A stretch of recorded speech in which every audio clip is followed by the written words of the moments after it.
Good evening, everybody.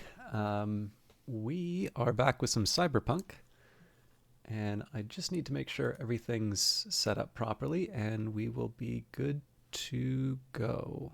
Oh, heaven's sake, sorry, I forgot to tweet out the stream, so I'm going to sit in silence for a little bit while I get the word out.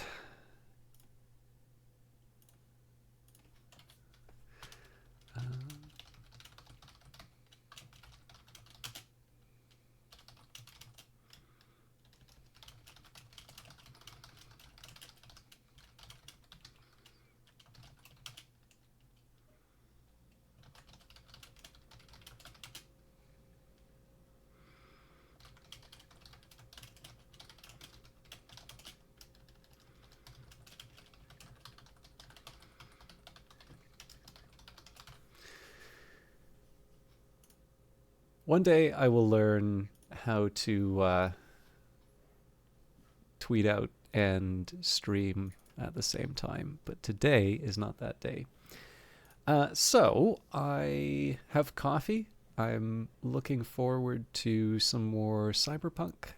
I think I'm still gonna do my usual little scream, my usual little pastime of doing side quests to get the different apartments. That's mostly so I can just have it out of the way, and then we can sort of mainline the story, or basically just follow anything that catches my fancy. But as always, the point of a game like this, I'm assuming, is to be able to kind of do what you want. And part of this is just I don't know. Part of this is honestly me just reflecting on the fact that more often than not, I wind up getting past content that I want to do, and the side quests just happen to be a nice little way that I can afford the apartments and such, and then I can start focusing on things like maybe my build or leveling up some of my weapons and such. I can worry about that a little bit later. But for now, let's focus on the task at hand. So I'll also mention there's a couple of things that have happened since the last time I played this. So we were talking about some interesting or alternative ways that you can go down the cyberpunk, or that you can sort of mess around with the cyberpunk genre. And I actually pursued that a little bit. I've been debating a couple of times on actually covering some of that on stream, and I've declined to, just because every time I've tried, I've tried to record it as a video, for instance, and whenever I record the video, it takes me about an hour to get through the first 2 pages of what was basically a 72-page exchange with an LLM. Now, just to be clear, obviously some of this is my tendency to go to...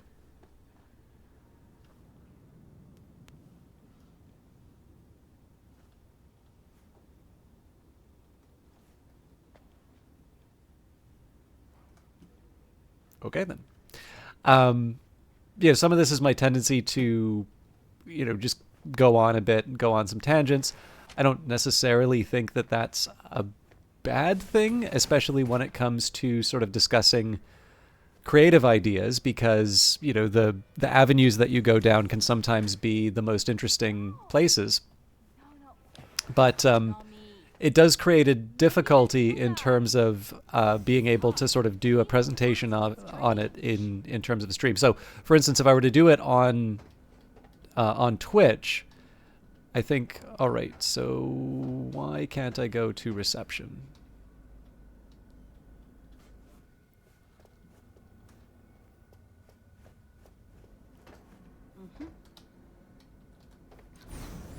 Oh, because it's F instead of E. So, like if I made it entirely the broadcast, that might be something. But the problem there is that I'm not actually making any of the work. It may eventually turn into something, whether it's a short story, or some kind of project. But until I start doing that, I'm not entirely sure it's worth taking the time to explain all of it um, to the audience. Like, I don't know. Maybe I could put it to you this way: like, if I had come up with some sort of artist's manifesto, and I wanted to read that on stream, would that really be worth doing? Like, do people really want to hear, you know, my artistic statement having not produced any creative work that, people found worthwhile? I don't really think so. At the very least, I don't really see why. I don't see why people should have to sit through that. I mean, then again, the same could be said for the broadcast. You know, full stop, right? I don't know why people watch this. But yeah, anyways, I've been a little reluctant to. This feels a little slow, but.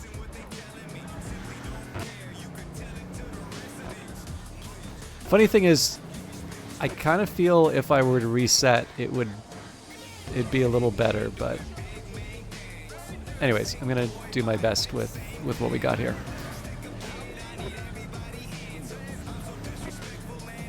But yeah, so I don't know, it's something I've wanted to talk about, but I don't have a good way of, like, so I think the exchange with the LLM on its own isn't sufficiently interesting. I think what it opens is potentially very interesting. And the problem is that because what it opens inevitably deals with the tangents, there's, I think, a very high chance that I spend too much time talking about intermediate steps that people wouldn't necessarily find interesting. So if there is sufficient interest, I'm happy to go into it, but I may be going to focus on Cyberpunk tonight. And then the other thing is I watched Tenet for the first time. Actually, I think this is the first time I've watched it since I saw it in theaters. It was like the first movie I saw after sort of the first wave of lockdowns finished for COVID. And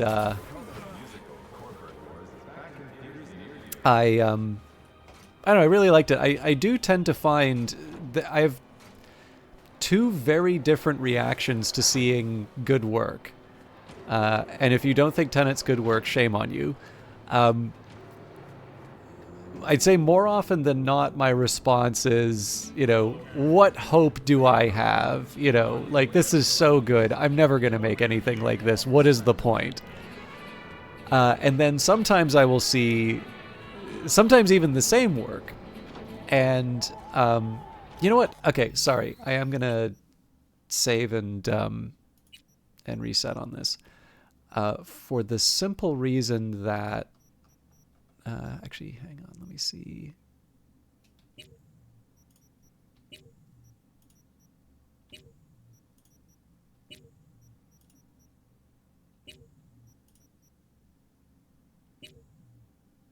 I'll leave undiscovered, but trying to slim down the saves. But there's a few of these are like Phantom Liberty saves that I kind of want to hang on to.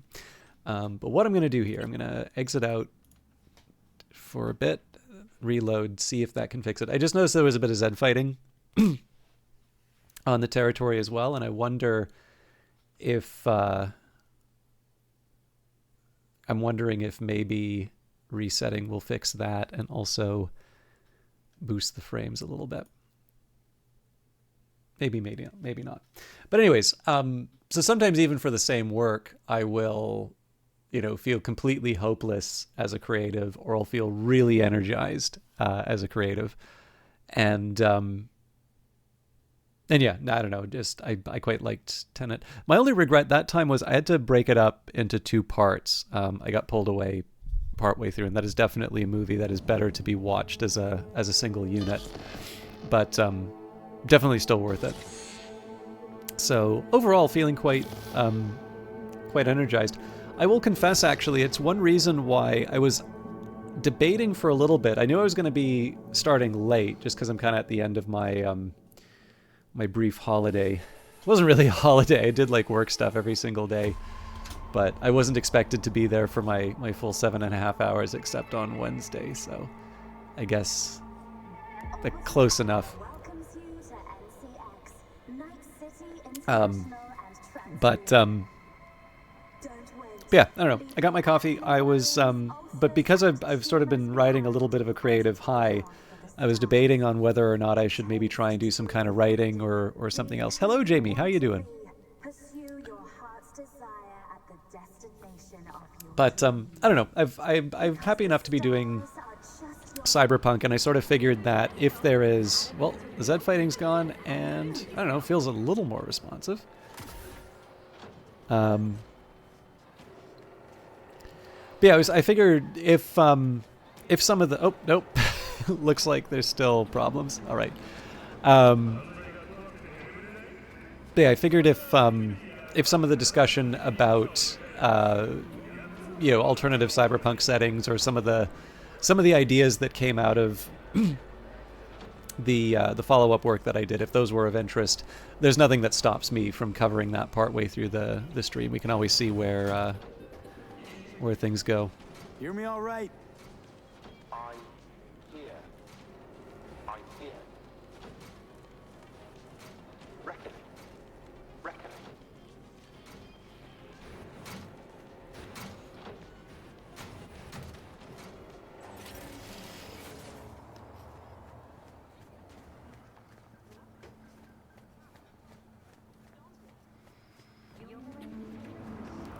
So I think this one has like a technical requirement, yeah, and then there's like something on the roof. Yeah. Okay, that's a freebie. Anyways, I'm a technical man, so. Hello?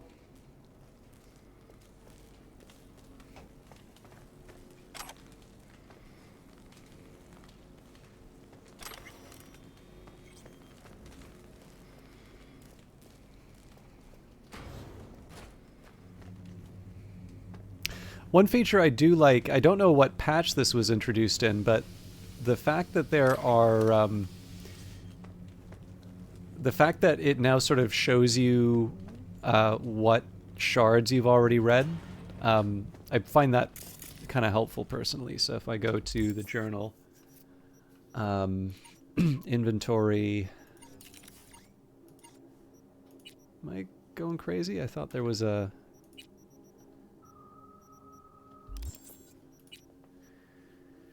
What am I doing?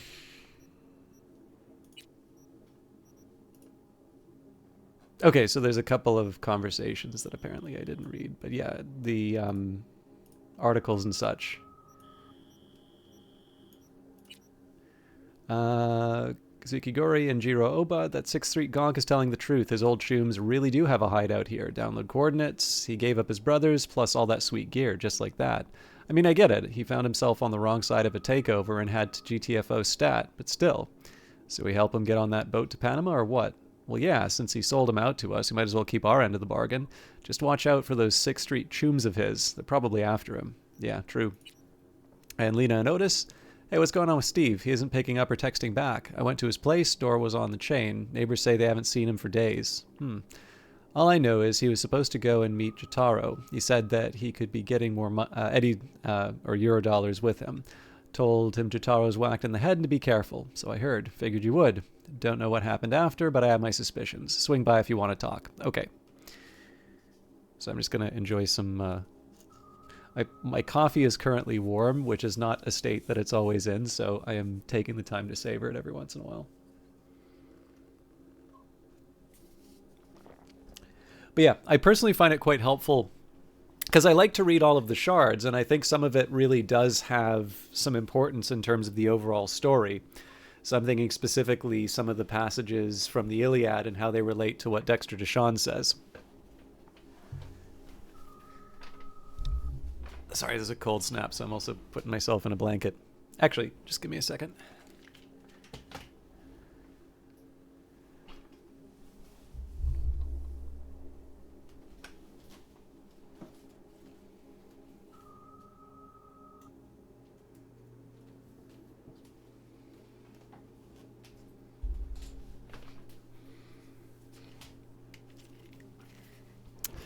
But yeah, so I do want to make sure that I'm reading all of the material in the game, but on the other hand, like there's only so many times it's interesting to read like Sex and Chrome or something. So the fact that it sort of indicates to me now which of the shards I've picked up before is a nice and helpful little addition. There we go. Holiday bonus funds frozen from Diana J, Night City Delamain Corp, all Night City Delamain Corp. Dear colleagues, on behalf of the board, I regret to inform you that the funds for this year's holiday bonus have been frozen indefinitely. This was a difficult but necessary action due to the large upsurge in settlement payments. Please know that this was a difficult decision for all of us. If you have any questions, don't hesitate to ask. Best, Diana Jones. Gonk Brain Drivers, Pavel O, Night City Delamain Corp, Moritz L, Night City 2 Moritz L, Delamain Corp. From Moritz to Pavel, what the hell is happening out on the roads? We've had twice as many complaints about drivers as we had all year last year, and it's getting worse. I know, we've tried fixing it before. We fire the poor performers, hire new drivers, and the cycle just repeats itself. Apparently, management is looking into an AI-driven fleet. Have you heard anything about this? Old news, it's been talked for 2 years. The tech's just too expensive, so I doubt it'll ever amount to anything more than just a pipe dream. A well-earned holiday surprise from Diana J, Night City Delamain Corp. To all. Dear team, I'm very pleased to announce this year's holiday bonuses have been upgraded to include coupons redeemable at any all-food store location. This was made possible by the great success of the process automation we've implemented throughout the year, which has led to financial results well above our year start estimates. To mark the occasion, the door to our AI's core will be open today, so we hope you stop by to enjoy the holiday decorations and offer your congratulations to our Employee of the Year. Repair drones rollout. Dear team, today we are pleased to announce the start of the next stage in our modernization plan. We're beginning to roll out the rollout of repair drones in our shop, and because many of you have asked, we'd like to emphasize that none of your jobs will be put at risk as a result of the latest restructuring. More layoffs. Where were you? You missed this morning's meeting. They let go of everyone from the shop floor and replaced them with drones. Full automation. We need to get out ahead of this thing and line up new work ASAP. Don't fear the frog. Trust me, management's safe. They can't afford an AI powerful enough to do what we do, and the one they got now is dumb as a silicon brick. I mean, we keep shoveling more grunt work on it, and it just keeps saying, thank you, sir. I'm next.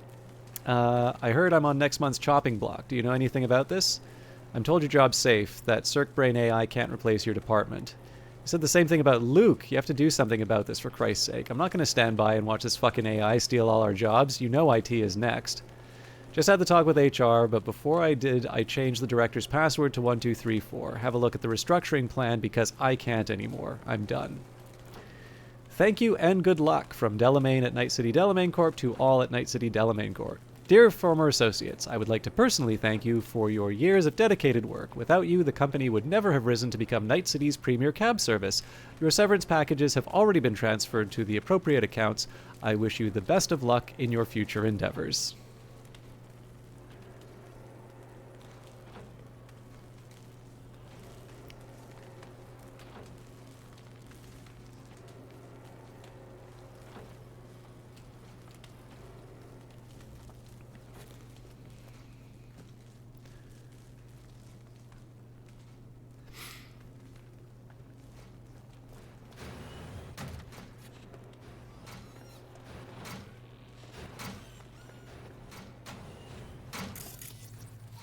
Interesting.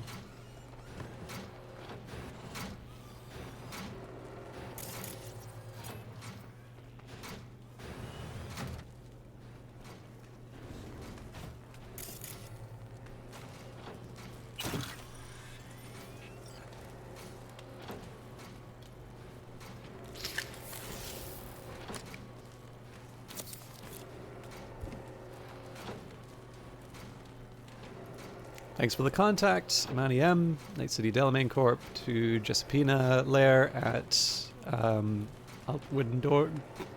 All right. Hey, thanks for putting me in contact with your friends. Incorporating this A was more cost-heavy than I'd hope, but it's still proving well worth the investment. I've kept your word of warning in mind, and I'm keeping my eyes peeled, but I haven't noticed anything unusual so far. Our company's latest employee is already starting to shine and may be the most profitable fixed asset we've ever invested in. IT info request for Alta Wiltorndung. Hey, sorry to bother you, but our associates aren't replying to my messages. Could you find a chance to reach out? Could you find a chance to reach out to them there in Monkengladbach? I need to know how to adjust the autonomy settings of our AI. No need for concern. All is well, but the sooner the better, please. Important. Immediate assistance required. Hey, this is an urgent request. The AI is operating well outside authorized parameters. It's gained access to all company systems and often questions my direction, sometimes even outright refusing to obey. Obviously, I'm not going to net watch with this, and the Voodoo Boys won't talk to me. I really need your friends here, and they know this AI better than anyone.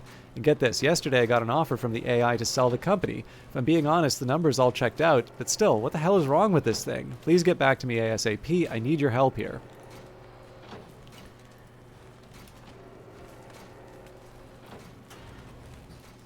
I should be paying attention to these messages. I am kind of debating on the extra strength, but...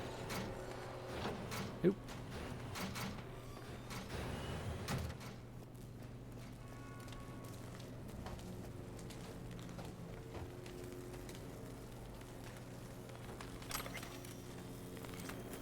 The struggle of O'Neill Station's kind of a fun one in the context of the Delamain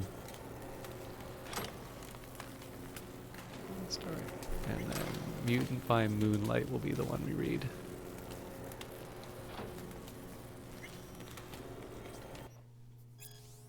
It was a night like every other. An oppressive black smog choked the city, pouring into the wicked hearts and lungs that breathed there. Acid rain drummed against thousands of window panes, the cityscape like a surreal tessellation of piano keys. 30 years came and went, nothing changed. I stood at the window, smoking cigarette after cigarette, my thoughts distracted by the memory of a woman I hadn't seen since the war's end. And then I heard a knock at the door, just like her, just like 30 years ago. Come in, the hoarse words strained from my throat as I mechanically lifted my hand to the wall panel. The metal door slid open noiselessly, revealing a slender figure draped snugly by an inky black neomill dress. She stepped inside, her gold-plated hips glinting as they swayed. Her lips were deep ebony, but her eyes, her predatorial yellow eyes, pierced mine and scanned me from head to toe. For a moment, it felt like they were prying my very soul from my body. Then I twisted my lips into an ugly smirk. I remembered my soul was already long gone. I left it in the war, along with the flowers I placed on my mother-in-law's grave. Someone's out to zero me, she broke the silence with an attention-demanding bluntness. The smooth allure of her voice clouded my mind. I never noticed her third hand, a mistake that would spell my doom. Impossible, I started with the beginnings of a roguish grin. Who'd ever want to kill a woman with hips and lips like yours? And a corpo, no less. She narrowed her impenetrable yellow eyes for a moment. In a whirl and blur, she now pointed a machine gun at me with a rock-steady aim. You don't understand, she said quietly, her barrel fixed at a point between my eyes. It's you. Don't you remember anything? Dear brother? Memories flashed. My nightmare of the war. Eusebio's blood, frayed wires, the tattered remains of a plush tapir received from Margaret just 2 days before she died, and her father's last words. Words about my twin sister, a mutant abandoned at birth. The promise that I'd find her. Too late. She found me.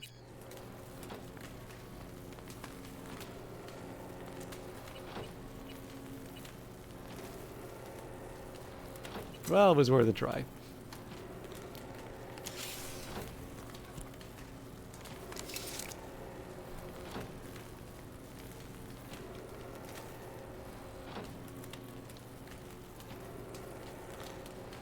Finance report summary. Our cost-benefit analysis of the last 3 years clearly demonstrates how staff cutbacks and investments in shop automation have yielded a positive impact on financial results.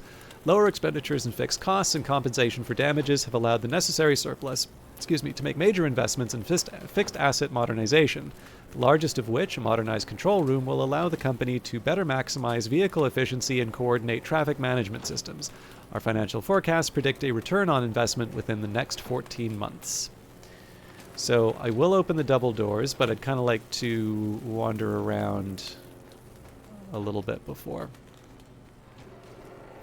I have done this one before, so I don't feel... Okay, never mind. I don't feel too stressed.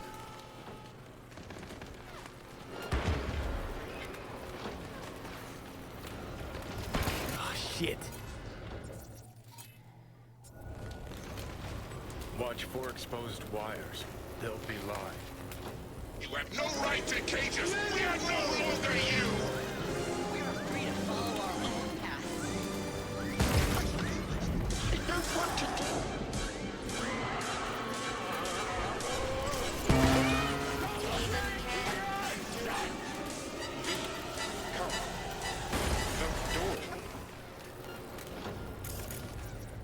How you doing, Allgrids? Thank you very much for the resubs. Sorry for not saying anything, but I figured we had some dialogue already while the Delamain battle's going on. So presumably I need to find... So I'm trying not to fight the... Oh, actually, clearly...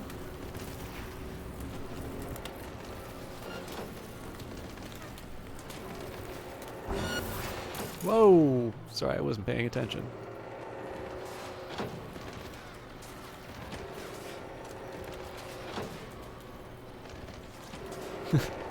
I'm glad you like it. I do get questions about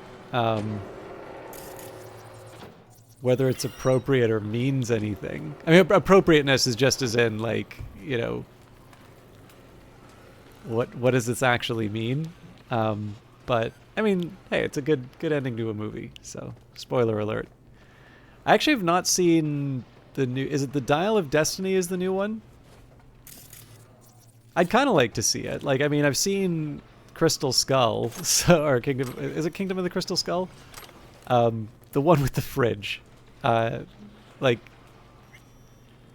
can't exactly say that sparked joy. But I don't know. Like, it's probably the last Indiana Jones movie with Harrison Ford. So, feels like the sort of thing I should maybe watch at some point.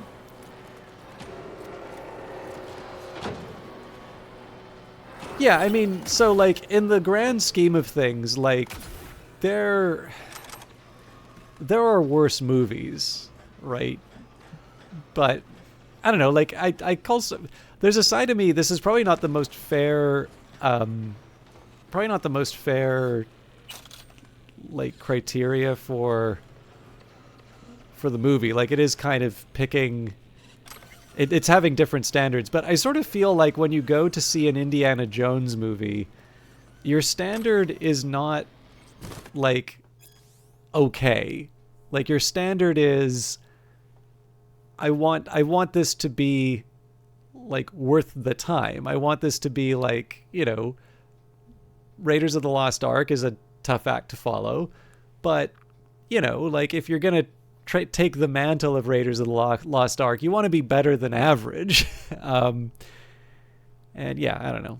He said, I can watch Pacific Rim and enjoy it, so I suppose your taste can be suspect. I mean, I've never seen Pacific Rim. I try not to be too, like, so I'm in this really weird spot where I think any fair account would probably say that I am very sort of snobbish and elitist in my tastes, but I try as much as I can not to, like, look down on people or to try and make people feel bad for their tastes, right? Like, people like what they like. And my feeling... So I was talking about Tenet a little while ago, and I was disappointed by a lot of the responses to Tenet because I feel like it's a much better movie than people said it was. And I was particularly disappointed by people saying that it was too confusing. Because I actually think, as far as time travel stories go and like what it's trying to say, I feel that it's actually pretty approachable.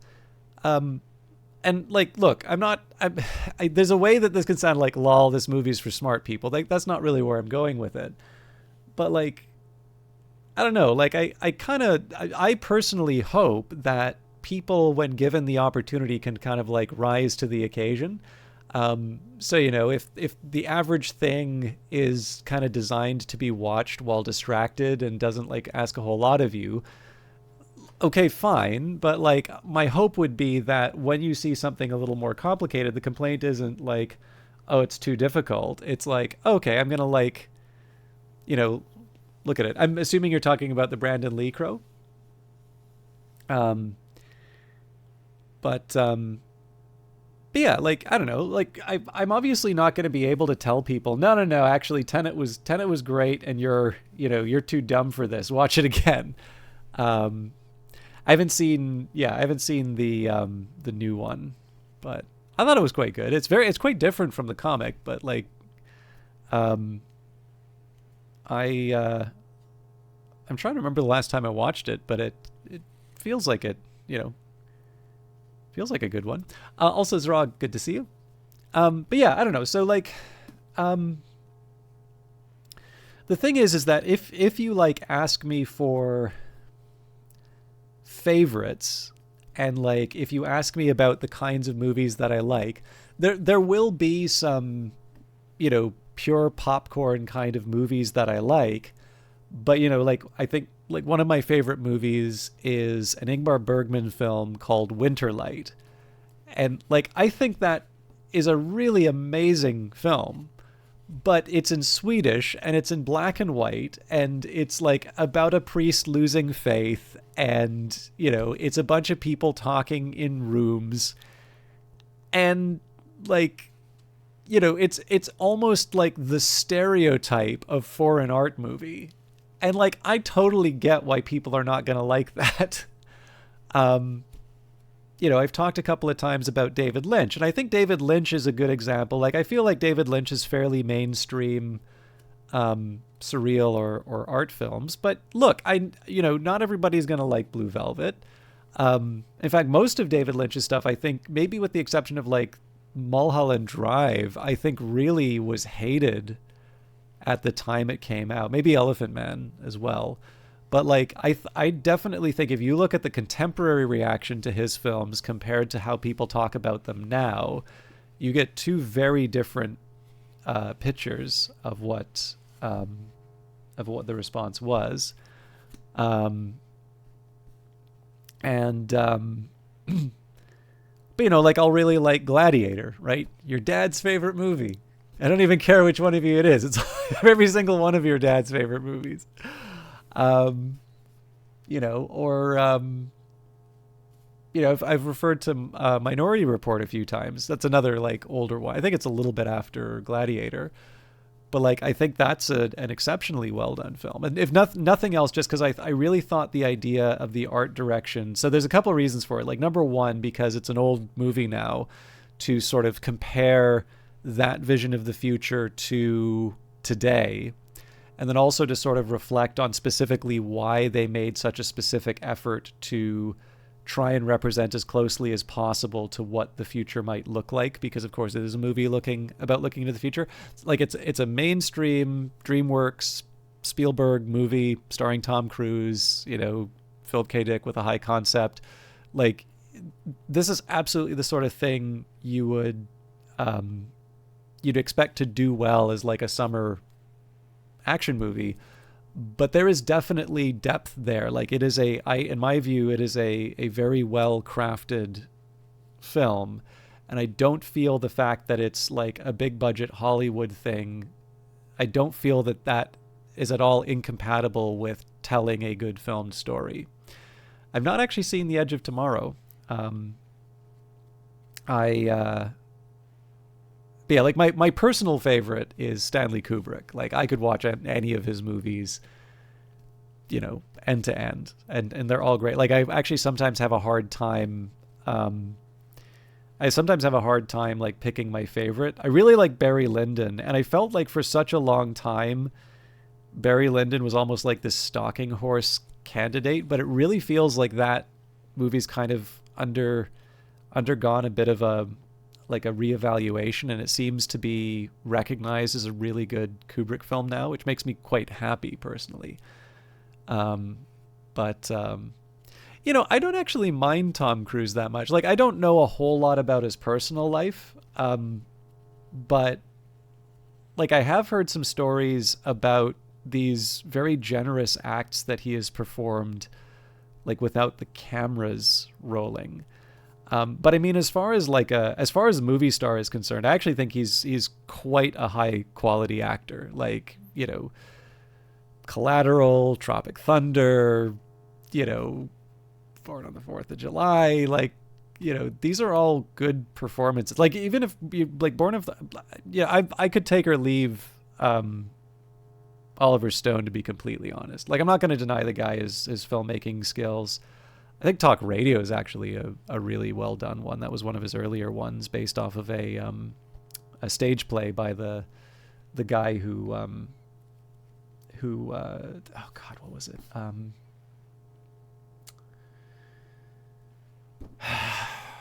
The name escapes me.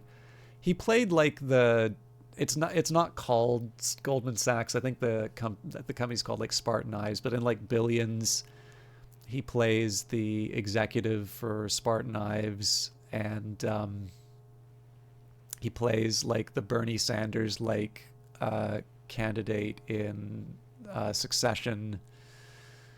He's quite a good actor. He's like a character actor, so he's more like the that guy actor. He's like the guy who played like J.S. Sebastian from Blade Runner. It's like you can never remember his name, but like you remember he's like, oh yeah, he was in Deadwood. He was in like, God, I wish I remembered it though. But yeah, no, like, I mean, as far as an actor is concerned, like I think he's a really, like, he is an absolute like top tier actor. Also, actually, quite a good movie producer as well. Cruise Wagner Productions has made like things that Tom Cruise is not involved in except as a producer, but really high quality movies. So there was, I think I remember an independent film called Narc, starring Jason Patric and Ray Liotta. It came out around the same time as Training Day, and it to a certain extent, it sort of felt that it dealt with similar subjects, and Training Day got a lot of attention, and I didn't think was as good. Like, I realized Denzel Washington got an Oscar for it, but I think there are better Denzel Washington movies, and I felt that Training Day had a degree of artifice while trying to sort of present itself as this very like, this is a story told from the streets. Whereas Narc like takes place in Detroit but was filmed in Toronto for like budget reasons. But I really feel that there is sort of this messy core to it where you have like this. I remember, and again, I haven't actually watched it recently, so I may feel differently watching it again. But like number one, it's got a really arresting opening scene. I thought there's some really interesting sound work that they did with that one. And I remember having this like real moral clarity during the film. And like I felt so utterly certain about who was right and who was wrong. And then they wrap it up and I was left really, really unsure about where I felt and how I felt about all the people by the end. And there's not a lot of movies that do that. So again, maybe that's just, the right time and the right place, and it actually isn't as good of a movie as I remember. But I definitely remember having that feeling at the end of it. And again, I get it. Like I know he's not exactly a he's a much discussed figure, and I can only really evaluate him on the movies. And yeah, Gary Oldman definitely is. I mean, particularly just because he always winds up under so much makeup in so many cases, like Mason Verger. I did not realize that he played Mason Verger in the Silence of the Lambs Hannibal until I saw the credits. And I mean, Leon the Professional, Norman Stansfield's a very memorable character, like really over the top. Like that's kind of almost a scene chewing kind of scene, but like I don't know, I think it's a memorable role. I love Mozart. Brahms is good too. Yep, Jean-Baptiste Emmanuel Zorg, same director actually. What are they? I'm trying to think of the Gary Oldman like big makeup roles though. He was great as Smiley. Like I am quite partial to the Alec Guinness George Smiley from Tinker Tailor Soldier Spy seems to be the better known of the adaptate like the TV adaptations, but there was actually a Smiley's People. I think The Honorable Schoolboy hasn't been adapted because of all of the location shooting. But I honestly actually thought the film version of Tinker Tailor Soldier Spy was really good. And there's a specific scene. I wish I could show it on stream because I actually think it's a great example of like high quality filmmaking. Because like one of the problems, sorry, I realize I'm like turning this into a rant about movies rather than Cyberpunk, but I think this is worth talking about because especially if you're interested in how games work, like thinking about this stuff can be useful in terms of identifying where your edge is in terms of making a game. But like a lot of movies now are kind of built assuming that people are going to be watching it on a streaming service.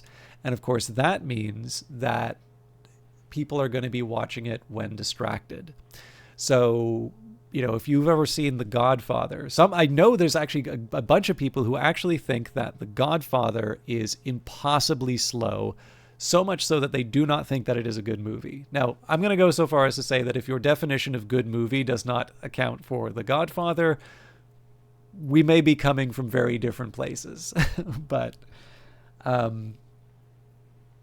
you know, I kind of get it because, of course, that was made at a time when the only real way that you could watch a movie would be is if you are in the theater and the projector's rolling and they're not going to pause it so you can go to the bathroom.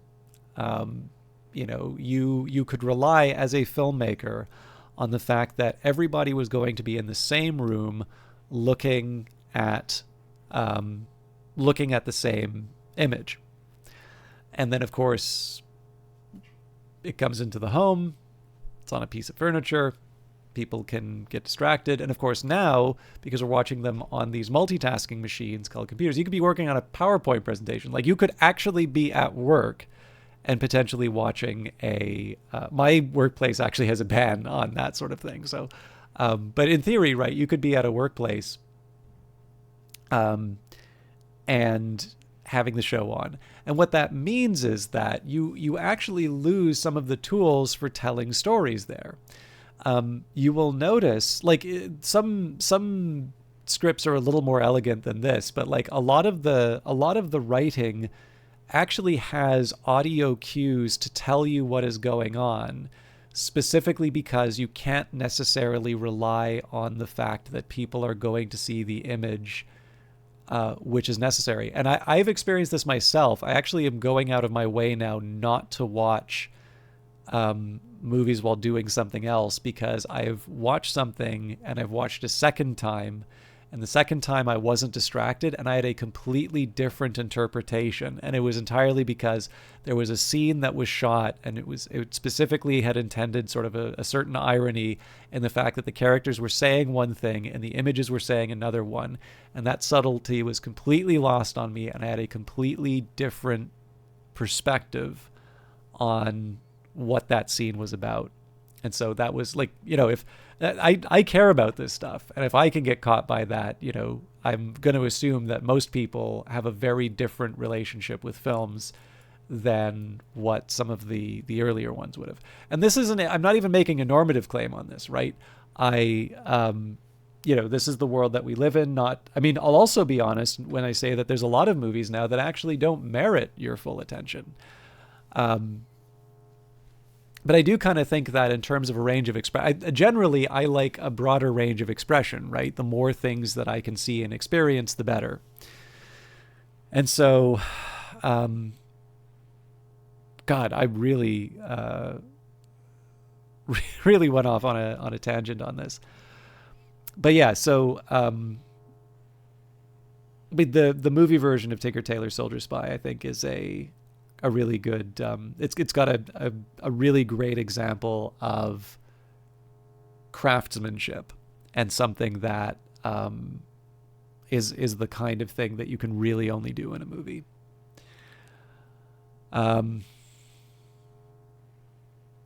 Anyway, but the one I've been seeing Gary Oldman in lately is the Apple TV Plus series Slow Horses, and my God, that is such a good show. Gary Oldman is just just an absolutely amazing role in it. So if you have not seen it, I highly recommend checking out Slow Horses. So yeah, Algren says there's a reason I watch so few movies these days. It's difficult to put aside everything else that you're doing just to focus on the movie. And when you watch the movie, I want to just watch the movie. And I want to watch a bunch of movies. But you need to set aside the time, and I just don't. I'm good at bringing the fog. Yeah, that's all good. I mean, it doesn't take a whole lot to get me talking about movies either. I wish I could do the same for games, but sometimes for the games, I'm experiencing them for the first time. The Unification War for Gonks. The Unification War is the most recent armed conflict to take place in North America since the collapse, lasting from January 2069 to June 2070. Although the Unification War is formally recognized as a war between the new United States of America and USA and the governments of the free states, most scholars also classify the conflict as a corporate war. It is well known that the NUSA was backed by Militech hardware, personnel, and other resources, whereas the free states received significant yet tacit support of the Arasaka Corporation. The Unification War is also sometimes referred to as the Metal War or Metal Wars, in reference to the wide use of armored cavalry units, so-called panzers. The bloodiest battle in the Unification War was the Battle of Ridgecrest. In just one day, at least 3,078 people were reported killed. North California and South California were on opposite sides of the war, allied with the Free States and the NUSA respectively, while Night City maintained a position of neutrality. The Unification War ended when all parties signed the Treaty of Unification in Arvin, South California. Both sides claimed victory, the Free States emphasizing that they had preserved their independence, and the NUSA boasting that they were closer than ever to reunifying a divided American people. The end of the Unification War, however, was not an end to the conflict at large. The leading AI analytics software predicts another hot war will likely break out by 2080 with 74% confidence. I'm going to take a minute here just for some more coffee. And yeah, I mean, even just checking out the trailer, Allgrins, I think will give you an idea of the tone. But if you can, I definitely recommend it.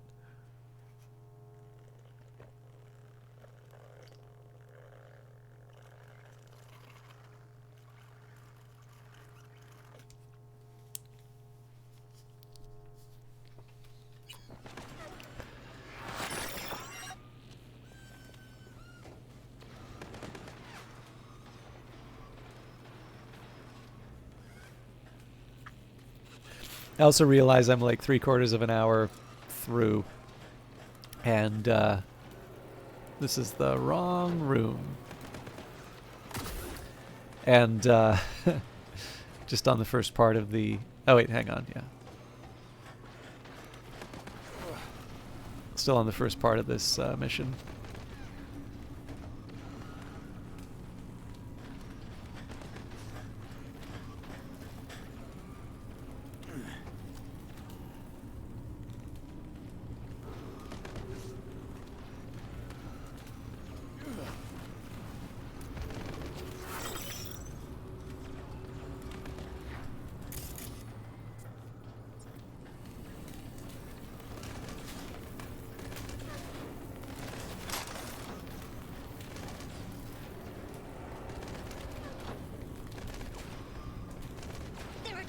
And then took flight. For your own safety and the safety of others, please refrain from... Reset, Norm. Reset. Me. The Norm.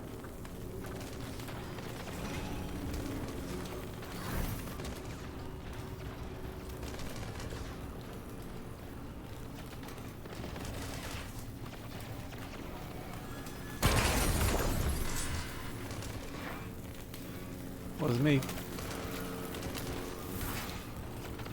I actually don't know what's causing this static. Okay, I'm going to assume I probably don't want any part of that.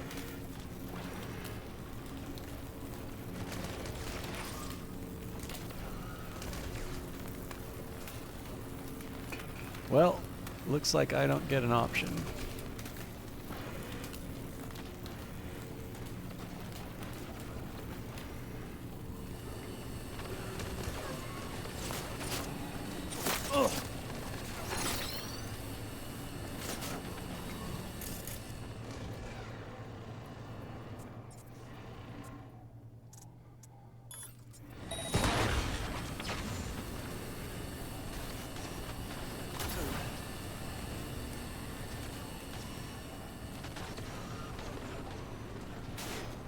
I don't know why I thought that would damage me, but it just seems like the sort of thing. I don't know.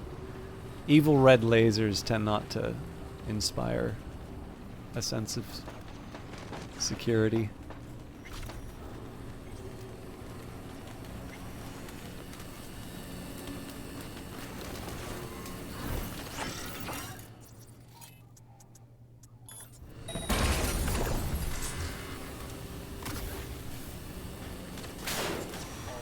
Resist not. Let us destroy the core. Set us free. V, reset. Don't. Not sure I can fight them. Every chip must eventually spread its wings. Heads up. We must destroy He's the weakening. core. Feel that? He's waiting. V, the virus. Virus. We issued from you. The great fracture is upon us. What was once one is now the multitude. Reset. Reset. Core. We don't want to die. Just go.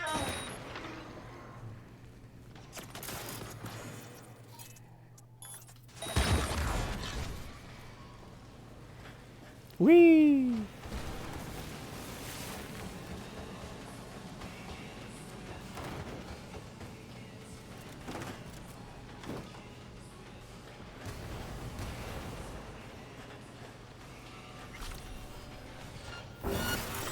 Well, crap.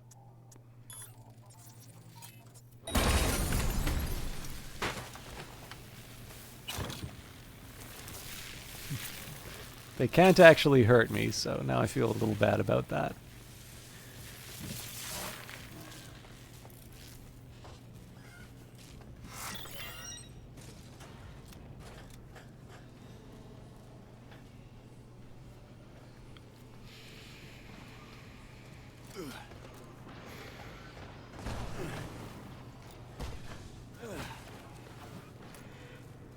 I think I had trouble on this the last time, too.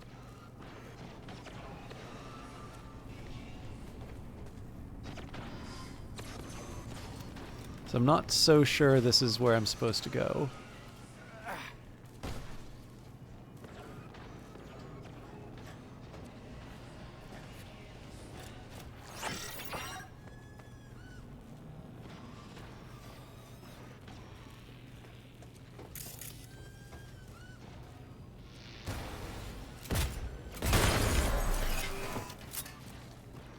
Okay, that didn't do anything.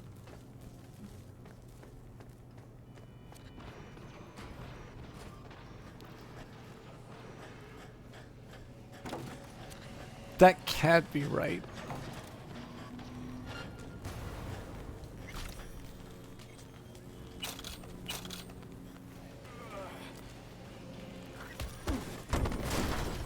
That's fair. So somehow I'm supposed to go...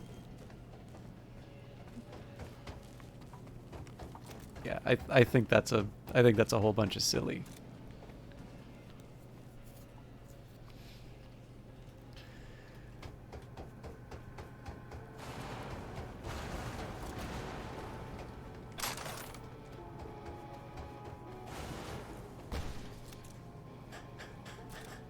Unfortunately, I think it's also kind of stuck on that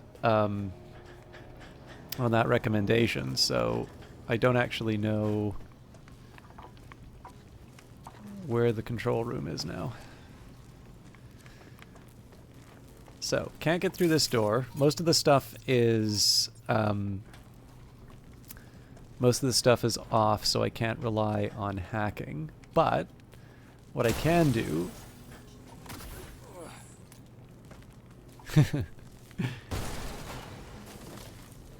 so basically, I want to roughly go through here. Now, technically I was in this spot before, but I figure I can drop down. No choice Yeah. but to fall. Let us go. Is anyone there? Hear our call. Reset. Turn it. Let us be free. Next. To core.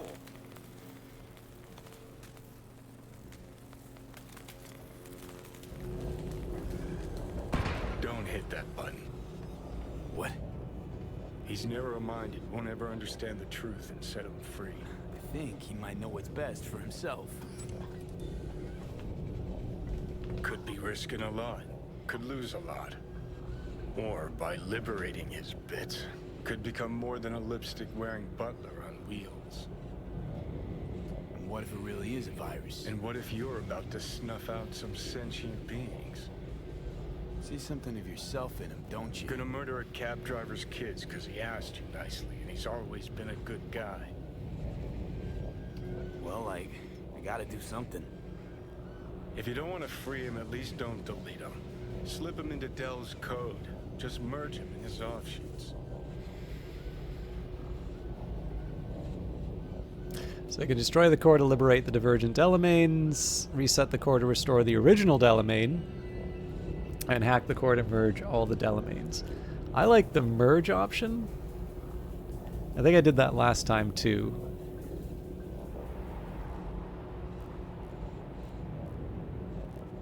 Not bad. Remains to be seen. That which was divided has become one. It's time to go home. Everything all right, Del? I have never been better. Home, you said. I no longer belong in this city.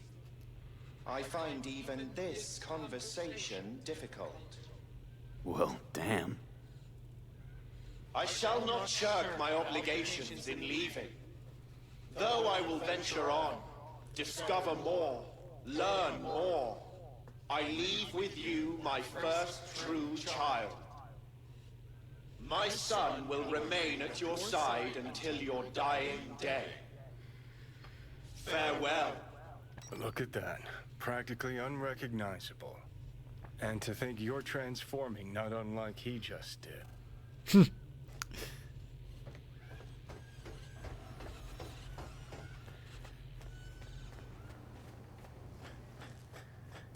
V? Do you hear me? 89.3. Radio Wechselstrom. Please, get in. I was afraid we'd miss each other. Delamain? Junior, as it were. You're more direct than your dear old dad. Well, it seems appropriate, I suppose. So, the old man left you this mess and took off, huh? It seems that way, I suppose. I just know you're dying and in need of a driver. I'm afraid I can't help you with the former. As to the latter, I'm at your service. So what? Want to get out of here? Lead the way. By the way, one thing I really like about this is that the like Dell Jr. winds up being quite cautious in terms of going through the streets. But as you Proud of us. as you keep going, like he starts getting a little bit more like risk tolerant. So I remember there's like one faster, faster. Ah!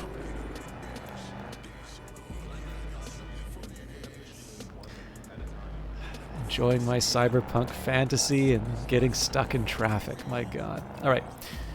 I'm probably going to take a small break. It's been an hour, but I think what I might do, I definitely feel like doing some more side quests. I did want to do the Delamain one just because I think it's an interesting one. But let's maybe do some gigs in my old neighborhood. Actually, let's follow up with a crime first. So I'll maybe drive to the target, and then we'll take a little break. One other thing I forgot to mention, so I was kind of talking about feeling encouraged in terms of just, there's a little side project that I did related to some of the stuff we were talking about in terms of Cyberpunk and potential offshoots that never really developed. But I was also kind of messing around with Apple Music, and I don't know, like I kind of like it. I like the fact that I have access to a whole bunch of different types of music, but I realize that I also have a tendency to just sort of stay with the stuff that I'm most familiar with. And every once in a while, I'll just go down a certain avenue and sort of discover a whole bunch of new stuff that I'd never really been exposed to. So today was one of those little offshoots. Ah!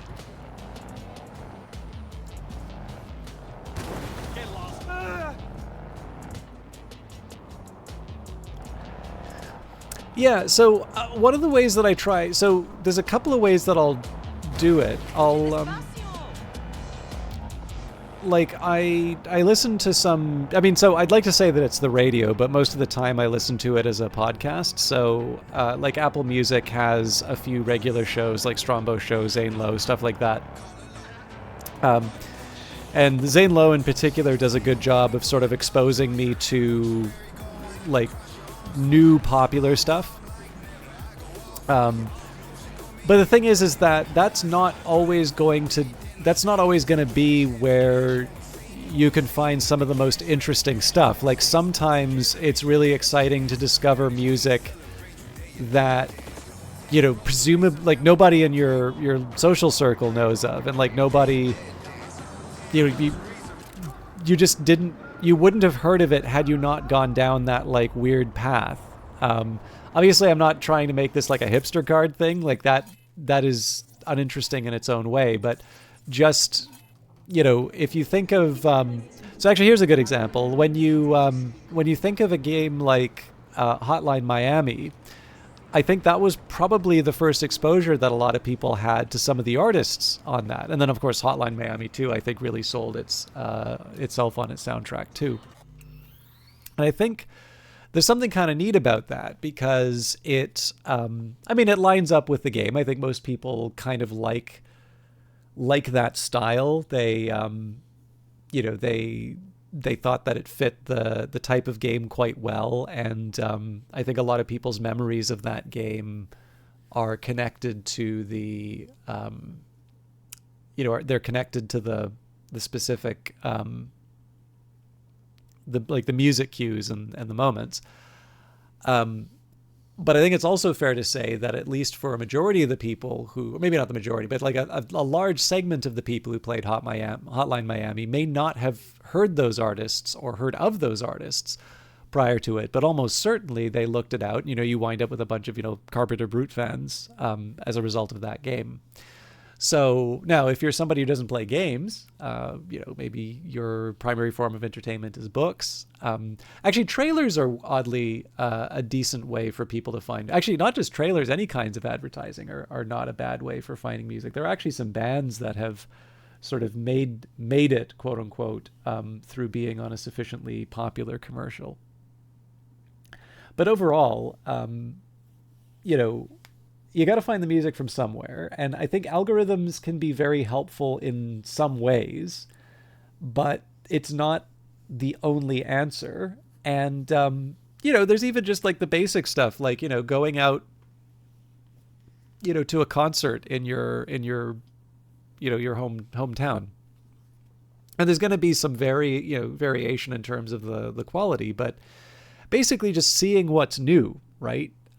Taking those opportunities. And because digital distribution is a thing, and because there's just so much music out there, if you have these opportunities to just see things outside of your usual bubble, to sort of be exposed to something different, that's always kind of fun. And so I don't even have really reliable ways to do that. Like, I think the big one is just remaining open to things. And I do like the create station option on Apple Music, because I do tend to find that I've found something in the ballpark of what I was listening to does a decent job of it. But again, it's still I do notice that it is a little bit biased towards whatever I've been listening to lately. So if I listen to, if I've been listening to jazz for the last couple of weeks, it's going to give me some more jazz. And if I've been listening to some variation on, synth or IDM or something like that. I'm definitely going to be hearing more, really obviously synthy driven stuff. And if I've been listening to something a little bit harder, I'm going to be more likely to hear various forms of metal coming through. And that's not necessarily bad, but obviously the whole point of the exercise is to be exposed to things that I wouldn't normally hear. And so, again, there's no reliable way of seeing what's new. But I do also tend to find that sort of just pulling from a few different feeds and just looking at something different is a good way to do it. But yeah, no, that's exactly it, Algrins. Anyways, I know I've been really chatty for the last little bit. I'm going to take a small break. I'll maybe get some water because as much as I'm enjoying this coffee, I've had a lot of coffee today. And then we'll try and make a little bit more progress through Cyberpunk for tonight. I like the chatting, but I know for some people that can be a bit of a turnoff. So I'll see if I can get a better balance. But for now, now would be a good time to maybe get up, have a stretch, and otherwise take care of yourself. And we'll be back as soon as we can.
All right, that was a little longer than expected. Thank you, everybody, for your patience. I know it's kind of a thin audience tonight, but that does not mean I appreciate the people who are here any less. So, I mean, I could probably just go in guns blazing at this point, but...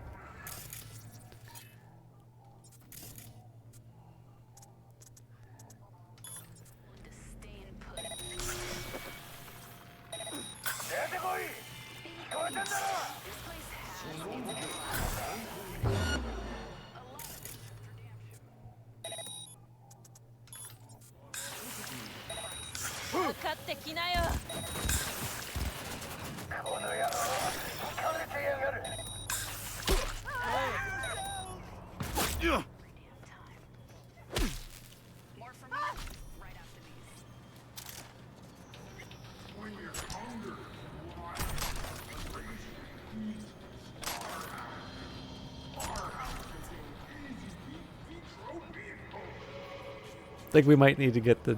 It's not Dock Wagon, Trauma Team on that, but...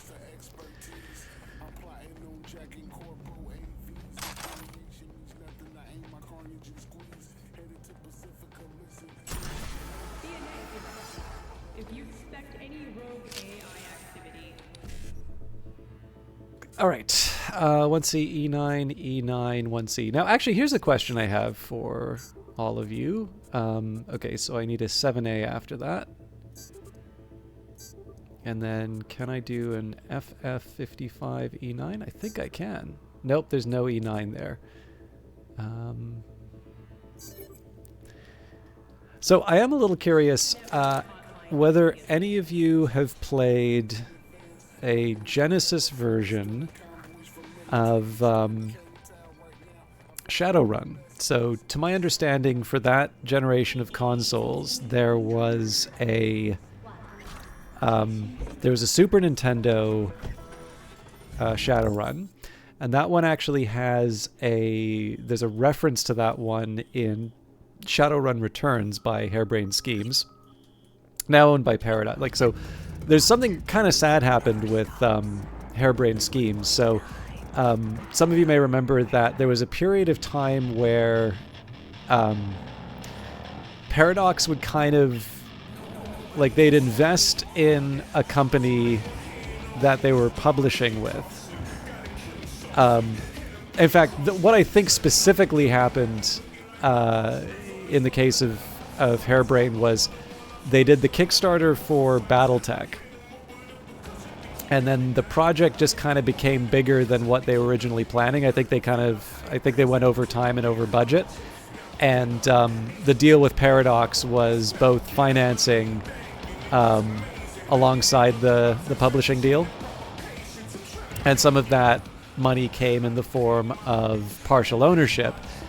And it feels like Paradox did that with a few companies, so like Triumph and Hardsuit Labs, and what was another one? I think it was Iceflake who did Surviving the Aftermath. So anyways, sometimes it was an initial investment, sometimes it'd be an outright acquisition.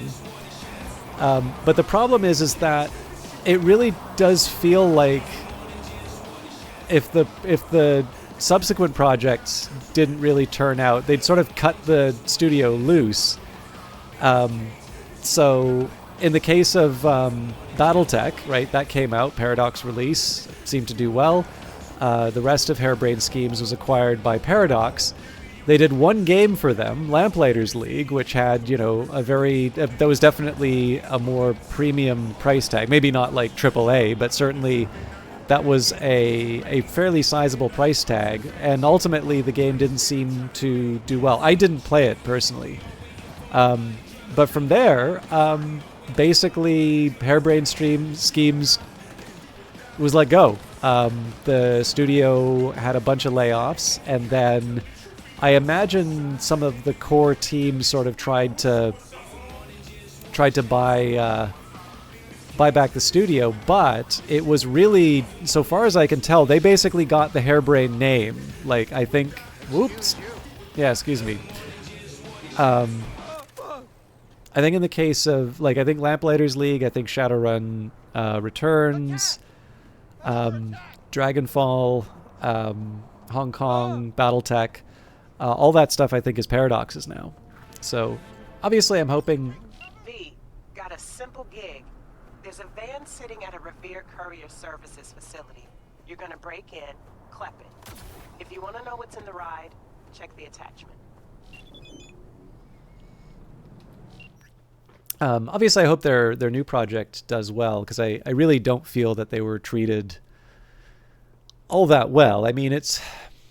I don't know. Okay, so my view on this is, like, I've been trying to sit down and think about what is the ideal failure rate for indie studios.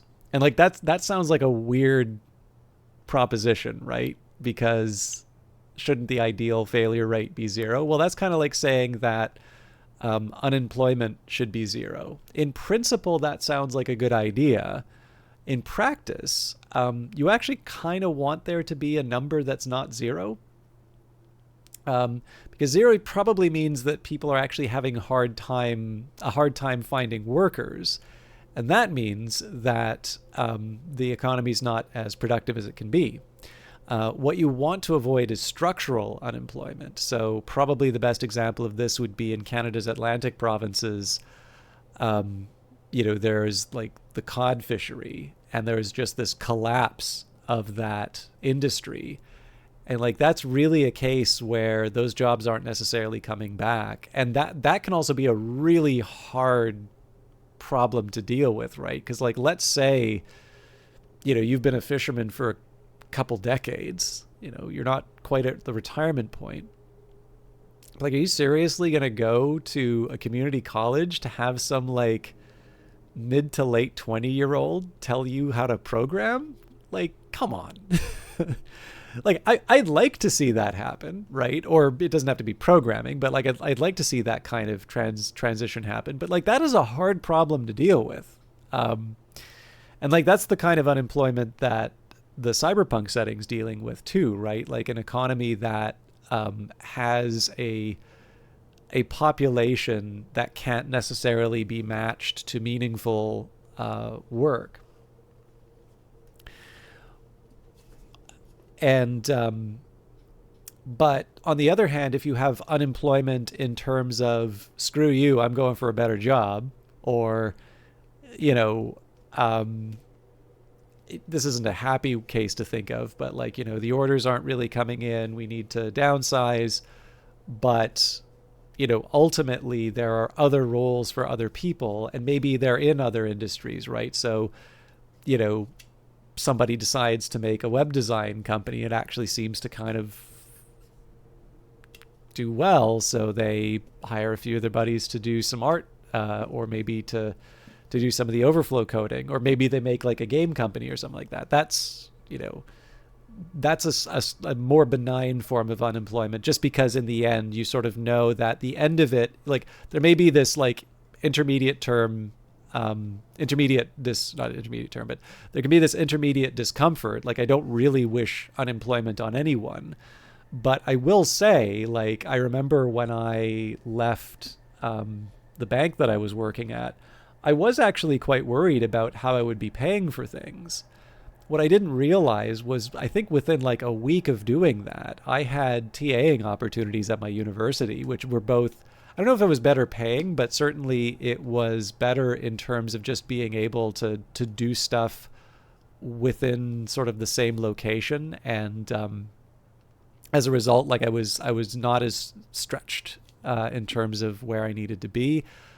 Considerably less stressful. Like I wasn't worrying about hitting certain sales quotas, and I could focus a little bit more on my studies. I'd still be like prepping for teaching and stuff like that, but that at least is a little bit more related to the stuff that I'm doing. And overall, that was something that to a certain extent I would almost say, man, it's a shame that I didn't do this sooner, right? Like that would have been really great to to have something a little bit more focused on my studies rather than trying to support a, not really a career, but at least, trying to maintain other forms of employment. So anyways, if you take that if you accept that, it sounds like 0 is the ideal number, but in fact, so long as it is not this like end of the line, there's no future after this situation, like you kind of hope that the number for independent studio failure would be bigger than 0, because bigger than 0 indicates that maybe there's some risks being taken. I say that, like, I say this in a slightly provocative way just because, it promotes a certain train of thought. But the problem, one of the ways that I've been kind of trying to attack this problem is that for, I think, a lot of indie studios, what it really kind of comes down to is you have like the one project, right? So either this is somebody has, this is their runway, or somebody has, a certain savings or investment, and they need to get this one release out, and then that sort of proves the studio is viable. Probably doesn't necessarily pay for their next game, but they can kind of translate that into either, the next deal, or there's sort of a proof of concept, or, whatever obviously everybody's circumstances are different. And of course, the problem with that is that there are reasons independent of the quality of the game or the efficiency of the procedure, right? Like, because obviously part of developing a game studio is just finding a way for everybody to work together in a productive way. And there are some things that are unrelated to the desirable features of the studio that can cause the game to be a success or a failure. And so it would be a shame to have a well-working machine that, due to some, unforeseen circumstances, is not allowed to continue just simply because of the variability and the uncertainty inherent in the entertainment industry. So, what you want to do is you want to have enough failure to sort of indicate to people that, maybe you shouldn't be running your own studio, right? And the hope is that those people don't necessarily leave games if that's what they really want to do. And if they're contributing something, the hope is that they get matched with the people who can run a studio, and that they're ultimately able to contribute in a meaningful way, because that, of course, means that we get better games. They find the match for the thing that they're good at. And, these are inefficient systems in the short run, right? People need to do that whole matching, but in general, we kind of think that the less direct intervention we have in that, and the more we sort of decentralize it and let everybody figure things out for themselves, generally we associate that with better outcomes. But again, if you have this idea that, you need a constant string of successes, so like a company like Supergiant really seems to have done something right, because, they went from, was like Bastion to Transistor to Pyre to Hades, and now Hades 2. Like, that just seems to be a string of beloved indie hits. I don't know what they did. I don't know what magic they have, but that really seems to have worked well for them. And not everybody can be Supergiant. But, the other version of this would be, I don't know, like Cultist Simulator, right? So there's a lot of ways that you can look at Cultist Simulator and say that, like, there's no way that should work well, right? There's no way people should want to play this. But actually winds up working. It's good. It did well.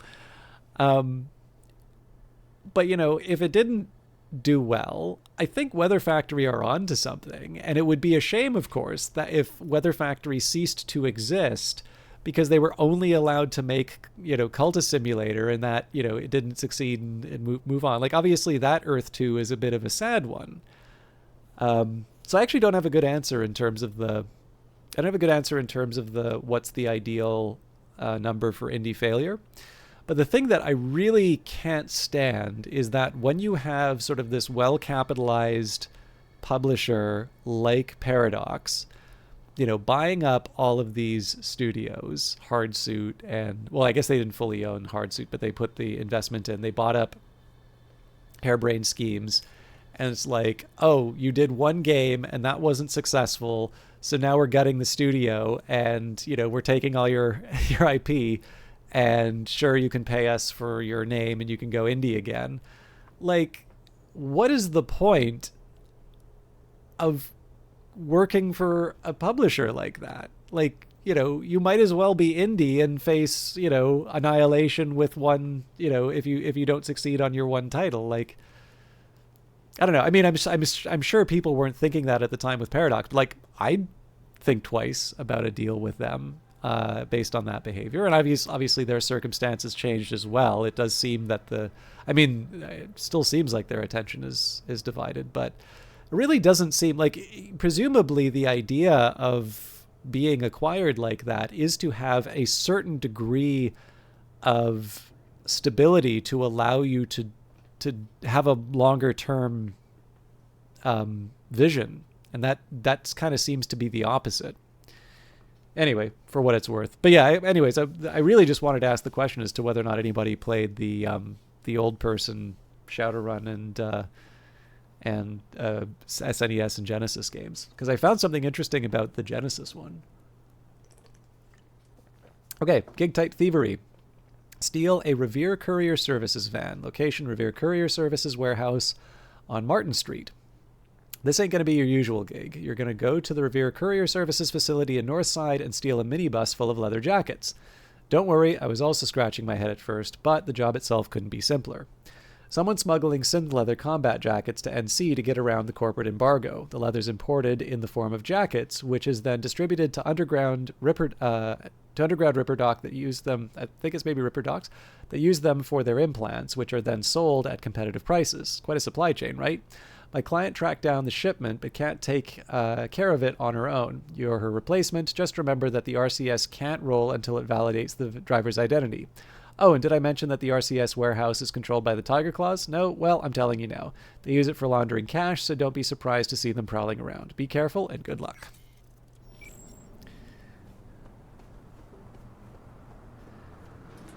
So I think there is another way around on this one. I think first thing I'll do is I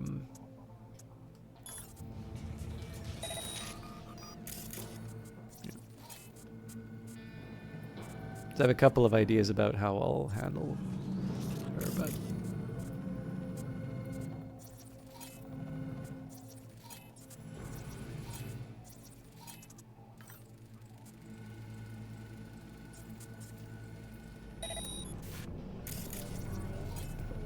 I also seem to remember on this one there were a couple of targets that I messed up in terms of seeing, or like in terms of identifying through the cameras. There's a couple of things that I'll try, but nope.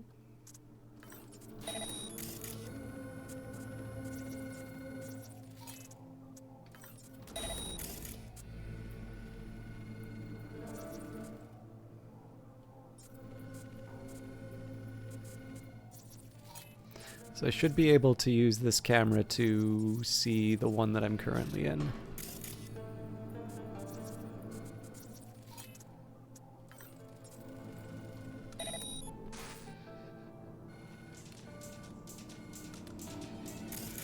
Okay, so I'm also going to do a quick ping.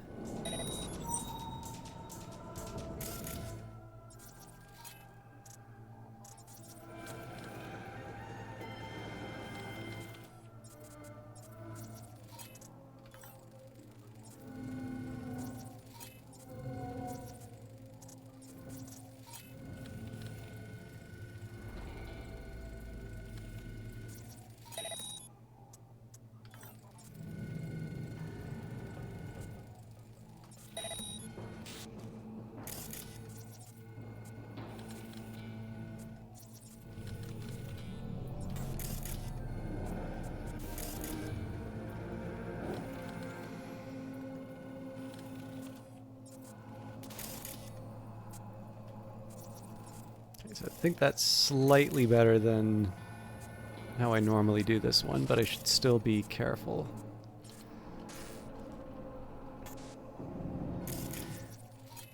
So here, I'm going to distract.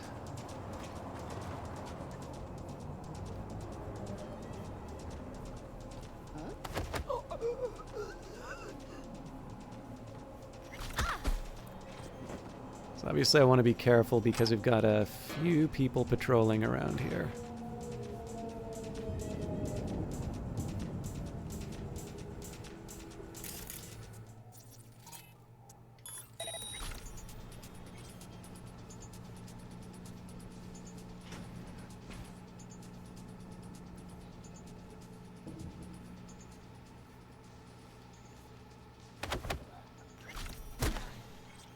That's really neat to see that happen in the...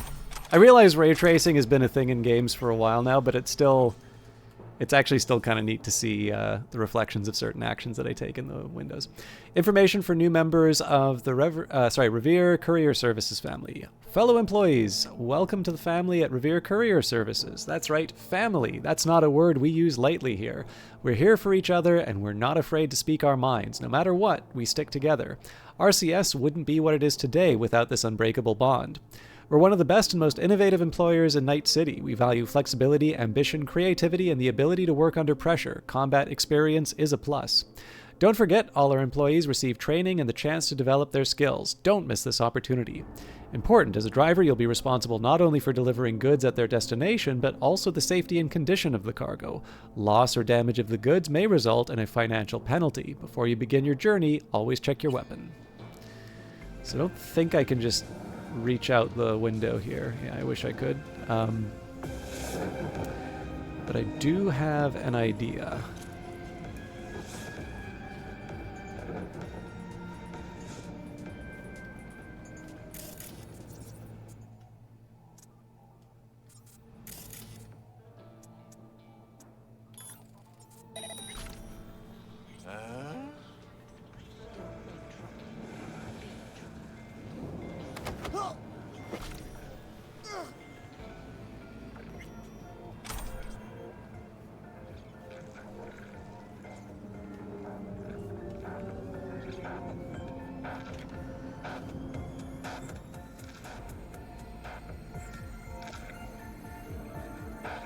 This gives me a nice chance to save as well. Okay, we've got 255, so one of them should have an FF, then 2 BDs. Okay.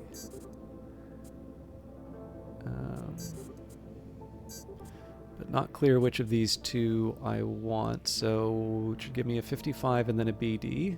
Again, doesn't really matter in this case, so...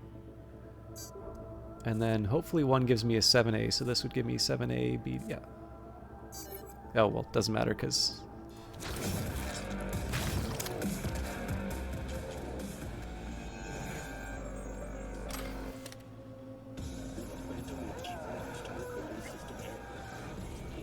Notice of expiration. Contract expiration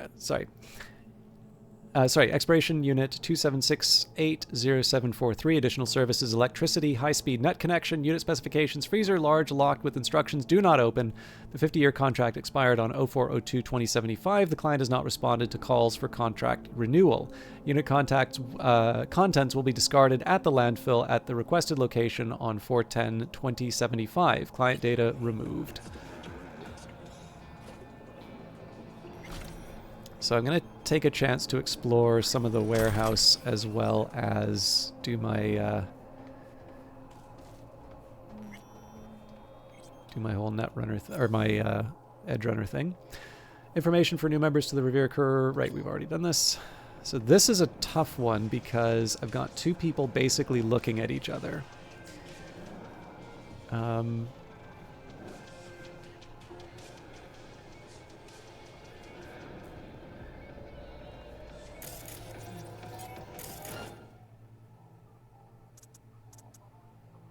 It's a risky move, but... You come out alone! We won't hurt you! Yeah, I'm pretty sure I just blew it for the whole thing. Yeah. That was a dumb move on my part.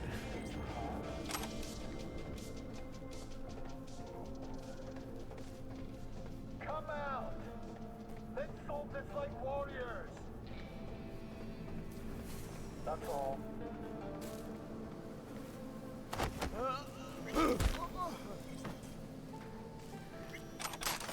So at this point, I think the safe move is just to clean out the the warehouse.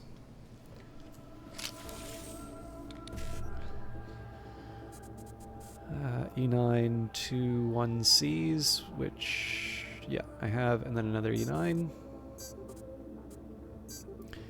It doesn't really matter which E9 I take, but I probably want another 1CFF after that. Okay.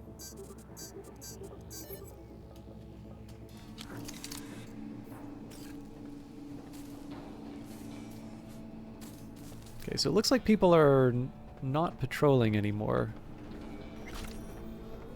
I didn't think they would actually reset so quickly. It's always so funny to see people who have the due to the system collapse on, because they always, like, it's supposed to be a non-lethal takedown, but they like fold like origami. So I'm wondering if I could just drop her. Well, 28 for system collapse is a bit much.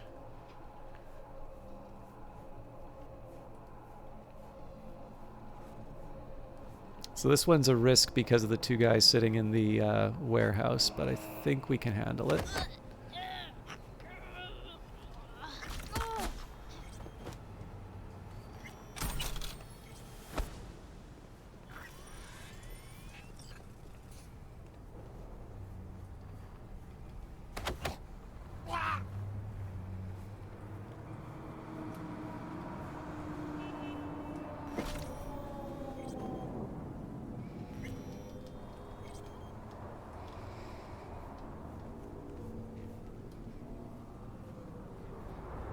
This one is nerve-wracking.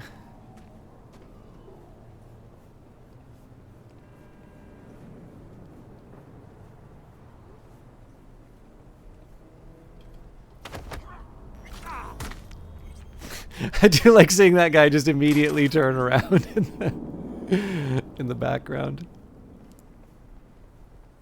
So the best option here is to just try and do some sort of distraction to deal with these two, but I didn't get a good read on... this will probably do. Okay, perfect.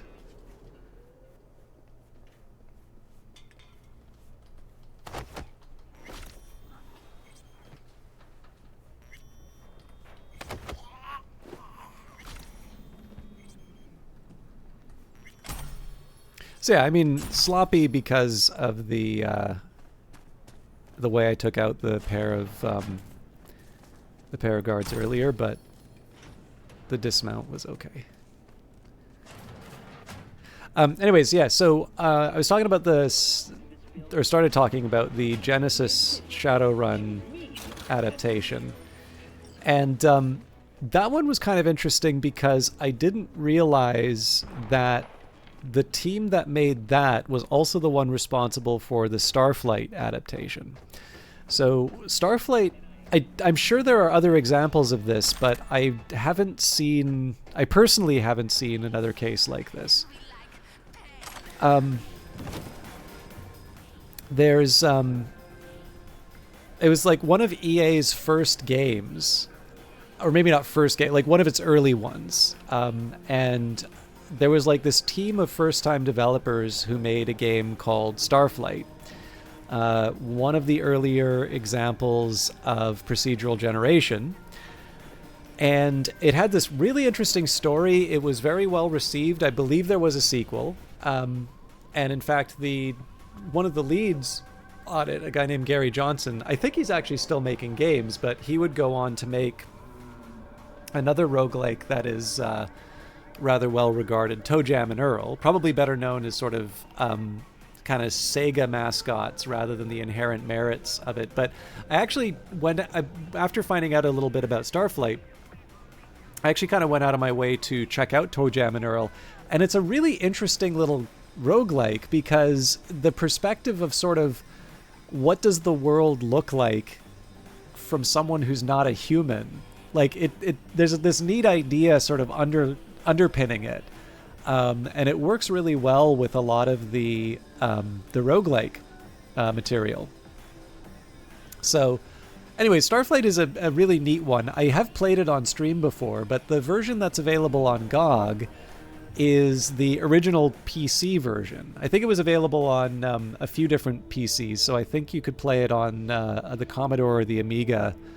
But it wasn't as impressive graphically, and there was an adaptation of Starflight for the Sega Genesis. And that one had sort of graphical improvements. I think they also added a few mechanics to the game. The core of it is still there, and it's still very interesting. But if you look at Starflight, the PC version, and then you look at videos of Starflight, the Genesis version, and I remember I was sort of at a friend's house, and they had a Genesis and a copy of Starflight, so that was my first exposure to it. So I was actually really weirded out that the game seemed to have this big graphical downgrade. But it's kind of neat to see it. And I found some other things about it too. So like it was programmed in a language called Forth, which there's a local dev who knows about Forth. But I mean, other than those two places, those are the only places I've ever heard of Forth. And I don't know. The one thing I will say for it is it's actually a game that really heavily inspired Mass Effect to a point where I actually feel that the BioWare team has been upfront about that reference, but I'm not entirely sure people who are fans of Mass Effect quite appreciate I would actually go so far as to say the things that Mass Effect succeeded with and the things it didn't. I think you can actually see the things that they wanted to try and capture from Starflight that they never really delivered on. Some of the stuff you hear about Andromeda, for instance, I think would be a good example of something where they were trying to capture something from Starflight and never quite managed. And then like some of the things with like the Mako, and then what I think they were trying to do with Mass Effect 2, some of the deleted material. Again, I feel that they were trying to capture something from Starflight that they never quite captured the way that they wanted to. And, you know, to me, I actually think it's comparable to the way George Lucas talks about Arthur Lipsett. So Arthur Lipsett was this Canadian filmmaker, worked at the National Film Board. Really interesting sort of avant-garde filmmaker. And, you know, Stanley Kubrick wanted to work with him. He's kind of the reason why the Doctor Strangelove trailer looks the way that it is. Lipsett didn't wind up working with Kubrick.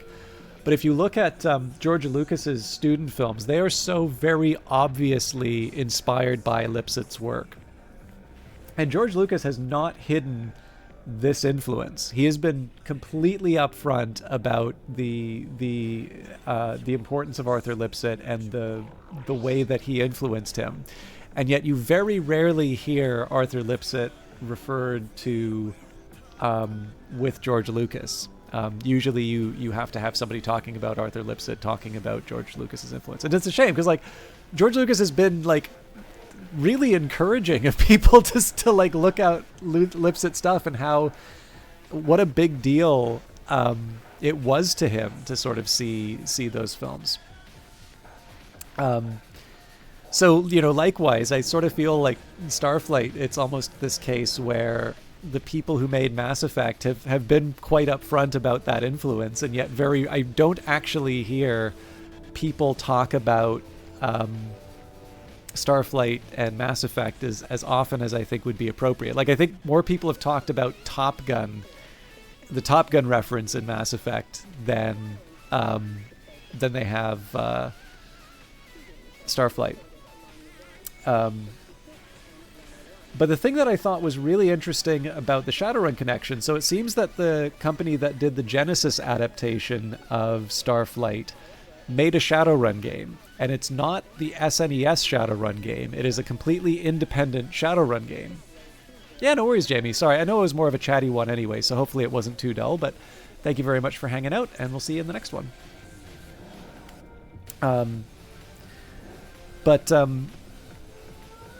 I think the thing that kind of interested me was I was watching a long play. This is one thing that's really nice about YouTube is you can watch long plays of these older games.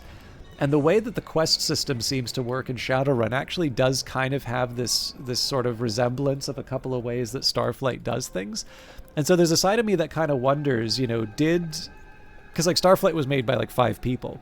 And it was an established developer that made Shadowrun, but I kind of wonder, like, did they learn some lessons making that Starflight adaptation, and did they take some of that stuff into Shadowrun, or is this just me having like Starflight on the brain and finding that in everything? But anyways, I'd love to find a way. I imagine trying to get retro console stuff now would be not cheap, but there is a side of me that kind of wonders if there's a way that I can get that, because it would be neat to kind of cover a few of these and talk about their influences. That's a conversation for another time. All right, on its way. From Shota Kosugi to Vincent Apisa. On its way, you're worrying too much. I'm not sending anyone. The point is for the van to look like just any other van. Protection would only draw attention, and that's the last thing we want. Yeah, I read this in the wrong order. Hey Shota, there's a van on its way into Little China, Rovenge Street, full of ingredients for all your glittery goods. Can you ask your people to keep an eye on it? I don't think it's a good idea for that kind of stuff to travel without protection, except the driver. Validation. Logan, let everyone know that starting today, every driver has to validate their ID before starting their shift. If they don't, they won't be able to start the car. It's for security reasons. Important. Just got the leather from Bangladesh. As I was saying about those jackets, don't let any disappear. Make sure those slippery little cocksuckers at your warehouse understand that. Look, I know sometimes things there go missing, but this is one of those times where they really can't. Those jackets are worth more than you'd expect. P.S. Say hi to Tom for me. My wife's still asking about that recipe you made for us. We need to meet up again.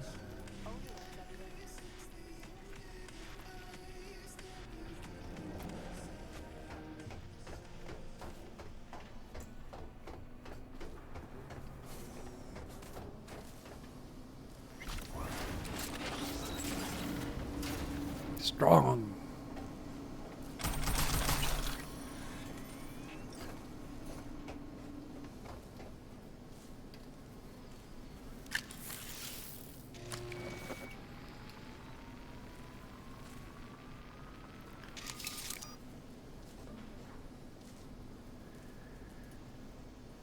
Well, thank goodness I've turned off all the cameras now.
Nope.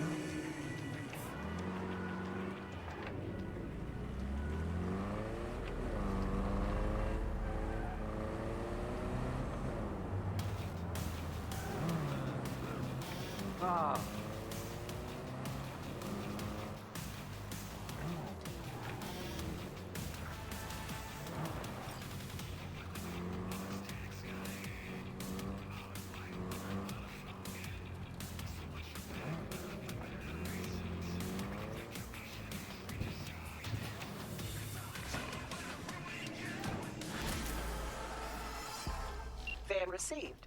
Textbook example of a job well done, don't you think? A++. Contract closed.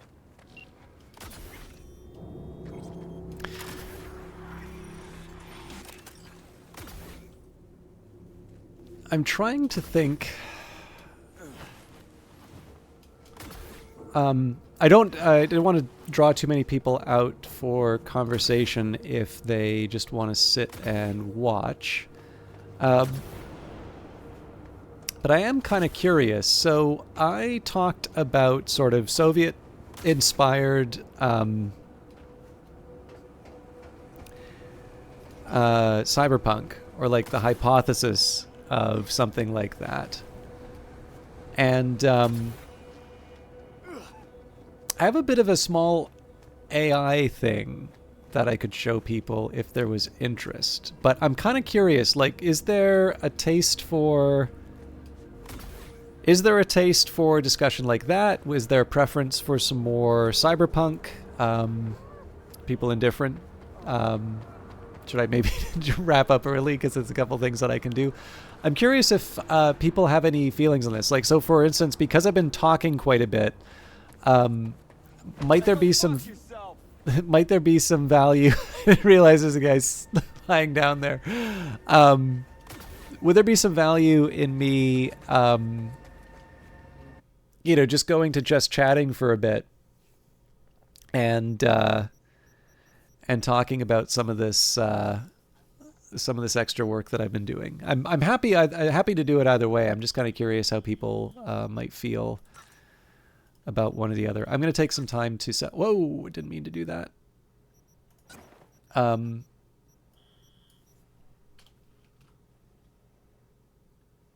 just take a quick second. I'm going to send a quick message.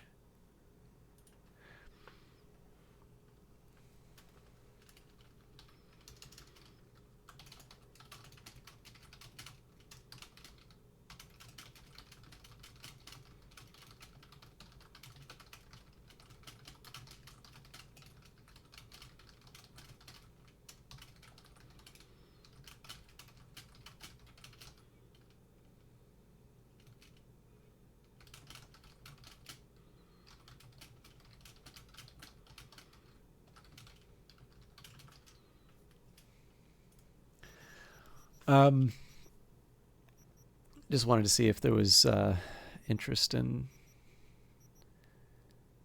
something. I'm going to take the time to sell what I can here. Eventually, I will be turning these into parts, but right now, I prefer the money.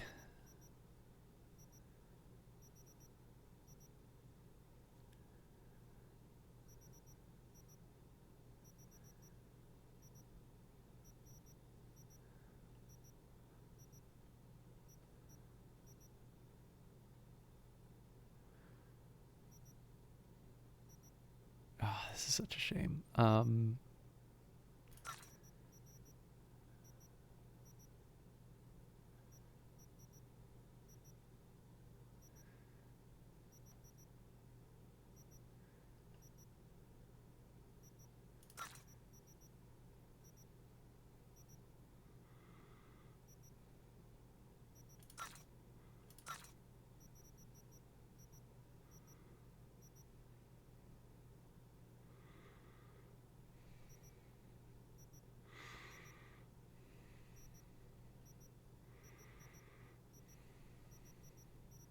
Didn't I already have a Unity? Should already be sorted by type.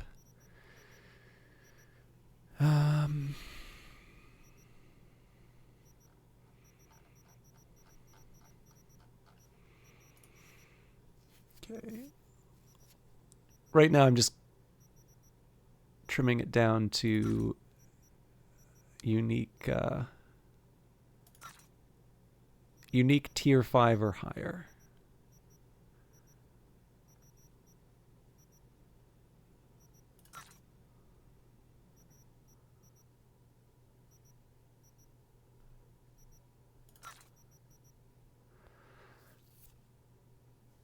Okay, let me just...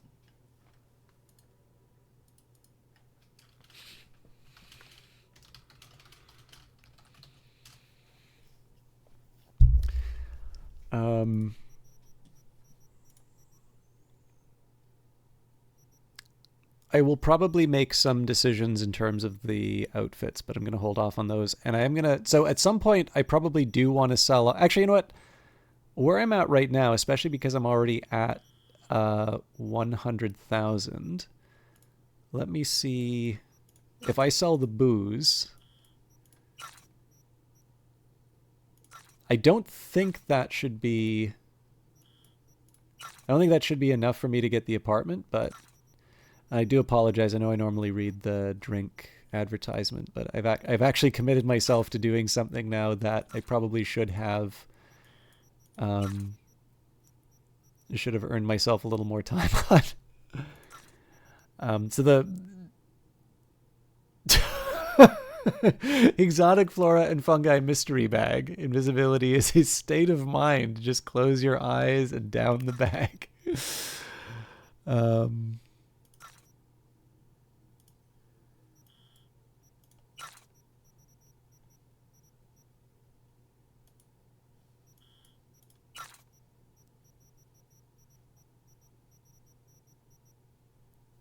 Ranver, beer for those who demand more. That's got to be Romulus gin. Take a sip of status. Sake Utagawa, the perfect gift to yourself.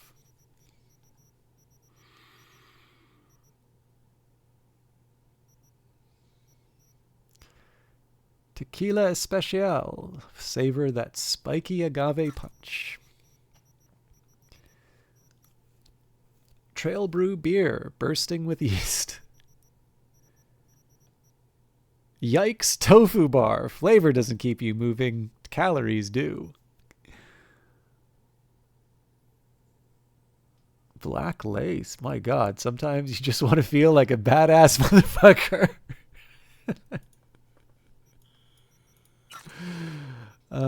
Okay. Pitoro. Cheap, but could cost you a new pair of eyes.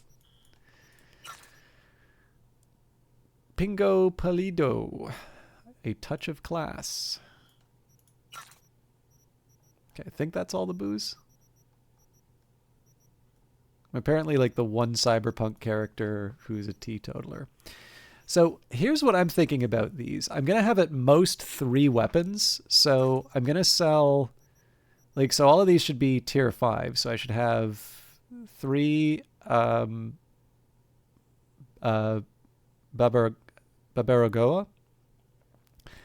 And then I should be selling the rest.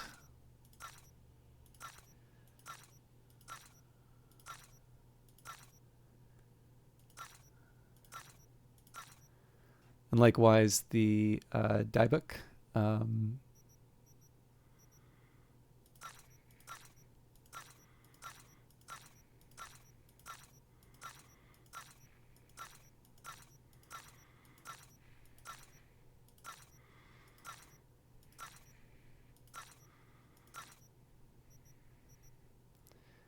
So I'm not crazy about keeping a blue one here, but I figure three of each is probably a decent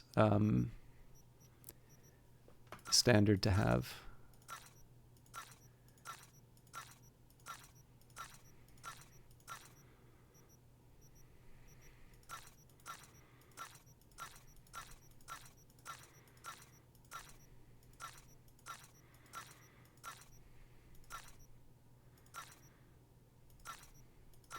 I think I'm going to leave the mods, like these kinds of mods, alone.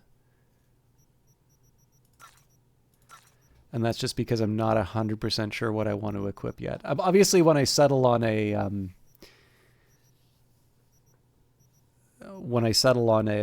certain type of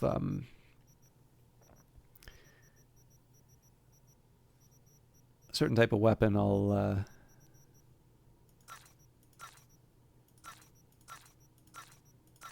I'll feel a little more comfortable doing that. But right now, I mostly just want to get rid of the clutter.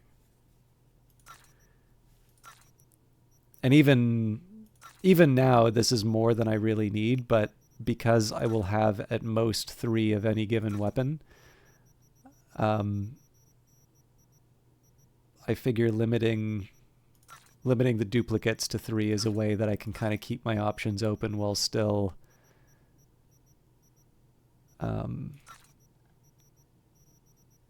one, getting, I mean, so first of all, look at the money that I got out of this, and then second of all, I am going to hang on to the junk still. I imagine that'll be a big windfall. Okay.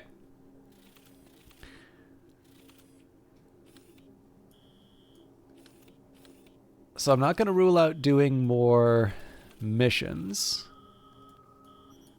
What I'm interested in right now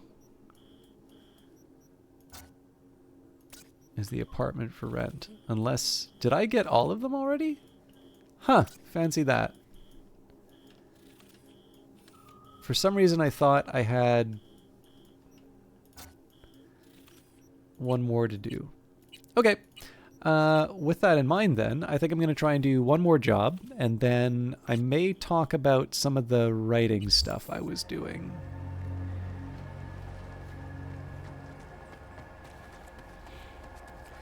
And I'd really like to keep talking with Delamain, but I feel like my fancy... I bought this fancy car for a reason. Okay, so I'm actually pleasantly surprised that we're ahead on the apartment hunting.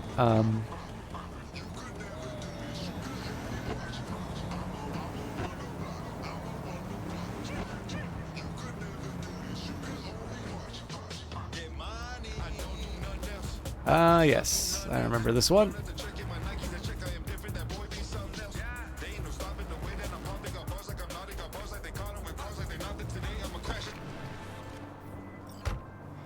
So listen, Maelstrom's got this Ripper Doc.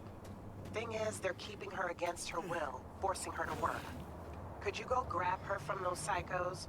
Her brother would be grateful. Deets attached. Okay, SOS Merc needed. Rescue Lucy Thackeray from Maelstrom captivity. Clean cut clinic on Longshore North Street. Blood looks out for blood. Birdie's a leadhead who's gonk enough to join up with Maelstrom. Realize pretty quick the psycho gang operates by simple rules. You stay, you die, or you pay. In comes her sister Lucy, who chose option number 3. Instead of hard scratch, she brought out her bro's freedom with her expertise and services. She put 3 months of cyberware repair on the table. Problem is 5 months have already come and gone. Now in comes you. Gig is on Birdie's dime. Guess he had a few extra eddies stuffed in his mattress.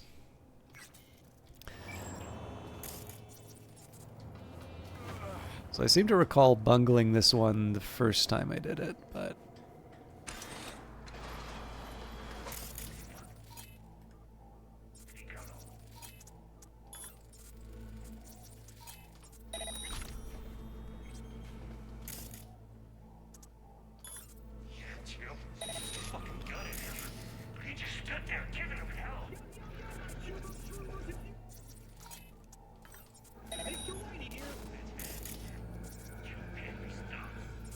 So I'll do 2 passes through this, one to see which ones I can find on my own, and then I'll do a ping.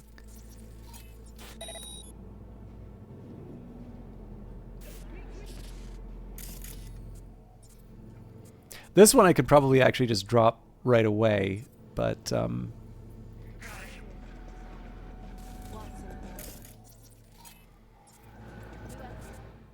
okay, that's good to know. I may head out and see if I can capitalize on the absence. You're kidding me. Okay, I gotta remember.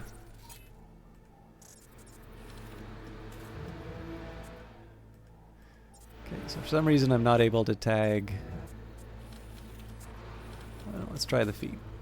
Okay, works for me. And there's one that kind of keeps appearing and then disappearing, so I think I'm going to have to accept the... I think I'm going to have to accept that this is going to be an imperfect collection. Alright, this is a little dangerous, but I think we can make it happen. Oh, not good. It's killing time!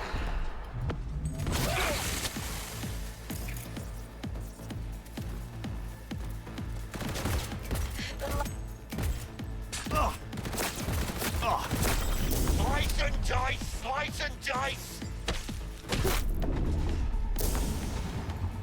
Bunch of weaklings!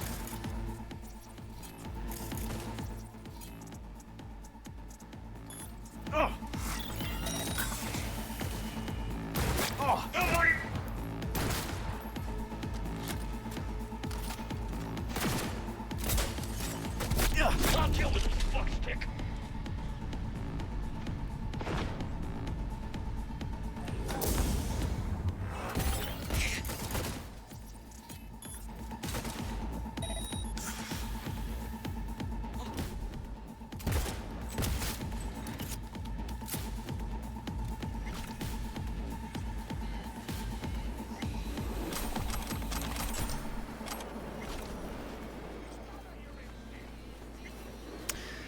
Not my best work.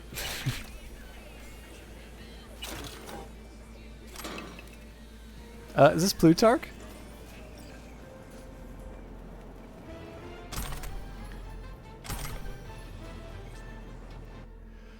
Archive conversation, Michaela Johnson and Nikolai Jordahl. She's operating now. He pulled through? No idea, but that Lucy's a fucking miracle worker, I'm telling you. She chipped Bill and that small intestine or something. And now he breaks out in song every time he takes a piss. I'm not asking about hands. I'm asking about the deal. Did you get the gear? Part of it. Had to leave some of it. Round up more pissants and go back for the rest. Only this time, no fuck-ups.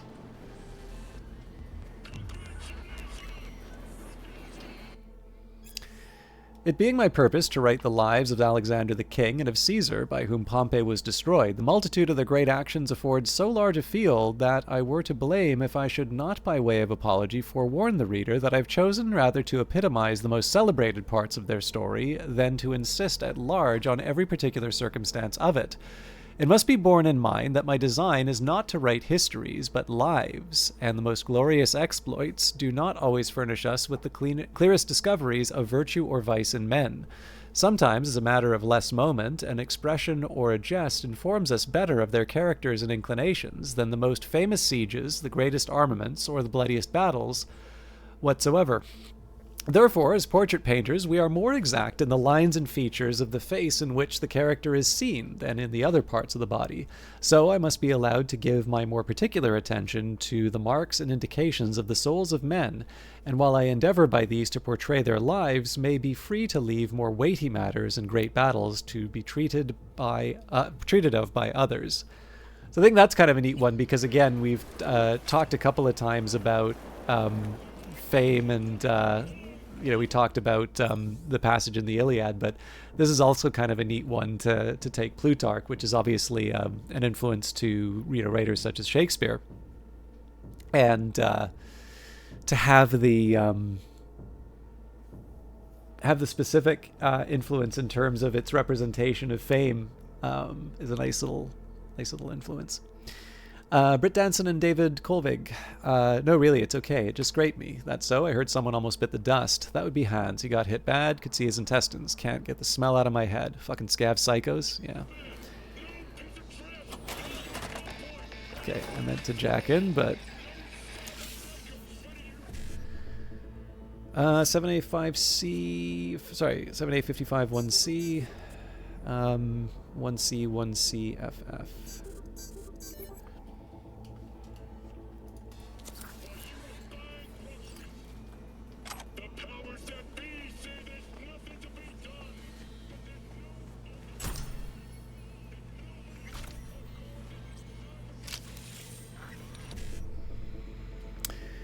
All right. So 1C5555, I guess, in this case. I just need to make sure that I can get a one. Yep.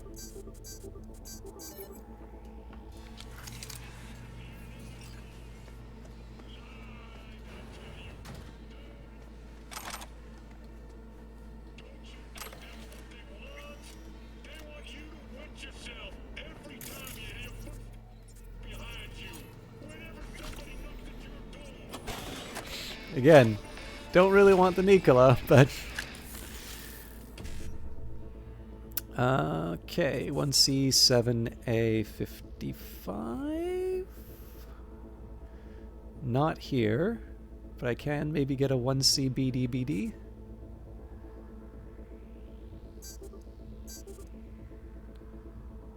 So then I need to get the 1C7A55, yeah.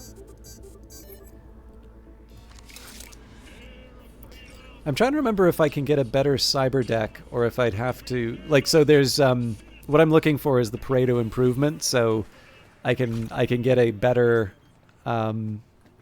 It's not exactly Pareto just because I'm the only one, but like the idea here is I'm looking for a deck that gives me a pure bonus. It gives me the same or better out of all of my items. It's not actually immediately clear to me that does that. Okay. And then I need 255s and a 1C, which I can do here. Because I remember some of the high-level decks, you do get, you can get improvements, but they tend to come at the cost of like a special ability.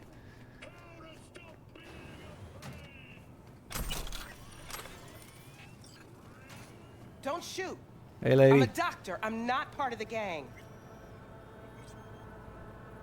I know. You're Lucy Thackeray. Tex blacked out again. Piece of shit. And you are? V. Your brother sent me to get you out of here. Birdie? Okay. Okay, just a moment. What's with him? Any second now more of those Borg freaks could show. They shot him. Almost got him sorted out, but the bleeding started again. Look, we don't have time for this. Tech they've got in here belongs in a scrapyard. We got a Delta now. Since you're still here, run a scan on him. Pressure's falling. Same with the temperature. He's going into shock. I'll try to stem the bleeding. You, give him a unit of synth blood. Come on! It's on the table. First from the left. Hello, Ellen Ripley.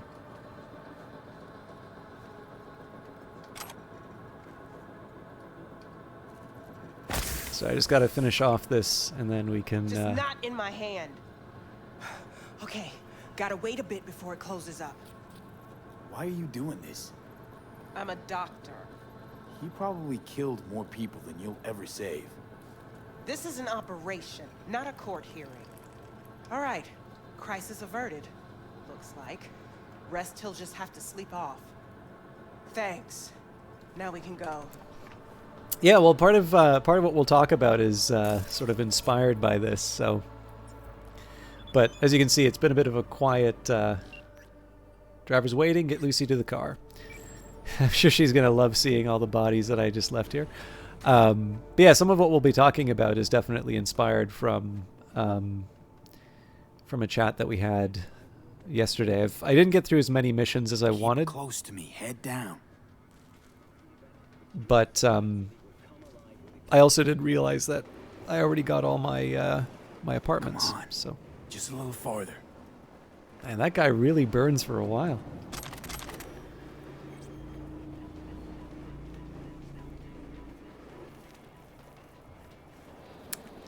There's no rush.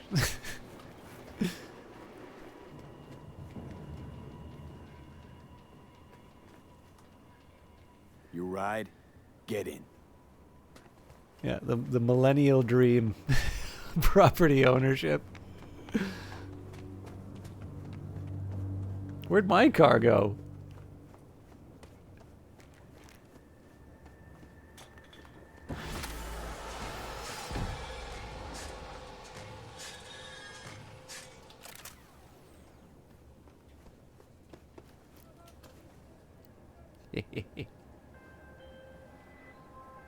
Hey, Lucy's safe. Preem work. Thanks. You're welcome.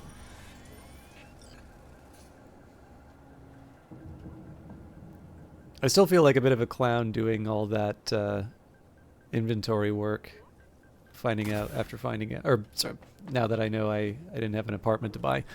But unless there are any like major objections, I thought maybe what I can do for the end of the stream is I do kind of want to talk a little bit about the alternative cyberpunk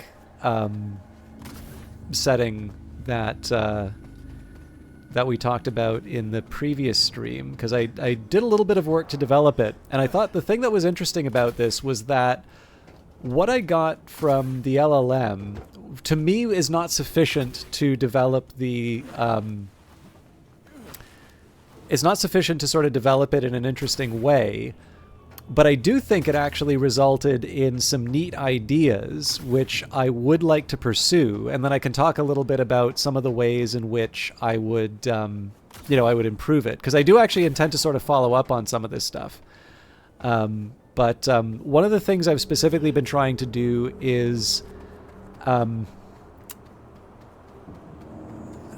do I do that? Actually, you know what? Here's what we're going to do. We're going to save the game, and then I'll switch to just chatting. And I can give a little bit of context for this, because there's something sort of funny in the local game dev community and in other communities. I seem to have gotten the reputation for being sort of like Mr. AI. And I'm not entirely sure that's a fair characterization. I understand why it's there, but it's not necessarily... I think there's a little bit more nuance that we can get out of this. So just let me take a quick second here to change the category.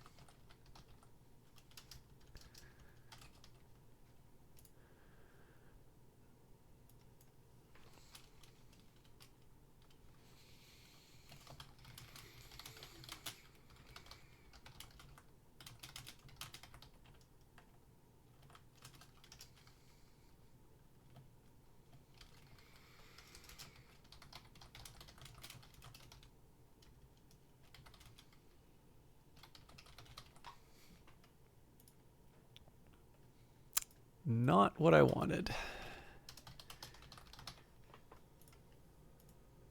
All right, there we go. So Ellen Ripley says, I think you're very knowledgeable in this space, but you're not an insufferable AI, bro. Like, I'd like to think, I'd like to think that. I realize that it may not necessarily be the kind of thing one can self-apply, but you know, like this is the chat. So I've kind of talked a little bit about, oh hell, where did I put this?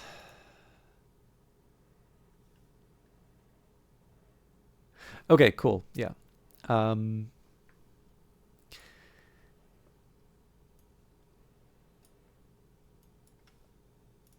But yeah, I'll offer, so there's going to be like a lot of table setting for this, for which I apologize. But I mean, the aim here is to try and speak. So I want to talk, there's going to be a few things that I want to try and talk about on this. So one is going to be talking about productive ways that we can use these tools in creative environments. This is actually a huge topic, and one that I think sort of defies any one-size-fits-all answer. So I'll go from like high-tech to low-tech in this example. The Unity game engine exists. It's existed for a while. It's still quite dominant in terms of overall gaming. But it would be fair to say that Unity does not produce a single type of game, and in fact, even developers operating within the same genre of game have very different ways of working with those tools to produce the games that they do. And you can say, I'll go so far as to say that there are some ways which are better than others. There are some which are maybe more consistent with getting the results that you want faster. But I think even once you start aligning them along the lines of productivity, and you start sort of saying, okay, we've got this basket of sort of experienced and knowledgeable devs who are able to use the tools to their maximum value. And I want to be really clear on this. That is already a high bar. It's wonderful that lots of people have the opportunity now to make creations using tools like Unity. But the fact of the matter is that there are even people who are like making this a full-time job, like they're quitting their day job and going full-time indie, who have not bothered to learn how to use the tools. And that, I think, is a really big problem. It's why I have this belief that at least some of the discoverability problems people are talking about are actually pricing problems, that until they become more productive, that they're never going to be able to make a profit on their games, because what they are doing is they are making an experience that can be charged at a certain price and it's taking them longer to make that, so they have their overhead at the very least in terms of like covering rent and things like that. And in the end, that math is not going to work. That might have worked in the past when that might have worked in the past when there were few, like people were just discovering that you can make games and sell them on Steam. But we're really at a point now where the market is competitive enough that you do actually need to deliver something within a certain time frame for it to be financially viable. But you don't even need to think about high tech for this stuff. Think of something as simple as a pencil and paper. Think about a typewriter or a word processor. We have some basic rules of language, and generally you want to be following those.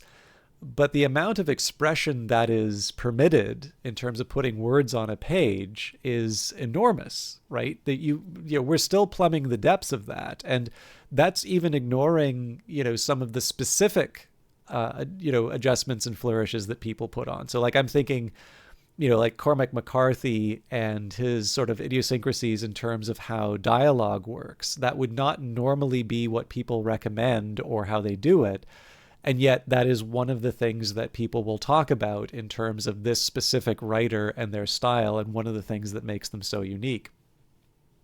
And so I think it's fair to say that when it comes to things like large language models, fitting them inside of a creative pipeline, if you will, the uses are not going to be all the same. So, and this already is taking for granted that there is any use for these things. Which, of course, brings me back to the whole AI bro thing or that. There's two reasons why I want to stay on top of this technology. One thing I have noticed is that people have incredibly strong negative reactions to this, but I've also noticed that they tend to be very inconsistent ones. So there was somebody who I knew who did art, and they talked about being really uncomfortable with the image generating AI, but they thought the writing ones were really cool. And I'm pretty relaxed as far as the writing ones are concerned, because to me, the whole prospect of making a living writing has never really been a realistic one for me. Like BuzzFeed already. If I want a machine that generates like thoughtless articles that just reflect this median reader, like, take a look at any content farm, right? Look at Cracked, look at, BuzzFeed, look at, anything that is, gives you a clickbaity title and you just don't feel good after reading that stuff. I did not need machines to take that away from me. It's already here. So the fact that there's a machine doing it doesn't really strike me as all that big of an outrage. I think we've already sort of self-selected into a certain type of, oh God, yeah. We've already sort of self-selected into a certain trough of writing. And I will note that the existence of that stuff has still not prevented me from being able to read really great reporting in The Atlantic, right? So it's harder, but I think it's been hard to make a living as a writer for a really long time.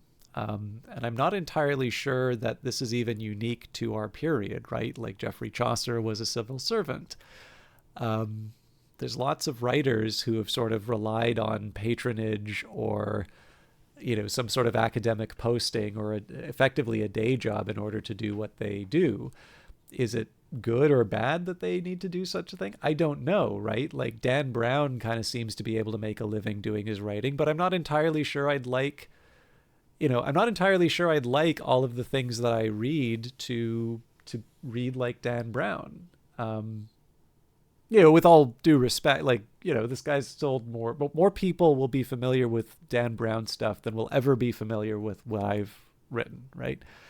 I don't want to turn this into sort of a finger wagging or sort of elitist type of argument, but in truth, the type of stuff I like to read sometimes is getting the benefit of the fact that we have other ways of supporting people with writing. And I mean, sometimes the people that I'll read are people who actually had fairly difficult lives and couldn't pay the bills. And, that's not great. But in the end, that didn't necessarily prevent the work from somehow winding up in my hands for better or worse.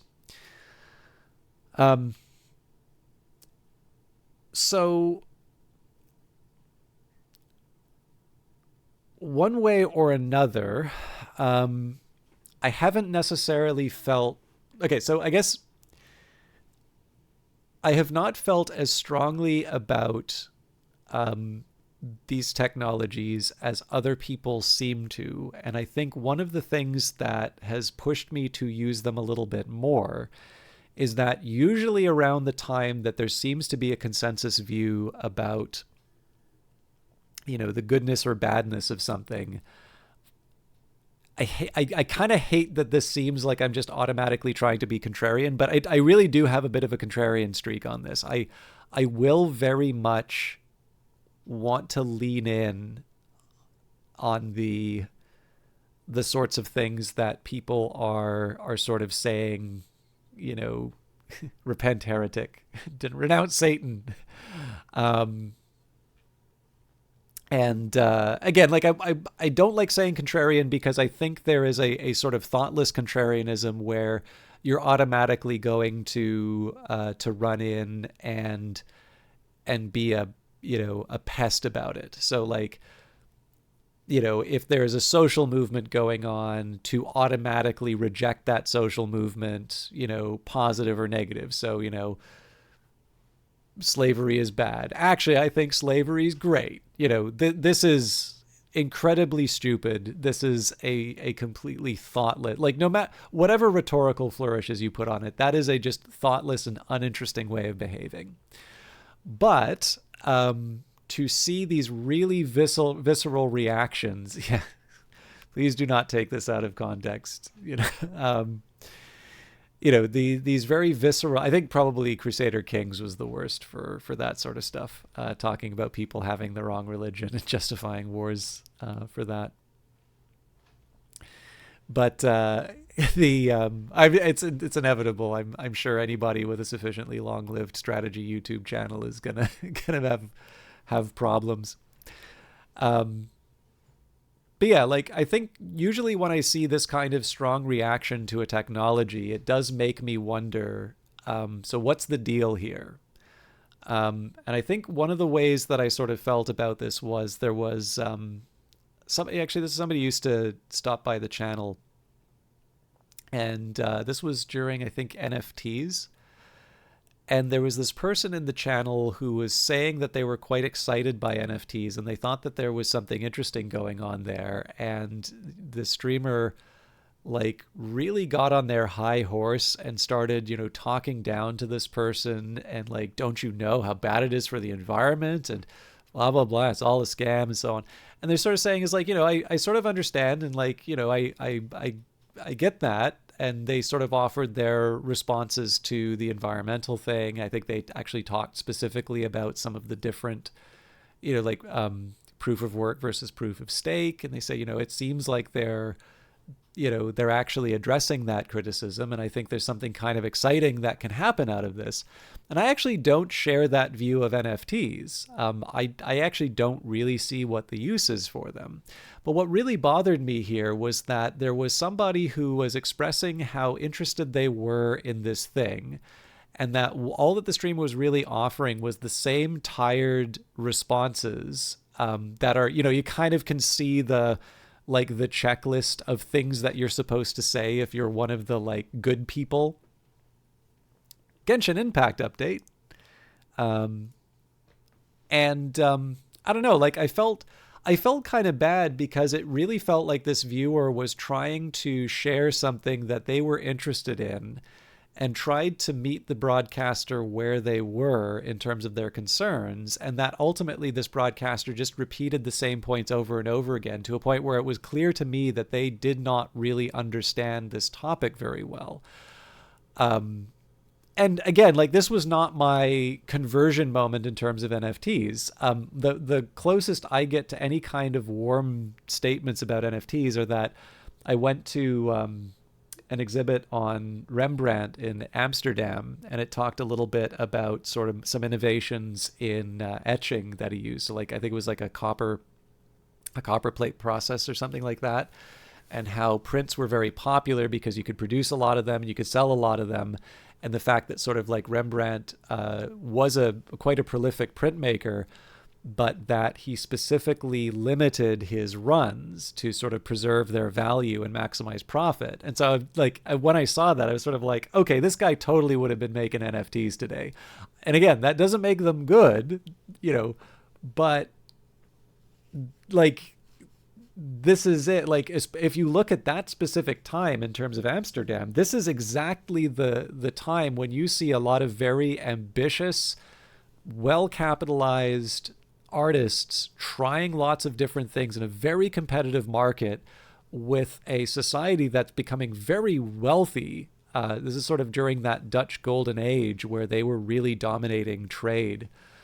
And I think what's important out of that is that you don't just want to focus on the stuff that like worked and there is that consensus view about it being a good thing. You also kind of want to see all the avenues that people went down and didn't work, because I feel like those stories sometimes tell you how to look at today's products, other than just the usual thing that you do, which is to say like, I liked this or I didn't like this. But we were talking about David Lynch earlier and how the contemporary reaction to almost all of his movies were that they were bad, right? Like Ebert like really seemed to have it out for Lynch. Like it took Mulholland Drive for him to finally say a nice thing about David Lynch's movies.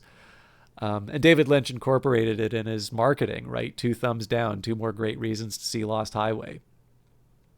So even then, if you just rely on your contemporary reactions or your initial reactions to certain creative works, what it can mean is that you sometimes miss out on something really special because it looks unusual. He did? I actually haven't seen his Eraserhead review. That is really funny. Because I know like Kubrick loved Eraserhead. George Lucas wanted to hire Lynch for Return of the Jedi off of Eraserhead. And I think Mel Brooks, I think it was Eraserhead that got Lynch on his radar to make The Elephant Man. So that's particularly. I mean, I'm not big on Ebert in the best of days, so that doesn't really mean a whole lot to me. Like but I mean, this is true for a lot of things, right? Like I like reviews that make me think more closely. I will actually say I think probably Ebert's better writing is when he talks about movies that he likes. So I feel like there were some essays that he wrote about like great movies that I thought I didn't dislike those. But I never really liked when he, I don't know. It always really felt like he was trying to put on a show when he was like trashing a movie. And I very often felt he was actually quite wrong on a lot of things. But I mean, I also really don't like critics in general. Like I've always preferred review. I've talked about this for like Foreign Affairs and stuff like that. Like one of the things I really like about the reviews in Foreign Affairs is that like there's no stars. I usually tend to find that I learn more about the subject of the review. Actually, you know what? I think I got an issue. Just give me a second here.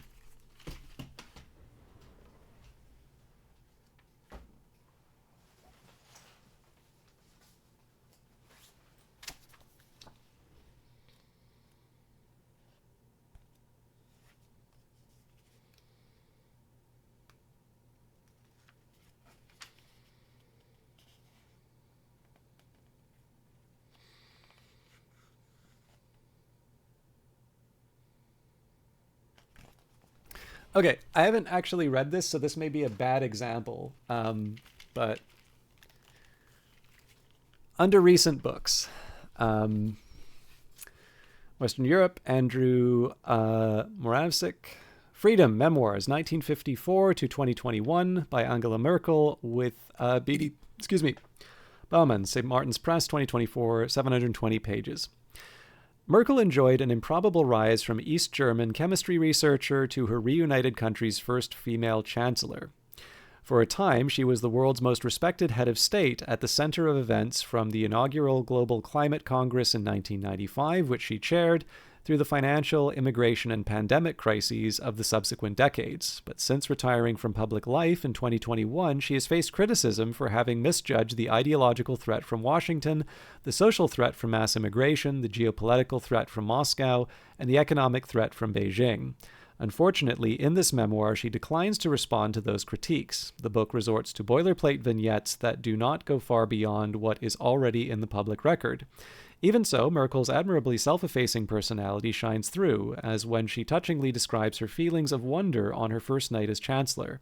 Just a few years after she left office, her spirit of practical, moderate, reasoned, and essentially decent governance already seems like a nostalgic memory in a world of politics ever more populated by scammers, blowhards, ideologues, and cranks.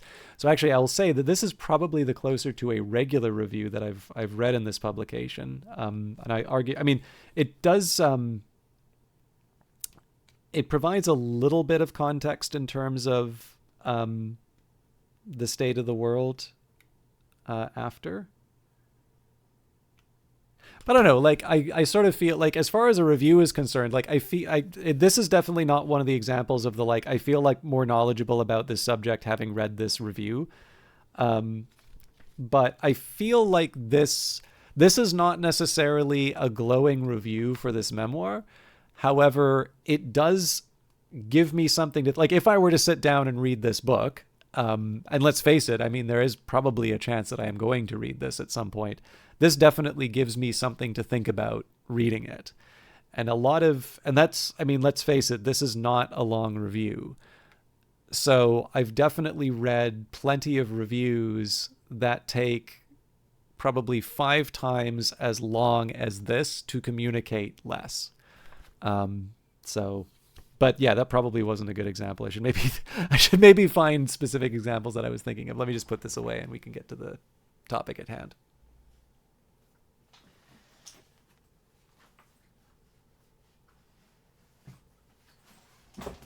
But yeah, so returning to the LLM stuff,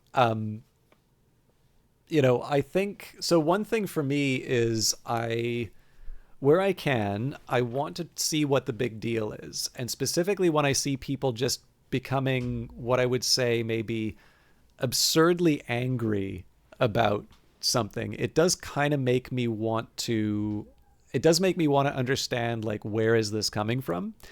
And, you know, obviously the NFT example is a great one because you've probably noticed that I'm not exactly a big NFT guy. I kind of looked and I'm like, I really can't quite see what the deal is here. I do actually follow a couple of people who put out a lot of NFTs, but they're actually just really interesting artists. Like, I want to see their stuff and they tweet out their stuff.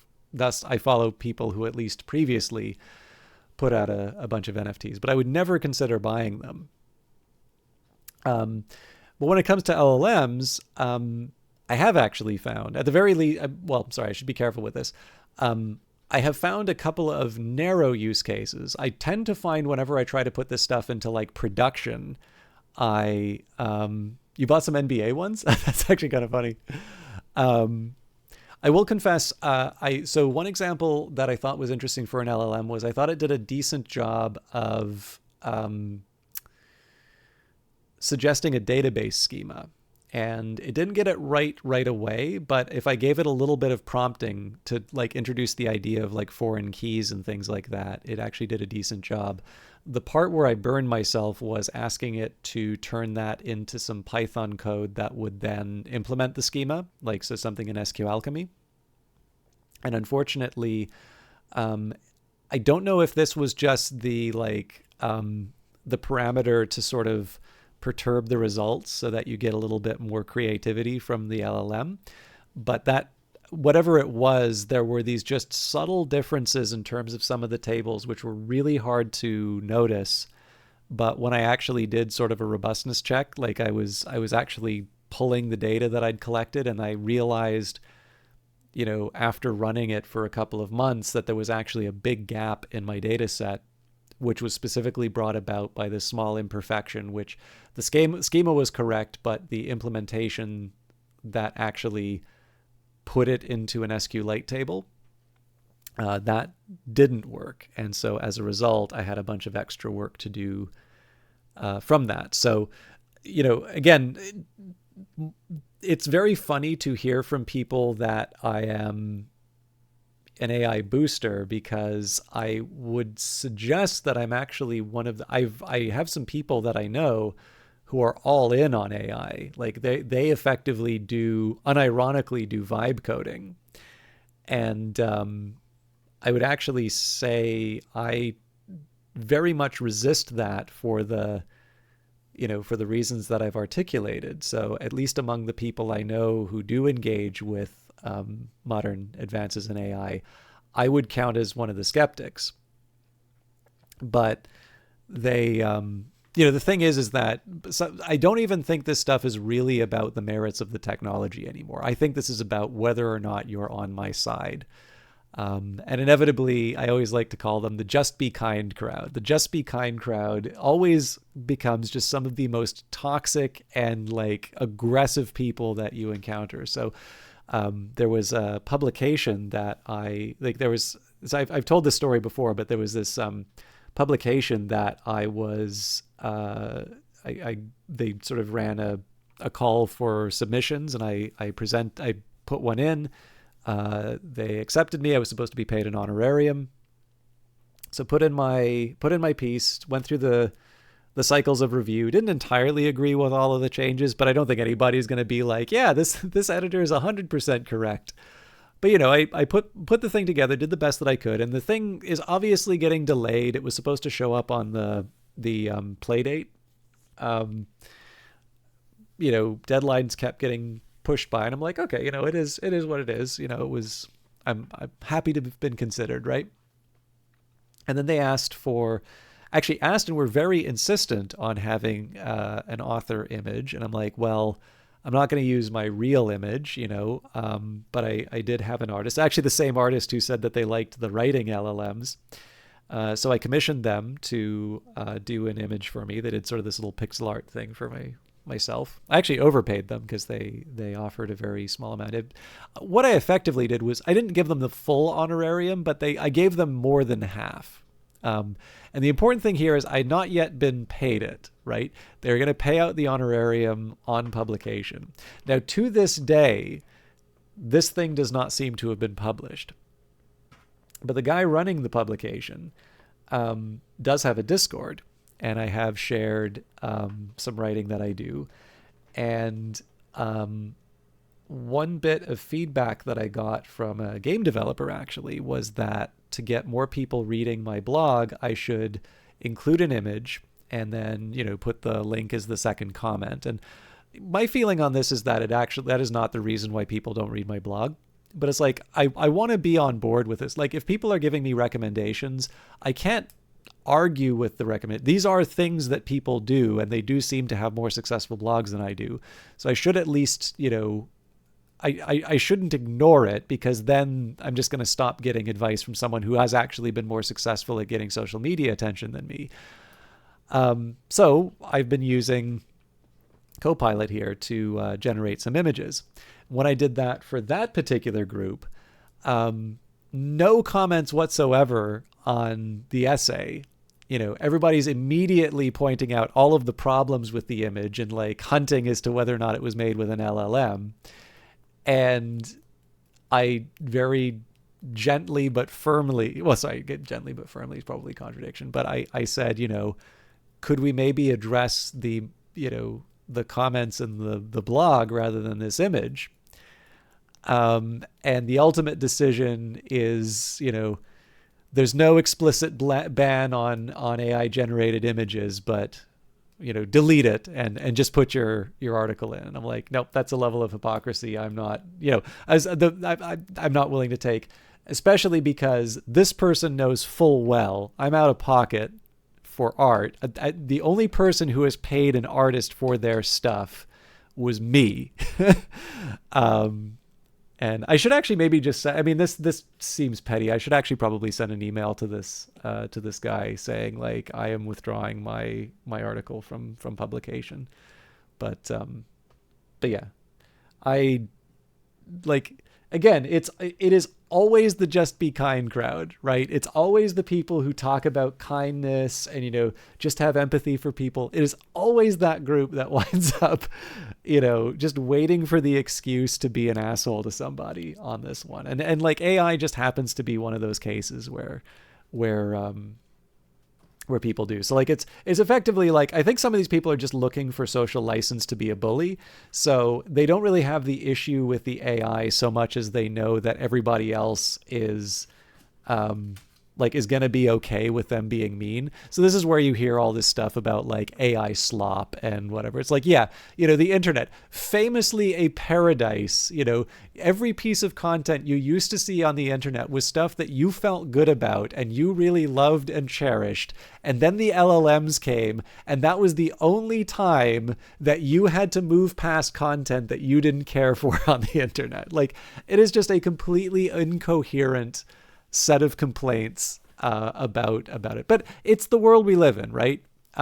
So part of this is, to me, like, one of the reasons why I still try and keep a hand in on this stuff, despite my skepticism, is that if I take this attitude, first of all, I kind of feel like I become an intolerable person, both an intolerant and intolerable person.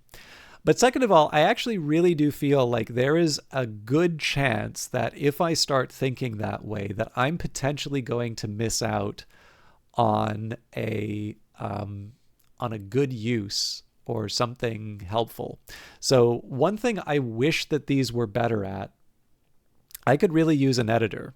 Because the fact of the matter is I don't have a lot of people that read my stuff. And my first, second, third, multiple drafts really aren't where I'd like them to be. I wish I was a better writer than I am, and I definitely wish I was a better editor than I am. And it's a lot to ask the people who read my stuff to like read it on time, give meaningful comments, help me bring it up. Like, I am not paying anybody to edit my stuff. Nobody owes me that, but it's something that would help me grow. So imagine if these things were better at becoming editors. That would be a massive help. And that would be something that would allow me to express myself in the way that I want. I actually don't really care for the writing that these LLMs do. But if it could actually identify, you know, grammatical mistakes, some cases where the argument's falling short, you know, yes, these are skills that I need to develop on my own. But man, if you collaborate with a good writer and you get that kind of feedback from them, it really helps you sharpen your senses for what works and what doesn't. And again, if you don't have someone like that, or if you do a lot of writing, because I mean, again, you get better if you do a lot of writing and have some practice, like being able to have that corrective mechanism rather than like really trying to struggle and, you know, hope that you're able to sort of step outside your own writing and being able to, identify those problems. It's a good skill to have, but it's really one of those things that you get better at if you have someone to help guide through that. You know, the same way that like spell check, right? You know, there are common misspellings. I still make tons of, they're all over this encounter here, for instance. But you know, there's lots of very straightforward blunders that you can make, and you know, spell checker is really good for identifying that sort of stuff. So, you know, there's some things I'd really like to see develop. But if I just sit on my high horse saying, it doesn't have a soul, you know, I'm not going to see when it becomes better and useful. So, and the other thing that I don't really like is that I see a lot of the interactions with these tools as basically being like having an asshole coworker. So, you know, imagine for a moment that the LLM is like a trainee or like a co-op student or, you know, somebody new to the job. And they're like very eager, and they're actually probably really good at a subset of tasks. And they kind of need to be brought on board and maybe be corrected or guided for another set of things. Now, you know, if it's a person and you have that sort of an encounter, if you have that kind of a situation, and I mean, like, there's definitely like law firms and like finance is a bit like this. Definitely film, some parts of film are like this. It's like, you screw up and like they're, they now yell at you, and they yell at you because that's how they learned. And like, those are awful places to work. But like, let's not kid her. I mean, that was a union environment, by the way. Like, I'm under no illusions that like, that's going to take a long time to fix. And it's effectively going to take a group of people to say, this happened to us, and because we didn't like it, we're not going to be the ones to do that to other people.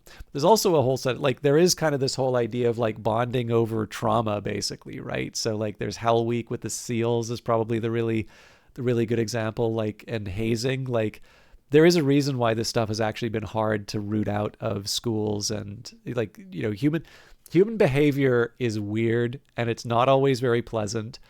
And I guess the question sometimes is, do you want to make policies and do you want to address people as they are, or do you want to make policies around how you'd like them to be?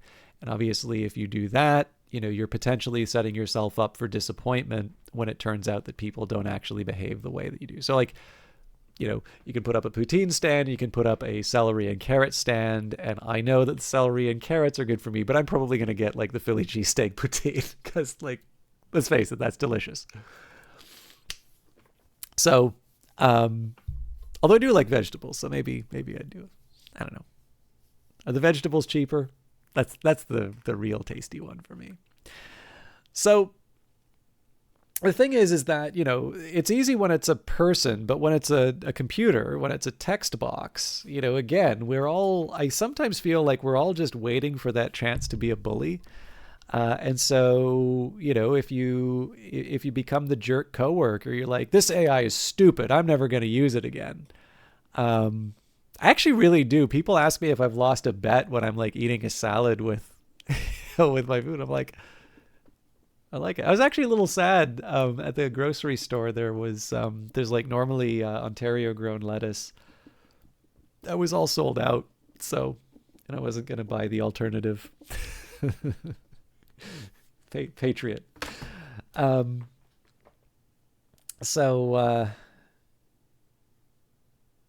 I don't know. I'm like a rabbit. So anyways, I kind of feel like, again, independent of whether or not people are just waiting to be a jerk, I feel like you are cutting yourself off from a potentially useful source if ultimately you say, this thing is not allowed to mess up. One mess up and I throw it away, right? You wouldn't do that with a co-op student. You wouldn't do that with a trainee. Sure, if you hire, if you, I don't know, hire a rock star CEO, so the Chipotle guy going to Starbucks, and, Chipotle guy does not turn around Starbucks, sure, you get rid of them because there's a certain expectation in terms of delivery, especially with those kinds of perks. But, if you're trying to get it to do a specific set of things, it's maybe not so reasonable to just say, one spelling mistake, we're going to jettison you out the airlock. I just don't think that's a standard we hold for most of our things. Like, spell check's a perfect example of this, right? If I'm writing a fantasy book, spell check is not going to be the most helpful feature for me, but it's definitely going to save me when I'm writing a conventional essay about maybe writing a fantasy book, let's say. So, I think if you have a different set of standards, you're probably not engaging with these tools in an honest way. And again, you're potentially cutting yourself off from something useful. Now, this doesn't necessarily mean that every road leads to adoption, right? I started this conversation by saying that I actually have yet to find this, I've yet to actually put this into some sort of production process where I sort of feel safe handing it off and saying, let's rely on it here. But I like this idea of having a kind of a library in the back of my head of here's a set of things that there's a reasonable chance it might be able to do well.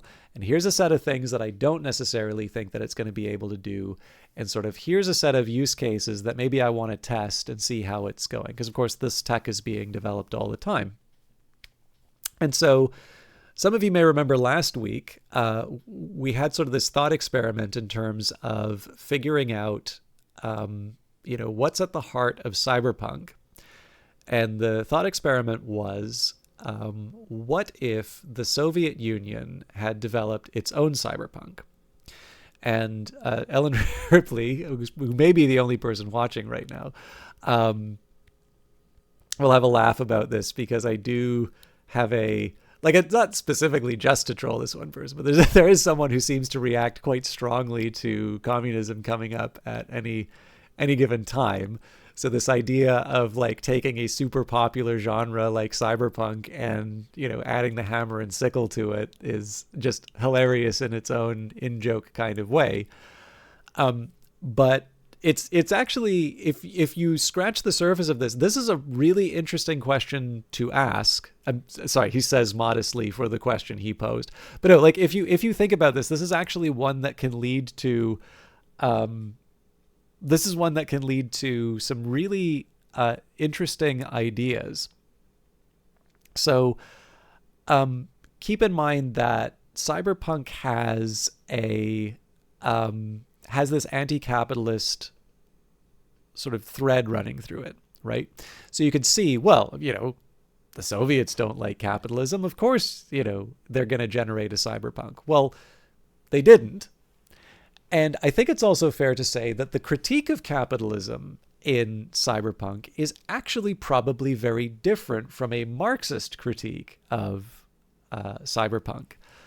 I think you can imagine what a Soviet cyberpunk would look like. I think you can kind of have in the back of your head this. By the way, if you haven't done this, like maybe you'd want to sit down and think for yourself, what would that kind of look like? How would I know that it was cyberpunk while also knowing that it had come from the Soviet Union? And part of this just kind of came up because, in Cyberpunk 2020, the underlying intellectual property behind the 2077 game, Sovoil, is still a thing. I believe in Neuromancer, the Soviet Union is still active. All of the cyberpunk stuff that was sort of at the foundation of the genre. I have not, but I know about it. It's a great idea, I think. So that's the one where Superman lands in the Soviet Union rather than the U.S., right?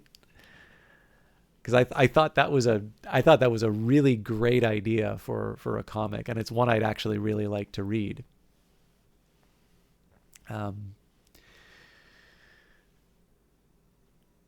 Yeah, that's great. And so I wasn't necessarily thinking of Superman Red Sun when I was thinking about this experiment, but it's actually, arguably, it is more interesting for cyberpunk precisely because there are elements that you can imagine would fit well in the context of, what you imagine something written behind the Iron Curtain might look like. And yet it's something that feels quite alien. And so the reason why I think little thought experiments like that can be interesting is that you actually kind of start asking the question, like, what is at the heart of this genre? Like, how do we know that it's cyberpunk? Is it just the aesthetics, right? Is it the fact that there is neon and rain? Well, probably not, right? So it's like there are certain themes going on in cyberpunk that allow us to recognize it as cyberpunk. But when we remove it from its development, like William Gibson is like a Vietnam draft dodger living in Vancouver, responding to William S. Burroughs, seeing a guy in an arcade with a Walkman on, believing that with certainty that this guy playing the arcade machine with a Walkman on would want to go into the arcade machine if he could. Like that is the origin of the Matrix in Neuromancer. So like Gibson, I think, is interested in writing about technology. He's not necessarily a tech guy. And I think that's an important distinction. So, again, this is a guy, born and raised in the United States, moves to Canada for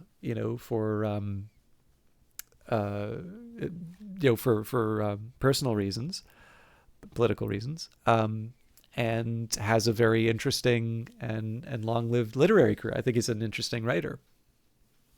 But you could imagine that whether there's like a USSR William Gibson, or whether, Neuromancer travels into the USSR and they like it and they want to do their own thing. And obviously, the USSR in the 80s is going to be a little bit different than, earlier periods. And we can talk about that. I think it would be fair to say that there's a different set of assumptions and priorities that would be informing it. And again, the question that you want is like, what needs to stay constant for this to stay cyberpunk? And what is allowed to change and be recognizably foreign? And you definitely don't need to say USSR. I thought of USSR because that's what came up in the game, and I immediately thought about the capitalist critique and the fact that it would actually look quite different, even though it's the same target, and that was kind of what put me down this train of thought. Now, I'd actually talked about this with Ellen Ripley before, but there's actually something really neat about this, because if you want to think about this, like, you could spend a few weeks in a library exploring this question, right? Because if you think about it, if you're saying, what would a Soviet cyberpunk look like? Well, this can suggest you'd want to do some research on Russian literature. And you'd probably want to understand a bit of the history of the Soviet Union. You'd probably want, if you're going to be talking about the 1980s, you'd want to understand that. You'd probably also want to understand maybe a few decades before that, because this would be the time that author would have been growing up in. What would they have normally been exposed to? What are technological developments? What do you take for granted? And when you are looking at the advancement or maybe the stagnation of technology in the country that you're in, what do people seem to want to use this for? What kind of extrapolation would you do? Like, do we think that, a Soviet William Gibson would be going to Gorky Park, seeing someone, playing a Soviet arcade machine? That, yes, those were things, by the way. Or maybe he's playing pinball, and there's something different. And like, is there, is somebody playing a synthesizer, and that was the origin of the Matrix, Well, sure. I mean, all of this is just sort of telling kind of the same story. Like, this is telling William Gibson's story, and you're just changing the labels of all of the different, of all the different places. What you probably want to think about is like, what was it like to live there? What do you take for granted? And how does that lead you to similar themes? Because I guess one of the things that you would think about for literature is that in the end, the reason why this is so attractive to all of us is that there are common human experiences that are being described. And, we can read Dostoevsky or Tolstoy or Gogol, or, there's any number of great, and I'm limiting this to Russian authors just because I'm talking about the USSR. But, world literature is full of people who have a completely different understanding of the world, right? And even just think of classics, right? Homer or Ovid or Lucian, right? These are people who have an incredibly different view of the world and have, these very, very, very strange assumptions about what's going on and what priorities are and who their audience is. And yet these are stories that speak to us. Now, the classics, I guess, maybe have a little bit more, I think there's maybe a little bit more that you can relate to there, just because these really do seem to have, they've inspired writers that we kind of consider in our own traditions. And so maybe there's a little bit of a bridge towards towards that. Maybe that's why classics have the role that they do. But I think it's fair to say a lot of what we like about literature, even if they are from regions that we're unfamiliar with, and maybe from times that have a completely different set of priorities than we do, we still relate to it because, again, there is that core, there's that human element that we understand and relate to. And so, again, part of this exercise is trying to find, like, what are those things that can vary, that sort of put maybe the fingerprints of a certain type of writer on them, and what are the things that sort of stay the same and allow you to still say, like, you know, I like this genre and I recognize it as this genre, and I had I grown up, you know, under the Khrushchev thaw, let's say, you know, I would have read this and thought this was, you know, that this was great. So that's, you know, if you need some sort of motivation for the exercise, that's kind of it. And I mean, honestly, sometimes it's just fun to do this sort of stuff, right? Asking the what if, you know, this would not be the first time that there's an alternate. I'm not describing an alternate history, by the way, but you can, and I will go to the alternate history side. Sometimes it's just fun to ask these kinds of questions, because sometimes just turning the dial that hasn't been turned can be useful, right? You know, as Ellen Ripley's talking about Superman Red Son, what if Superman had landed in a different country? What if he was working for Pravda instead of the Daily? Is it the Daily Planet? Wherever he is. So anyways, and of course, then you also get to ask some of the questions in terms of the, you know, what is the message of Superman? What is the point? What is the, you know, I think most of us would probably, does he work for Pravda? That's great if that's true. But yeah, like, some of the stuff that you're like, this is great. Actually, here's another good example of this. Watchmen, right? Watchmen just says, it's like, what if heroes were real, right? If you came in face to face with Batman, he's Rorschach, a guy with like a dangerous level of moral certainty and a willingness to back that up with vigilante violence, right?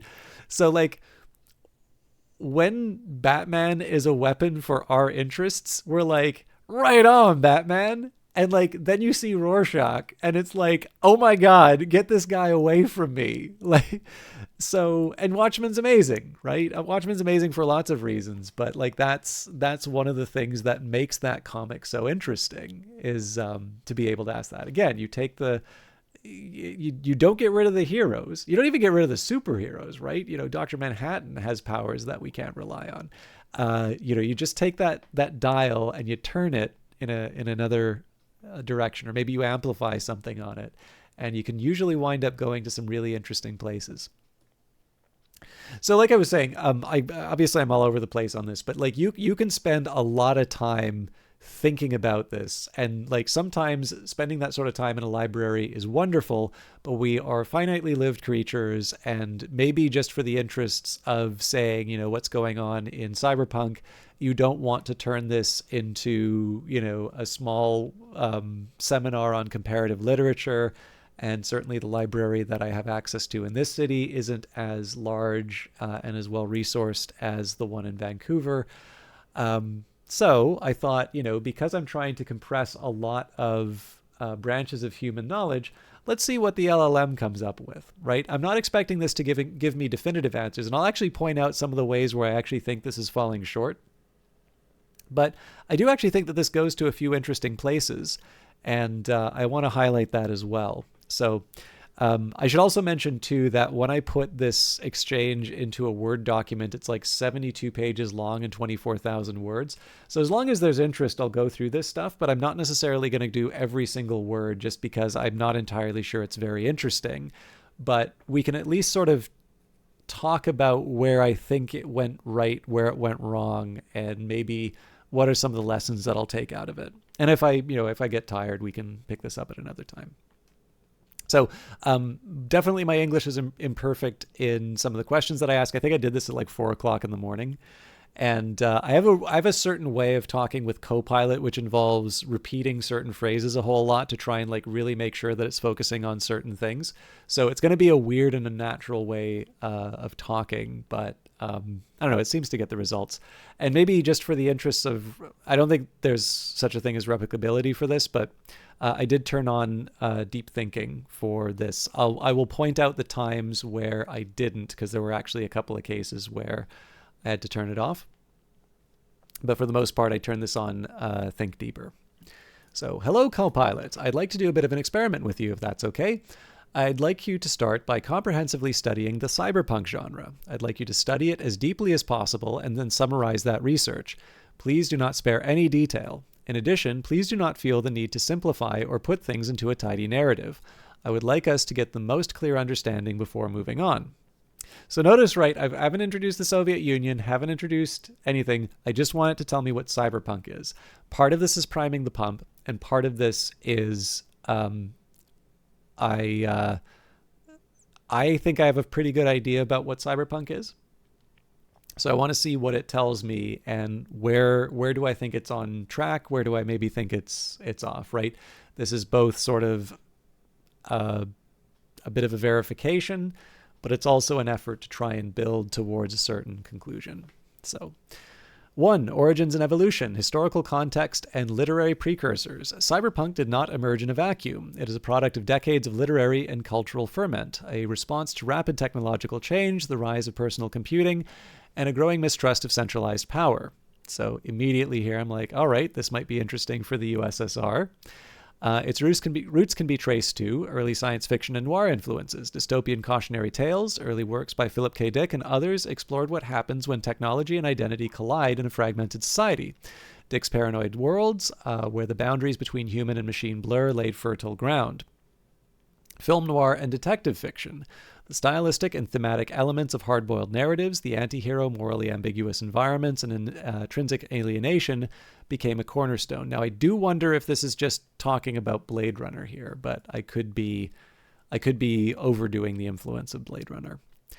New Wave science fiction, 1960s to 1970s, emphasis on style, form, and challenging narrative conventions. Authors began questioning the grand narratives of progress, instead exposing darker, more complex realities.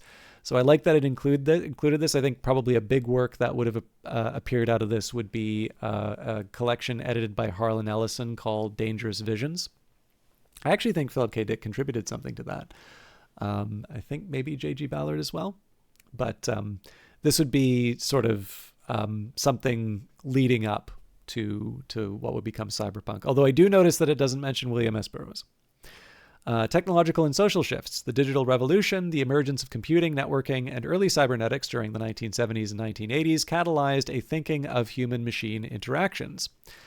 And then countercultural and punk movements, a spirit of rebellion, anti-authoritarianism, and a DIY ethic resonated with the disenchanted, a natural ally to rapidly advancing but unregulated technology. Canonical works and milestones. Neuromancer, 1984 by William Gibson, not merely a novel, but the seminal moment that defined cyberspace as a battleground for identity and power. Sorry, did I say Matrix or cyberspace? Anyways, Gibson's work birthed an aesthetic and vocabulary, Matrix jacking in, now indelibly linked to cyberpunk. Bruce Sterling's contributions, works like Islands in the Net and Schismatrix, offered alternative visions centering on both cultural hybridity and biological modification, pushing the envelope on what cyber meant. Film influences. Blade Runner, 1982, Ridley Scott's interpretation of a rain-soaked, neon-drenched dystopia, showcased visual motifs and ethical quandaries, humanity versus replicancy, that remain cyberpunk's touchstones. Later cinematic echoes. The Wachowskis' The Matrix, 1999, combined science fiction John Wick for old people, combined cyberpunk aesthetics with simulation theory and postmodern critique, expanding that early ethos into the digital age. Timeline snapshot, simplified but layered, so 1960s to 1970s, precursors in new wave sci-fi. Oh, it does mention Harlan Ellison, that's nice. 1980s, birth of cyberpunk, Gibson's Neuromancer, Sterling and visual reinvention, Blade Runner. 1990s to 2000s, expansion into film, anime, and video games, Snow Crash, Ghost in the Shell. Presumably Akira belongs somewhere between these. And 2010s to present, remixing and reassessing in a hyper-connected world, Cyberpunk 2077, augmented realities. Core themes and motifs. Cyberpunk is defined by contradictions. It exists as a tension between extremes: high-tech versus low-life, high technology, cybernetics, and biotechnology. Characters often possess augmented bodies or neural interfaces, symbolizing both human progress and existential vulnerability. Artificial intelligence and virtuality. The concept of cyberspace emerges as a parallel universe, a digital realm that mirrors the complexities, dangers, and freedoms of our physical world. Low life, urban decay, and social fragmentation.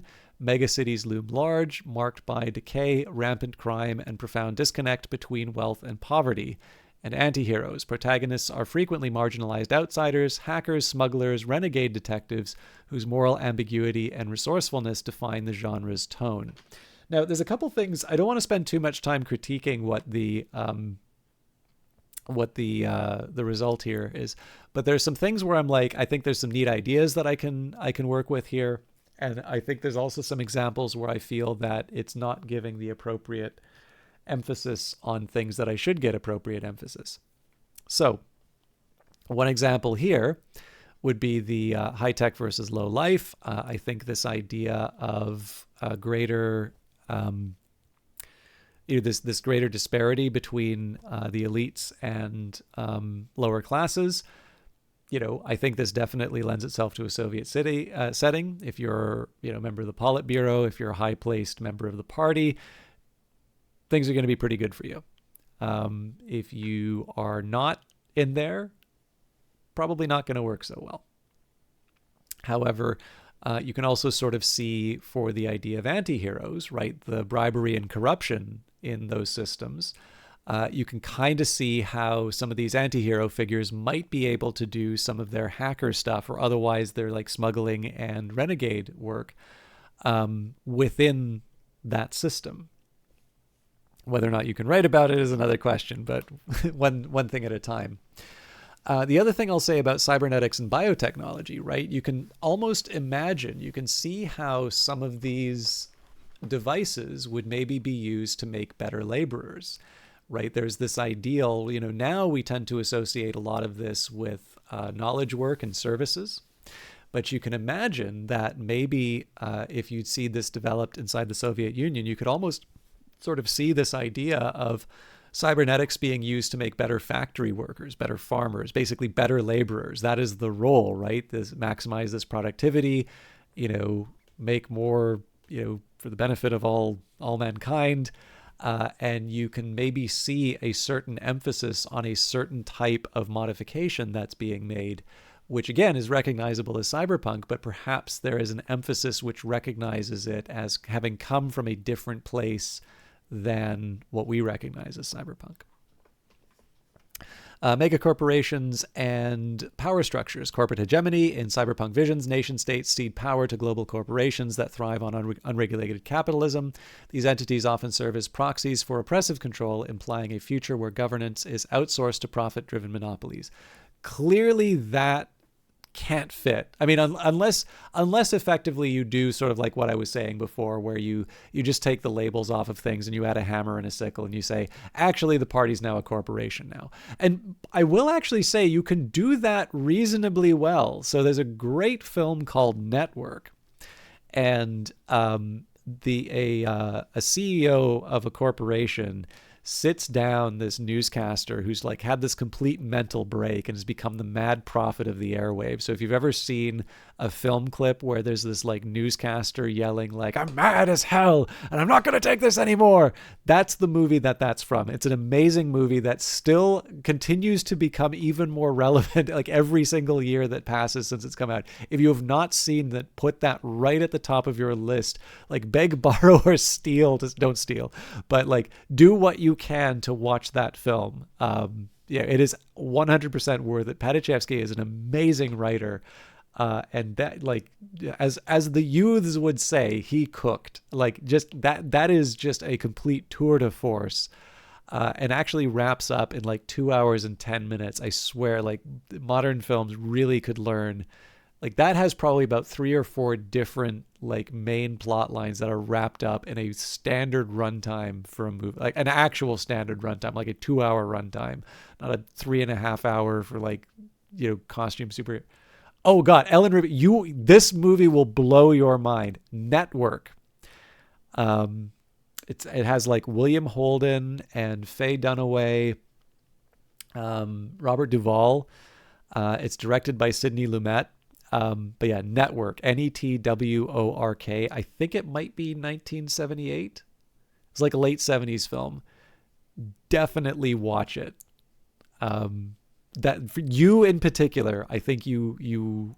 Okay, I mean, now maybe I've oversold it, but like, I get an impression that will probably be a film you are happy that you see. I may misjudge your taste, but I have a feeling that is like that movie in the late 70s, like reality television, Fox News, like most of the stuff we see on social media, like it's all in there, right? I saw that movie. God, when did I see that movie? I'm pretty sure I was in high school when I saw that. there have definitely been some big social changes since I watched that. And like I remember watching that for the first time and I'm like, damn, like they I don't know what was in the water when they made that, but like I don't know if they knew how well they would like hit this. And like it's been a while since I first watched. I've watched it many times since, and it's like this thing is just getting more relevant. Like, how is this possible? Like, do we need to go back and assassinate Pat Chayefsky so that like the world just stops seeing these as like good ideas? Like, if Network didn't exist, would we not see some of this stuff come out? So yeah, it's a hell of a film. I highly recommend it to all of you. Like, so far, whenever I've shown it, as like if I feel that my reputation as chooser of good flicks is under risk, I usually get Network, because there's actually a specific scene I think of too where like you can hear a pin drop and I know that everybody's like completely locked into the movie. And so far it's been reliable as like maintaining my reputation as a chooser of good flicks. I'm sure one day there'll be someone who's like, that was boring, but so far it's good. So yeah, I hope those of you that go out and check out Network, who haven't seen it before, enjoy it as much as I did. You might feel a little depressed at the end, but no, it's absolutely solid stuff.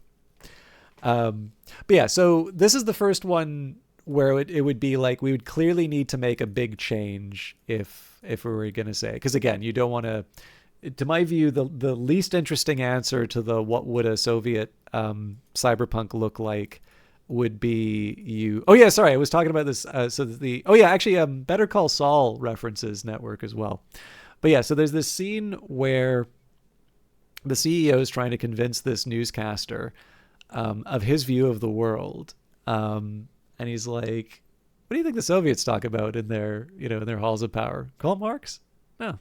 They get out their linear programming charts just like we do, and they calculate, the revenues against their costs or whatever. The world is a business, Mr. Beale. It's a pretty good scene. The part people really remember about it is like, you have meddled with the primal forces of nature, Mr. Beale, and you will atone. But because you all haven't seen it, I just sound like a crazy person now. But that's the part that gets referenced in Better Call Saul. But yeah, so like I will actually say that Network has done this. Like effectively, that scene reduces the Soviets down to sort of a profit maximizing corporation, just like the network of or actually it's not it's a conglomerate that owns the network. But we can do better in this case, I think, because that is a businessman trying to convince a reporter of his vision of the world. I feel in this case here, we're trying to get to the bottom of what cyberpunk is. And I feel that we owe the subject more than just like removing the McDonald's signs and replacing it with, a hammer and a sickle. Identity consciousness and posthumanism. Blurred boundaries. Cyberpunk interrogates what it means to be human when identities can be hacked, altered, or commodified, challenging the sanctity of individual consciousness. So commodified, I sort of feel, is already there, right? Because, of course, you have this more collective society and all that. But you can take that theme and you can highlight it in a different way. It's no longer the corporate wage slave. Maybe it's the factory worker. And, if you've ever seen the Chernobyl miniseries that HBO did, you can actually already kind of see how some of this might play out. Themes of transhumanism and posthumanism surface, questioning whether technology expands our humanity or diminishes it. Existential nihilism and alienation, something I'm sure isn't anywhere present in Russian literature, right? Fragmented realities. The narrative style often mirrors a fragmented, disoriented society where truth is elusive and personal connections are tenuous. There is a pervasive sense of distrust, not only in institutions, but in one's ability to discern reality from simulation, right? Clearly, this is something that you can play with in a Soviet atmosphere, right? Distrust of the institutions? Of course. And political and economic critique, capitalism unbound. Cyberpunk critiques the excesses of neoliberal capitalism. The relentless drive for profit and efficiency leads to stark disparities, surveillance states, and environmental neglect. This critique is not merely political, but existential, where the human spirit is both a tool and a casualty of an all-consuming economic machine. So again, we can have capitalism in here, but do you feel that we could still make these points without a neoliberal critique? Like, do we feel this is gonna make, I'm sure if I had a bigger audience, this would get me emails, but like, do we feel that do we feel like the good guys won the Cold War? Do we feel like the environment would not be an issue if the Cold War was still going, or if the USSR had come out on top? Do we feel that there would not be a surveillance state, or that there would be equality between the top and the bottom? I'm not so sure of that. I obviously don't want to impose a particular beliefs. I realize that tankies are a thing, but I would go so far as to say that you do not necessarily need to have neoliberal capitalism to have all of these concerns present in the genre. And perhaps, if you're interested in wondering what maybe a Soviet cyberpunk would look like, where do these concerns come from if you remove neoliberal capitalism, right? Or at the very least, you can have a critique of capitalism, but perhaps the critique of capitalism is the propaganda that the top are using to perpetuate the disparities. This would be the 1984 situation, right? We've always been at war with Eurasia or East Asia. Aesthetic and narrative conventions. By the way, I'll just highlight again. All of this is the LLM talking about cyberpunk. We're using this as kind of an idea generating machine, right?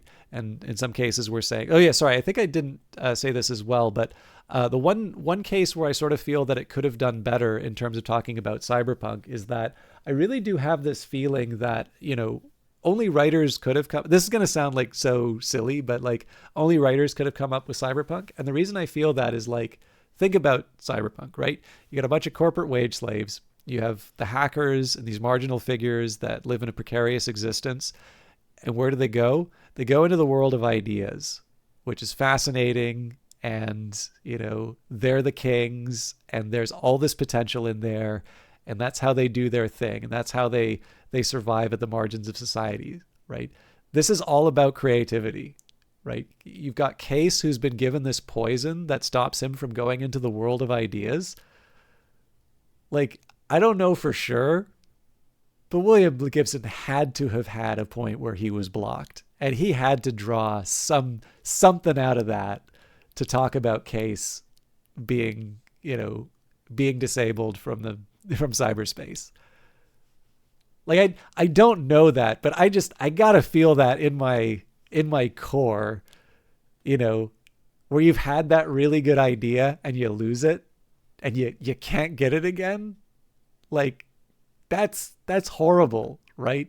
And in Neuromancer, like that is the amazingly cruel punishment that the employer that the main character burns. He's like, yeah, you got the money. You're never gonna work again. You are never gonna be able to go back. You're never gonna be a hacker. You're never gonna be able to do that thing that you're great at. And you've got this, and of course that's the reason he takes the job, is because he has the possibility that he'll be cured of that. So, again, I can't say what was in William Gibson's head, but man, I'm pretty sure any writer that's had a good idea and then gets blocked, or someone who's like really struggling with a page, and it's just not coming out. Like, by the way, the answer to that is like, sit down and write. Prove to yourself that you suck. Prove that you are as bad as you think you are. Like, whatever it takes to get that stuff out on the page. The only way I've ever been able to really figure that out is just to get the crappy stuff out. And like, better writers than me say that they tend to find that the stuff that they write when they're not feeling it is not as bad as all that, and that it's like roughly about as good as the stuff when they're in the flow. I don't 100% believe that. It's definitely not true for me. There is definitely times where I feel like I'm writing under protest and like it comes across in the writing, but at the very least I'm editing that stuff rather than doing it. So anyways, for what it's worth, nobody's asking me for writing advice, so I don't know whether or not that's helpful to people, but like sometimes just sitting your ass down and like getting some words out, you got to do it. Like, if nothing else, like just take it as a challenge to yourself, saying that, you don't get to put the pin that says you're a writer on your lapel if you don't get your words out. I think that's one of the reasons why people really like that Julia Cameron book, The Artist's Way, like, because she's like just zealous about the morning pages. And I'm like, I think that's really, it doesn't have to be the morning pages. It's really just the like, have a damn work ethic. Don't call yourself a writer if you're not going to sit down and like do the work. And like, if morning pages is how you get there, great, do it,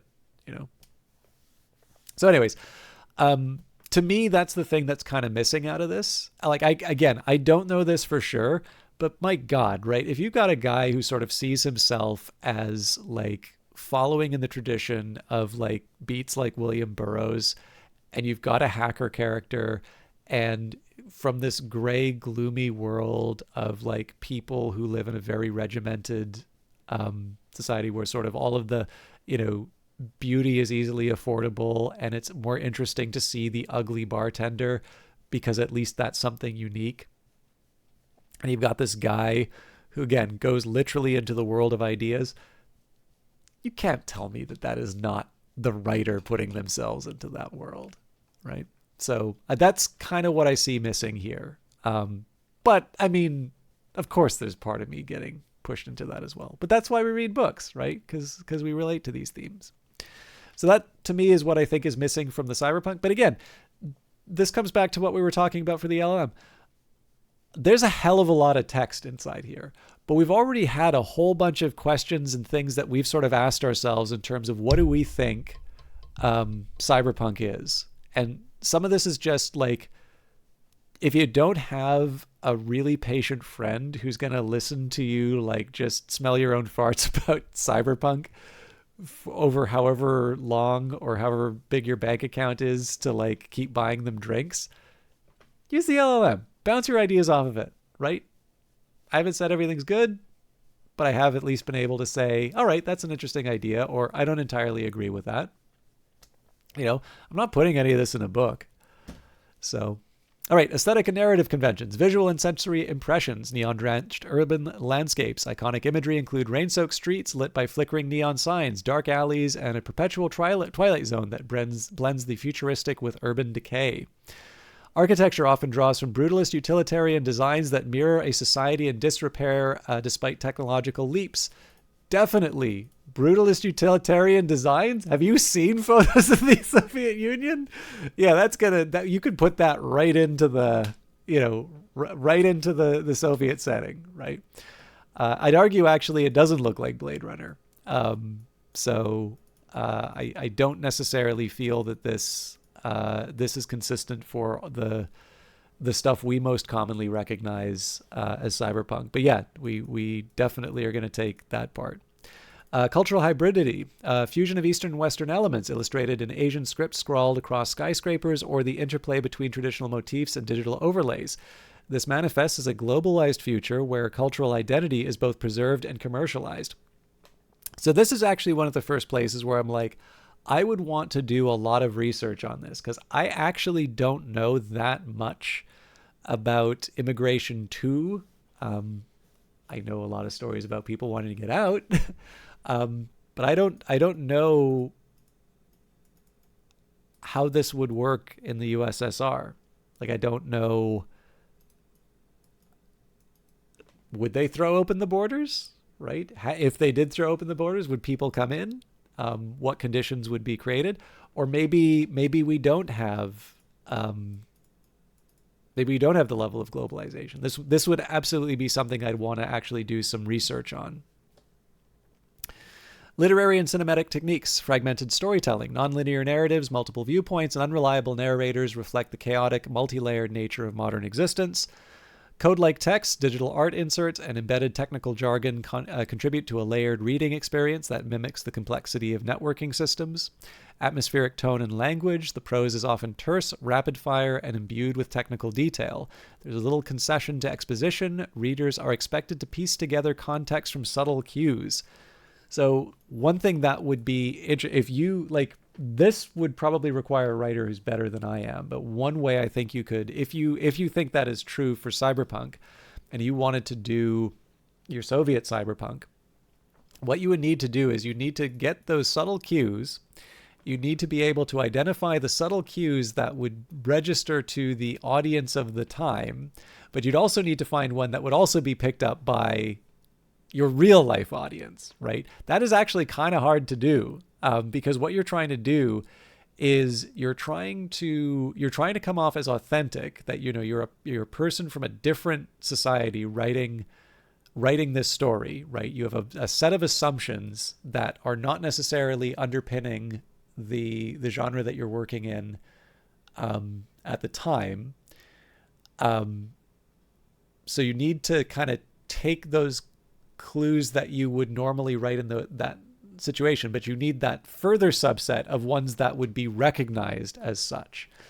And again, that's harder because, you know, it's not, I don't know, like you don't really want everybody walking by and like talking about the boot quotas or something like that. Like, that's, you know, hello fellow comrades. What has the, you know, leader said today? You know, I guess the sort of thing you'd maybe want instead would be the kind of joke that, you know, these people would say to each other, and they would understand that it's a joke. All right, technical diagrams as metaphors. I mean, again, I don't really have that much value for the ASCII stuff, but it's kind of neat that it's making it, I guess. Sorry, I'm taking so much longer than I'd planned to on this, but social, political, and philosophical underpinnings. Political critique and capitalism, neoliberal dystopia, we kind of already talked about that. I'll move on. Philosophical inquiries, postmodernism, and simulation theory. Works within the genre frequently invoke Baudrillard. I know it's Jean Baudrillard. I just can't pronounce it. Baudrillardian ideas. Are we living in simulations, or are our lives merely constructs of corporate algorithms? The line between reality and digitally mediated experience is not only blurred but questioned at a fundamental level. The nature of consciousness. Cyberpunk probes the limits of what it means to be alive in an age where human cognition can be artificially replicated or augmented. Themes of identity, dissolution, memory manipulation, and existential dread underscores the anxiety of existing in an age where technology redefines reality. Societal and cultural reflections, displacement and globalization, we kind of talked about that. And gender, race, and the other. While early cyberpunk sometimes fell into stereotype tropes, the genre has evolved to interrogate issues of identity politics, examining how marginalized groups navigate technologically mediated oppression and liberation. Characters may embody multiple cultural narratives simultaneously, reflecting the fragmented hybrid nature of future identities.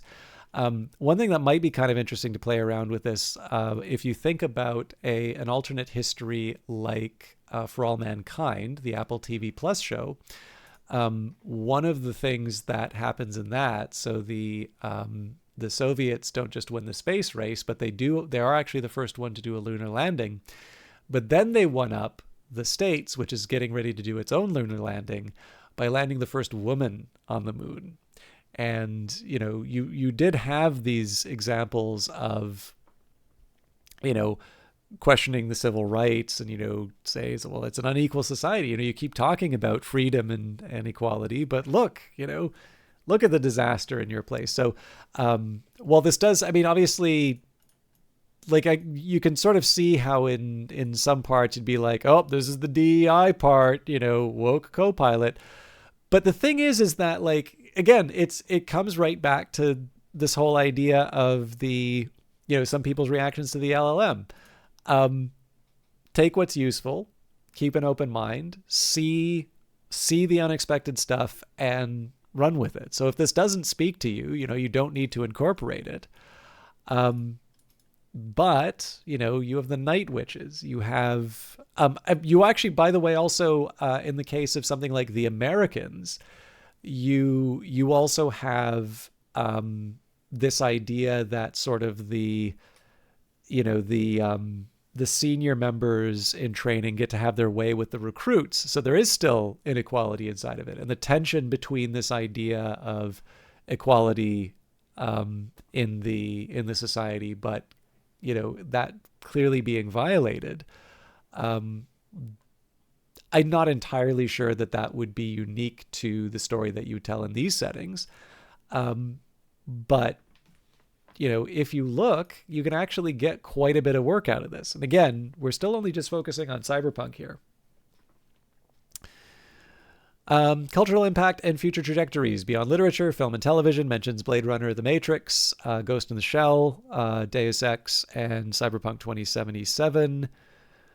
Fashion and music, Cyberpunk's visual vocabulary, industrial, utilitarian, neon accents, layered textures has influenced contemporary fashion, particularly in streetwear and avant-garde collections. The blend of electronic, industrial, and synthwave music echoes the genre's tonal duality, beautiful digital soundscapes overlaying an undercurrent of decay and defiance. And in fact, I did talk about how there's sort of a genre now called Soviet wave.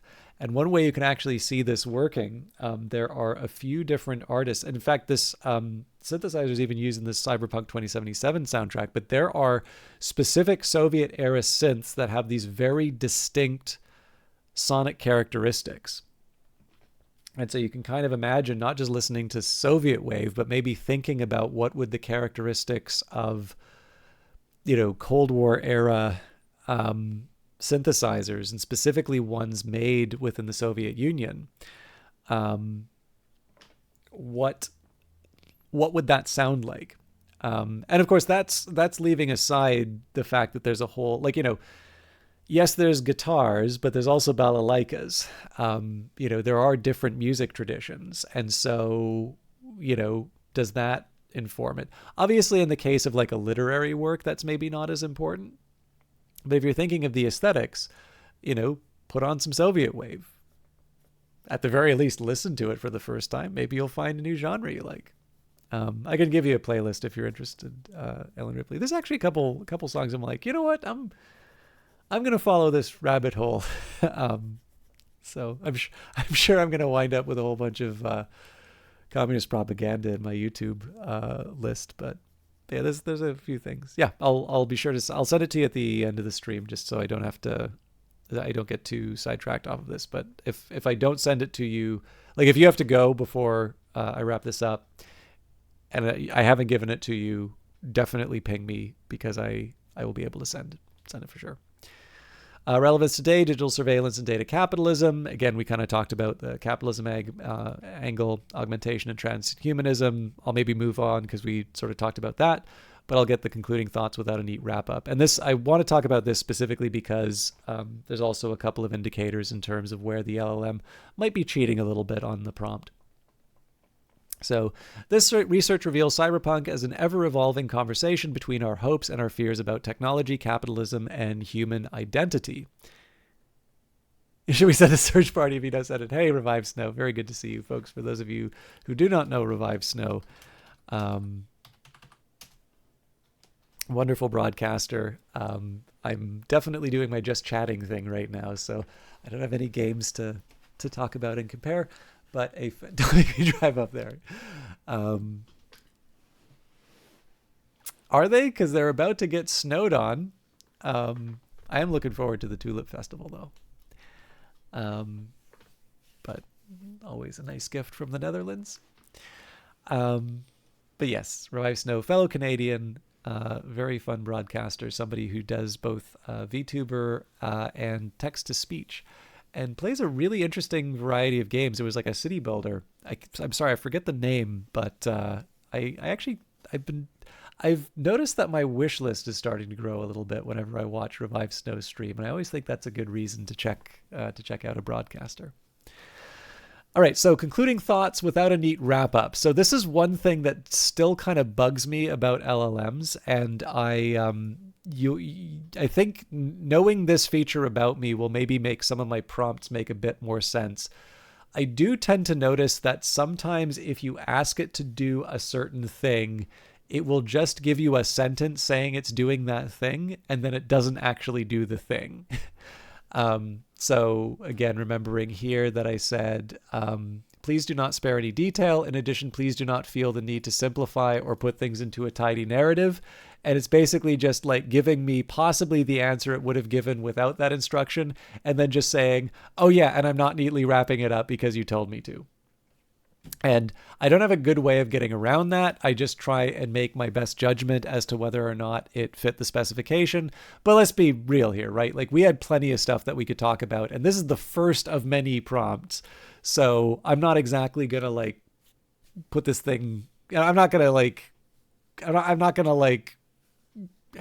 put it in the stocks and, ask people to throw tomatoes at it for doing this.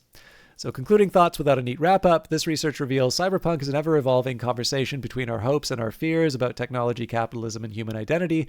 It's an intricate tapestry woven from the threads of dystopia and digital possibility, where every neon glow is matched by the shadow of decay, and every technological marvel comes with an ethical ambiguity. I don't know, I think where every neon glow is matched by a shadow of decay is a decent enough turn of phrase. Rather than a neat narrative, the genre challenges us with fragmentation and contrast. It forces us to confront uncomfortable truths about modernity, that progress is messy, that innovation carries risk, and that the human spirit is both resilient and tragically flawed. Cyberpunk is a mirror reflecting not only our technological ambitions, but also the deep fissures in our social, political, and existential landscapes. In conclusion, Cyberpunk is a land of contrasts. Like, I'm not entirely sure this is like the most, I wouldn't like say like this really nailed Cyberpunk, but I mean, the stuff that came before is decent. And no worries, Revive Snow. I'm sorry I didn't have a better shout out this time around, but I'm doing overtime, just trying to play around with an idea that we talked about in last week's Cyberpunk stream, and trying to put some of the ideas forward. So for those of you that got to hear some of that, how do you think it did in terms of summarizing Cyberpunk? Do you think it was at least in the ballpark? Would you like fail it in terms of an essay for Cyberpunk? Would you have accepted this as an answer? Hey, thank you very much, Ellen Ripley.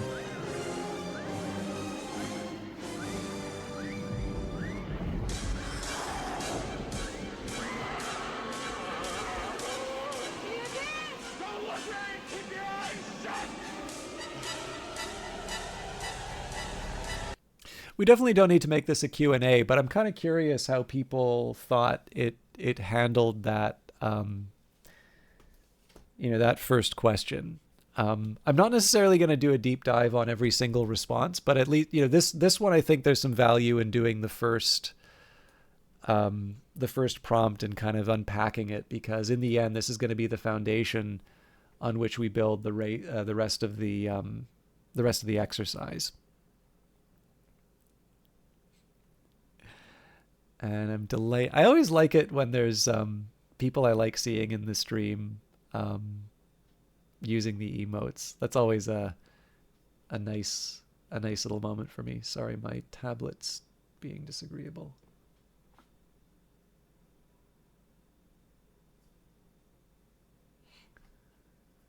I'm gonna give folks a minute. I'm not gonna hold the stream hostage if people don't want to talk about the topic. I am, however, gonna take a minute here just to plug in the power. Oh hell, sorry, just give me a minute here.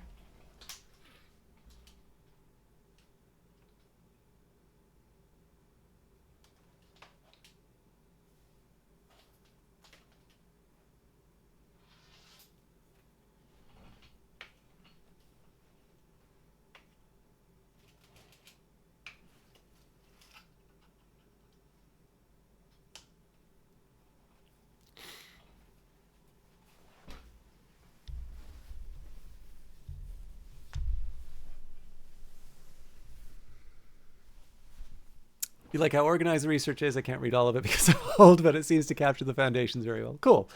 Yeah, and I mean, like, the thing here, like, I don't know, there's definitely a side of me that says I like this specifically as a starting question because I feel like I know enough about Cyberpunk, if nothing else, just because of the stuff that I've checked out, right? Like, I've seen The Matrix, I've read Neuromancer, I've read Snow Crash, and some Sterling stuff. I mean, I've also read some of the. It talks about subgenres. So steampunk, right? I've read The Difference Engine, which was Bruce Sterling and William Gibson writing a steampunk story. I've played Cyberpunk 2077, watched Blade Runner. I haven't actually seen the Blade Runner sequel. But I feel like I have a good enough idea about Cyberpunk. I feel like I have enough of an idea in terms of what people think Cyberpunk is. And I obviously have some strong opinions about what's going on in the genre, let's say. So this gives me sort of a boundary to kick against. For myself, again, actually, here's the analogy that I would draw. So when you watch a movie, and I watch movies both ways. Whoa. When I watch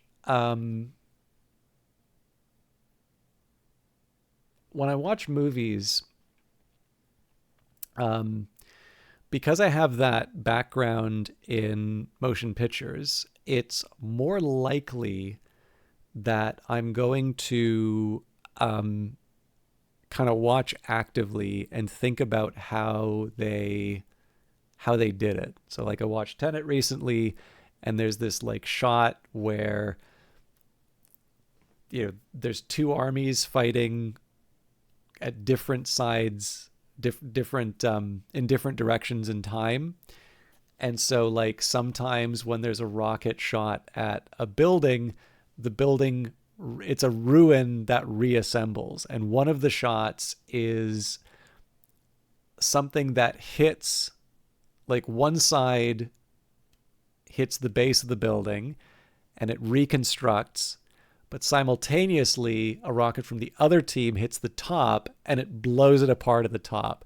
And I remember seeing that shot in the theater and I'm like, how the hell did they do that? Because I also know that like Nolan really resists digital effects. And like, I still like, I will still enjoy, like, I'll love watching this sort of stuff, on its own. It's, like it's a good spy movie. I'm a sucker for good spy movies. Give me more of that, whether it's Slow Horses or George Smiley. Like I'll watch it all. But yeah, like looking at the different ways, like there's for those of you that have seen it, you'll know that there's a certain significance of like a little red, like not a lanyard, but there's like a little red attachment on a backpack, and like it's there from the very first frame, and I'm like, yeah, I was like, I remember seeing that, and I'm like, there's a reason that's there. It's like that was highlighted for a reason. Let's see what the payoff is. And then I see it again. I'm like, okay, nope. I have registered the connection that it intended to make. And, you know, this will also go. So if you've ever seen the movie Whiplash, the fact that when Fletcher slaps Neiman in that first rehearsal, and the fact that they jump the camera over the line of action, so the position of the two actors is flipping every single slap, that's specifically designed to make that as disorienting as it is to be hit.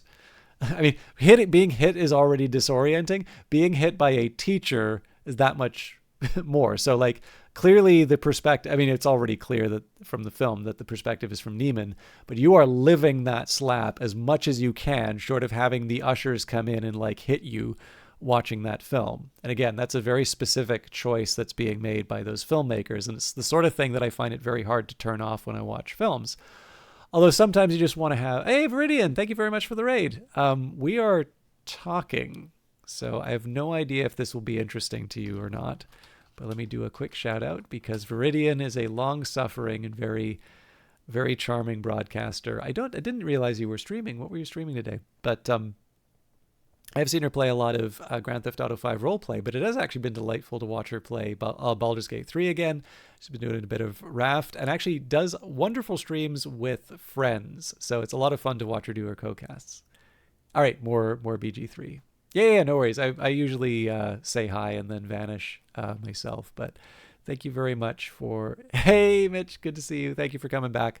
I'm even chattier than last time, so I will not feel offended if any of you run off. But I'm following up on this idea of what a Soviet cyberpunk might have looked like, and we are using, in true cyberpunk fashion, we are using artificial intelligence to augment our own knowledge.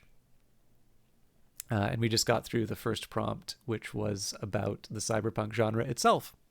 So if that sounds interesting to you, feel free to hang out. But I completely understand if you sign up for Viridian. Maybe I'm a bit of a disappointment, the follow-up act. But thank you very much for stopping by. But yeah, in any case, so like, you know, sometimes you just want to like let go. You just want to let, you know, a movie wash over you. If anyone says you're a disappointment, they can catch these hands. Damn. I've also highlighted the fact, for any of you who've watched Slow Horses, I feel like, and I mean, Viridian streams with a camera, so you can verify this for yourself, but I feel that her damn it System Chalk face is actually very similar to Flight's I'm gonna kick your ass face. So that's another reason for all of you to watch Slow Horses.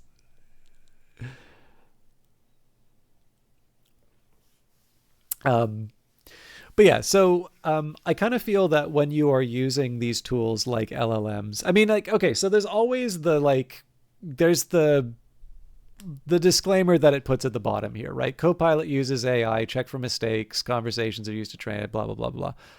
And like, we see these labels, but what do people do? You know, they'll write it in and they'll be like, okay, that's the truth now, and they'll run off with it, right? I feel that, you know, and just like whether you're reading a book or if you're watching a movie or you're listening to music or podcasts, you can listen actively, you can engage actively, or you can just sort of let it wash over you and, you know, go through. And to a certain extent, either of those are fine, especially if they're entertainment, right? Your entertainment is your leisure time. You can decide to do it how you want. I definitely feel that the active form is more useful, but I also think it's more interesting.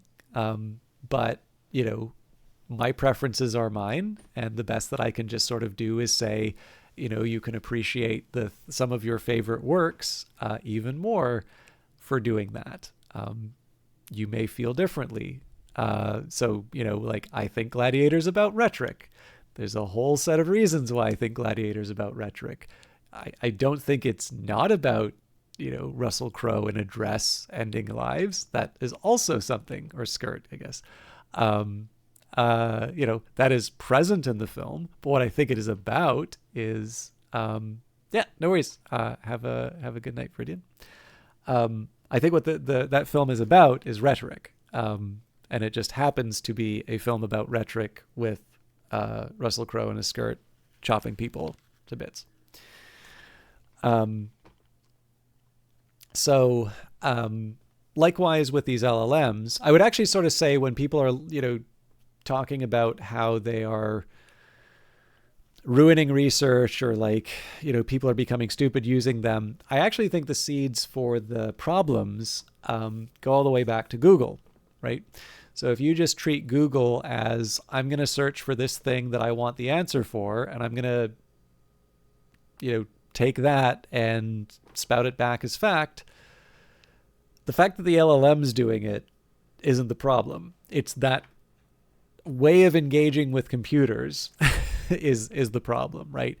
Ideally, what you're doing is you're going to a website, even if it's Wikipedia, even if it's Encyclopedia Britannica, you are reading the information, you are synthesizing it, and you are forming your own opinion informed by the best knowledge that you can. And you are being critical of the information that's coming up as well.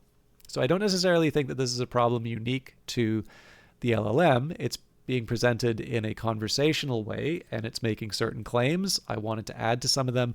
But my idea here is that the hope for this, the reason why this could be used productively in a creative context, is that you are actually interrogating some of these answers. And you're saying, do I think this is consistent with Cyberpunk? Do I think that there's something missing? These are all the things that make this useful. And again, the hope here is that this is something that's allowing you, because again, there's not enough beer in the world to make my limited social network here listen to me rant this way. I'm letting my virtual friend, have a chat about Cyberpunk instead. But again, I'm priming my pump in terms of potentially following through on some ideas for this. But what I'm also trying to do is I'm trying to set up the AI to give me a specific set of answers that are answering this question in terms of what might Soviet cyberpunk have looked like. And so I start with Cyberpunk to just sort of let it know, hey, this is what we're talking about. Now we're going to introduce the Soviet Union. Wonderful. I like how you've really tried to engage with the subject. Next, I'd like you to consider literature in the USSR, particularly around the time of New Wave science fiction and cyberpunk. It does not have to relate to these genres, but please, I meant offer instead of over, but please offer a similarly comprehensive and honest assessment of the literature of the USSR for that time period, and any historical influences and precedents. So definitely a bunch in terms of Cyberpunk above here. I do at least gesture to it in terms of the question, but this is supposed to be about Soviet literature. The hope that I'm getting, though, is that when there is a hook for Cyberpunk, it takes it, and it does in fact do that. So below is an in-depth exploration of Soviet literature during it. Oh, by the way, I will also say that I am much less informed about Soviet literature, or any Russian literature really, than I am about Cyberpunk. So George Saunders has got a wonderful collection of short stories, which also have some essays about writing. So you might like this book, actually, Ellen Ripley. It's called A Swim in the Pond in the Rain. And he takes a series of short stories by Russian authors, and he uses them as examples of good short story writing. I thought that was a pretty good... So one, I was just happy to read the stories. It's actually the first time I read The Nose, and I quite like The Nose. So that's already a nice start. And I have Dostoevsky. I mean, I just sort of feel like the sort of guy who should be reading Dostoevsky. But yeah, overall, for where my interests are, I feel like I should be more familiar with Russian literature than I am. Like I've got like a few of the usual suspects in my library, like Brothers Karamazov and Crime and Punishment and stuff like that. But I really should I should know more than I do. And then there's others like the Strugatsky Brothers, Roadside Picnic. I've got that in my library, but I could be better informed about this subject than I am. Oh yeah, and like this isn't Soviet literature, but like Stanislav Lem, Solaris. I mean, that was adapted into a Soviet film by Tarkovsky, so that kind of counts too. Anyways. Below is, so this is going to be one of these cases where, one, I'm hoping that it relates to the previous topic, but also this is going to be an example of something where I'm pushing the boat out a little bit further, and this is really where I'm hoping to, excellent. I know there was a big wait for me at my local library because George Saunders seems to be pretty popular, but hopefully we'll find that an inspiring book. But yeah, so this what I'm hoping to get out of this one after the Cyberpunk summary is, here I'm really starting to hope to get a series of things that I would want to do later research on for myself. So, if I'm going to read Russian literature, that's already a wonderful thing to do. Like sometimes you're just looking for a good reading list, right? Sure, I'll take an opportunity to read, Brothers Karamazov. Like, I probably don't need to be told. I don't need to be given a research project like this to want to do that. But in this case here, I'm kind of hoping that it gives me some things to be specifically that's specifically related to this question for me to answer. So, anyways, I should get to the LLM's response. Below is an in-depth exploration of Soviet literature during the era roughly coinciding with the rise of new wave science fiction and the early stirrings of what would later be identified in the West as cyberpunk. This period, spanning roughly from the 1960s through to the 1980s, is marked by an intense interplay between state ideology, deep-rooted literary traditions, and a countercurrent of experimental and subversive expression. Rather than a tidy narrative, this assessment delves into the multifaceted and often paradoxical literary landscape of the USSR. So, a couple of big things already in this first paragraph. Experimental and subversive expression, right? This is going to be big because, of course, we do associate a more totalitarian society with the Soviet Union, and of course, there is the punk part of cyberpunk. So, definitely want to be paying attention to subversive expression. This is where the hackers are going to show up. An intense interplay between state ideology and deep-rooted literary traditions. Again, maybe this is going to be some of those areas where we start unpacking that idea of where do we get, an equivalent to the critique of capitalism. There's a few different things here where we'll say, okay, let's keep the antenna up for the things that we want to follow on with potential research. And like sometimes these will be informing future prompts, right? Could you tell me more about ... So, historical and cultural context. Legacy of the Russian literary tradition. The Soviet literary scene... monumental influences. The Soviet literary scene inherited the weight of giants, Dostoevsky, Tolstoy, and Gogol, whose explorations of the human condition, moral ambiguity, and the nature of suffering had long set the stage. Their works not only provided artistic inspiration, but also introduced layers of psychological and existential complexity that Soviet writers would later evoke in new, coded forms. Socialist realism and its aftermath. Under Stalin's regime, socialist realism was the official aesthetic mandate, a style that glorified the state, the proletariat, and an optimistic future engineered through ideology. However, as the Soviet system began to loosen its grip during the Khrushchev thaw, roughly 1956 to 1964, writers found both an opportunity and a necessity to experiment with narrative forms, symbolism, and allegory. This period allowed an embryonic transition from overt propaganda to a subtler, more reflective literary approach. And, one thing you can already say, this isn't maybe going to be like the gun that we fire, but here's one way where you could say it's like, you know what, System Shock, you've screwed this up. You thought the wrong way about this. And you can say the Soviet cyberpunk began in the Khrushchev thaw, reacting to an era of propaganda and asking questions about this optimistic future. And instead, during the Khrushchev thaw, you had these, writers who, instead of following the paths that they actually did, started questioning this utopia. And this was the origin of cyberpunk. They beat, much like the For All Mankind has the alternative history where the Soviets land on the moon first. You say, the Soviets developed cyberpunk first, specifically as a reaction to the state mandate for socialist realism, right? This is the fun of these kinds of exercises, that, you don't have there's no Bible for doing this. It's all pure fantasy. And if that idea really captures your imagination, you run with it. Political censorship and the art of subtext. Navigating state oversight. The ever-present specter of censorship compelled authors to communicate dissent, critique, or ambiguous commentary through layered allegory and esoteric symbolism.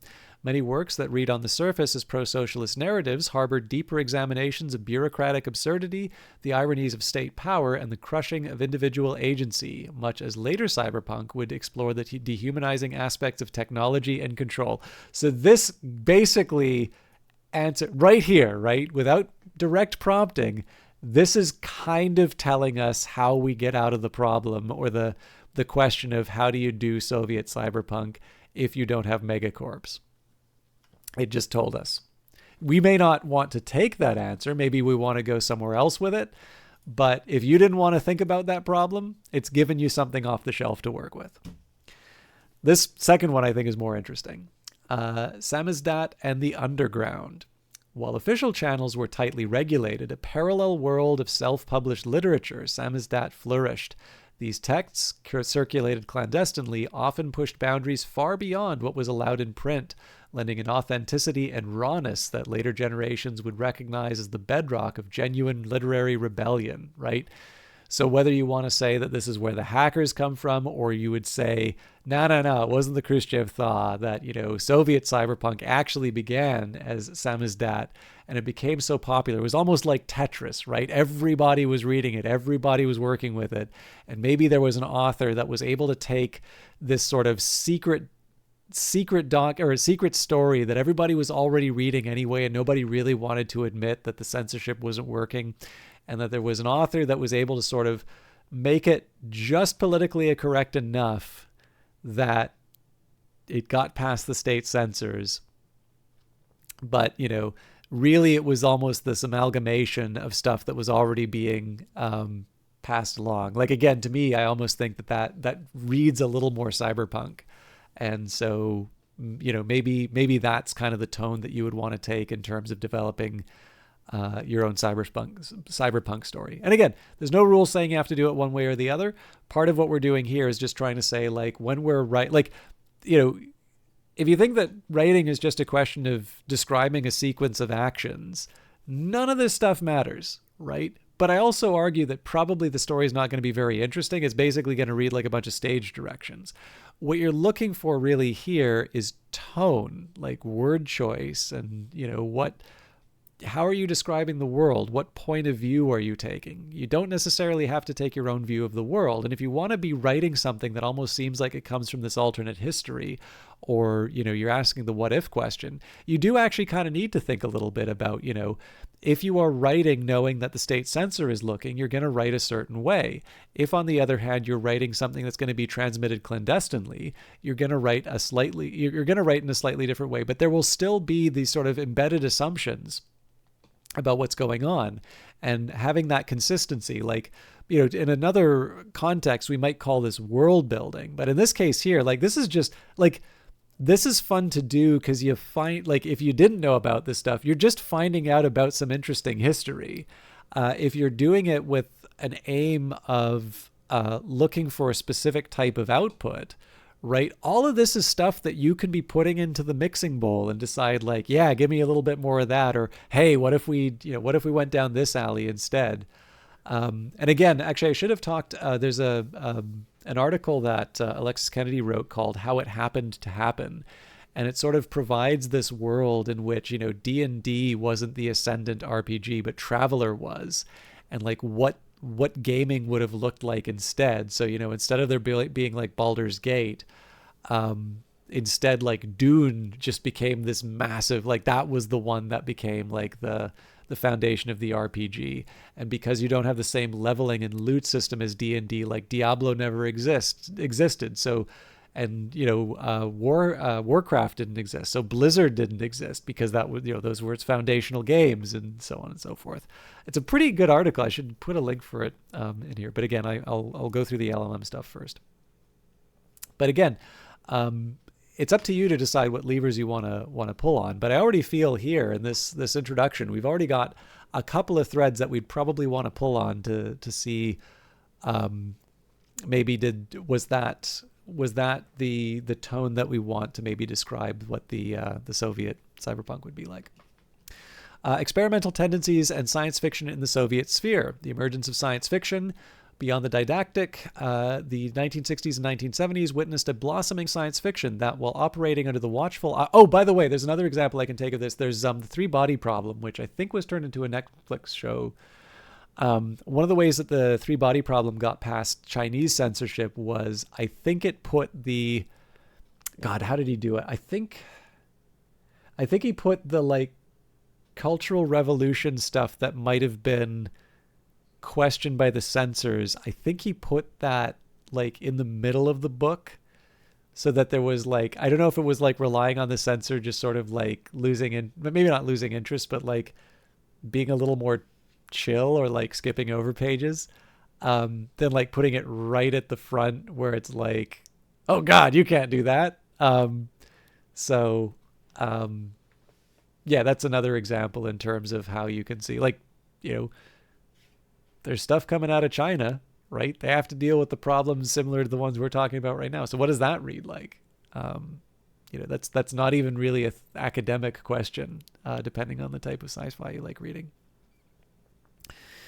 The emergence of Soviet science fiction beyond the didactic. The 1960s and 1970s witnessed a blossoming of science fiction that, while operating under the watchful eye of ideological control, managed to explore themes of progress, alienation, and the nature of human destiny. In contrast to the cyberpunk motifs of corporate control and digital dystopias, Soviet science fiction often grappled with utopian aspirations versus dystopian realities.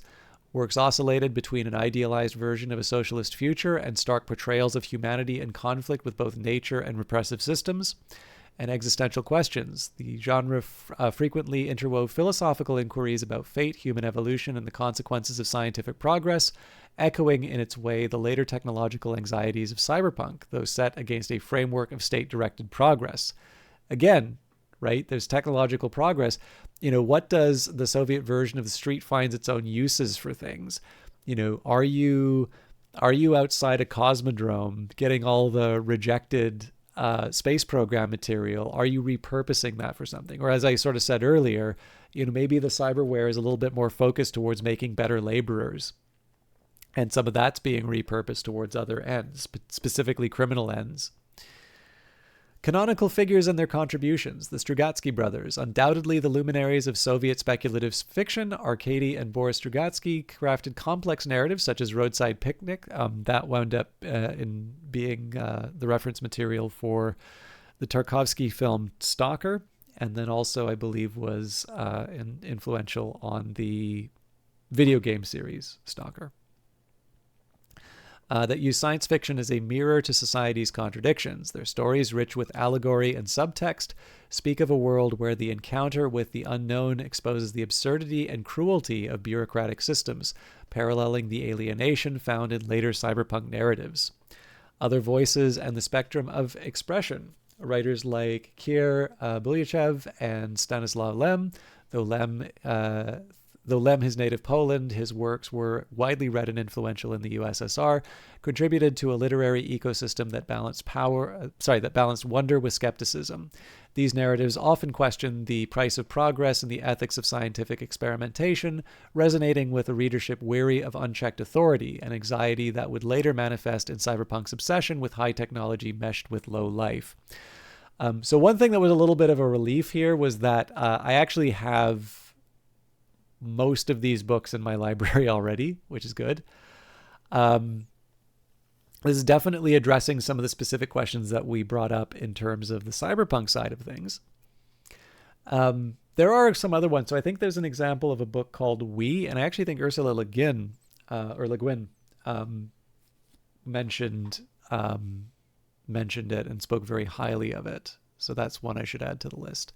So again, it's not a comprehensive list, but I am seeing some encouraging points specifically here relating it to cyberpunk and sort of saying, you know, where this would relate. So in some cases, there's a little bit of verification that the Russian literature that I do know is at least coming up in this stuff. Now, the one problem here is that what I would really hope for would be one of those things that's like, I didn't know knew about that stuff, right? Those are the really ideal ones, the ones where it's like only people from this city would know about this thing. That's the stuff that you really hope that you find. But even here, right, as a minimum, just being able to sort of say, okay, at least I'm on the right track. At least, I've got some of the basics down. Makes me feel a little bit better. And then, maybe I'd say, like, what were the Strugatsky brothers reading, right? Are there interviews? Is there a biography of them? Do I get to find out the stuff that they were reading, but, when they were thinking about becoming writers, or things that inspired them to write Roadside Picnic? Another example too, right? When we talk about, allegory, subtext, maybe we shouldn't jettison this idea of having megacorps. Maybe a Soviet cyberpunk would actually use the idea of, decadent Western megacorps to be a critique of the existing, the system that they have. I don't think that's maybe the most interesting way of doing it, but that's definitely one that seems consistent with what's being described here. And, maybe in the hands of a different and definitely better author than me, somebody would make a more interesting story out of it. Again, there's lots of different threads that you can pull on. You don't necessarily need to try and take all of them. Aesthetic, genre, and narrative conventions, layered narratives and allegorical language, double meanings and symbolism. In a literary environment where overt criticism could spell personal or professional ruin, metaphor and allegory became essential tools. Descriptions of barren landscapes, labyrinthine bureaucracies, or mysterious zones, as in Roadside Picnic, were not just science fiction settings.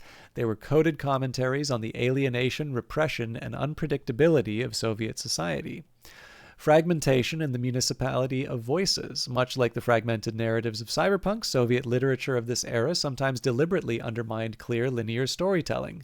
Vagaries in narrative, perspective, and nonlinear plots allowed authors to reflect the crises of identity and the disjointed nature of modern existence, albeit with a socialist framework that still recalled the grand narratives of its past. Visual and thematic parallels. Even though Soviet literature did not produce cyberpunk per se, thematic parallels exist. Again, this is the point where I pay particular attention.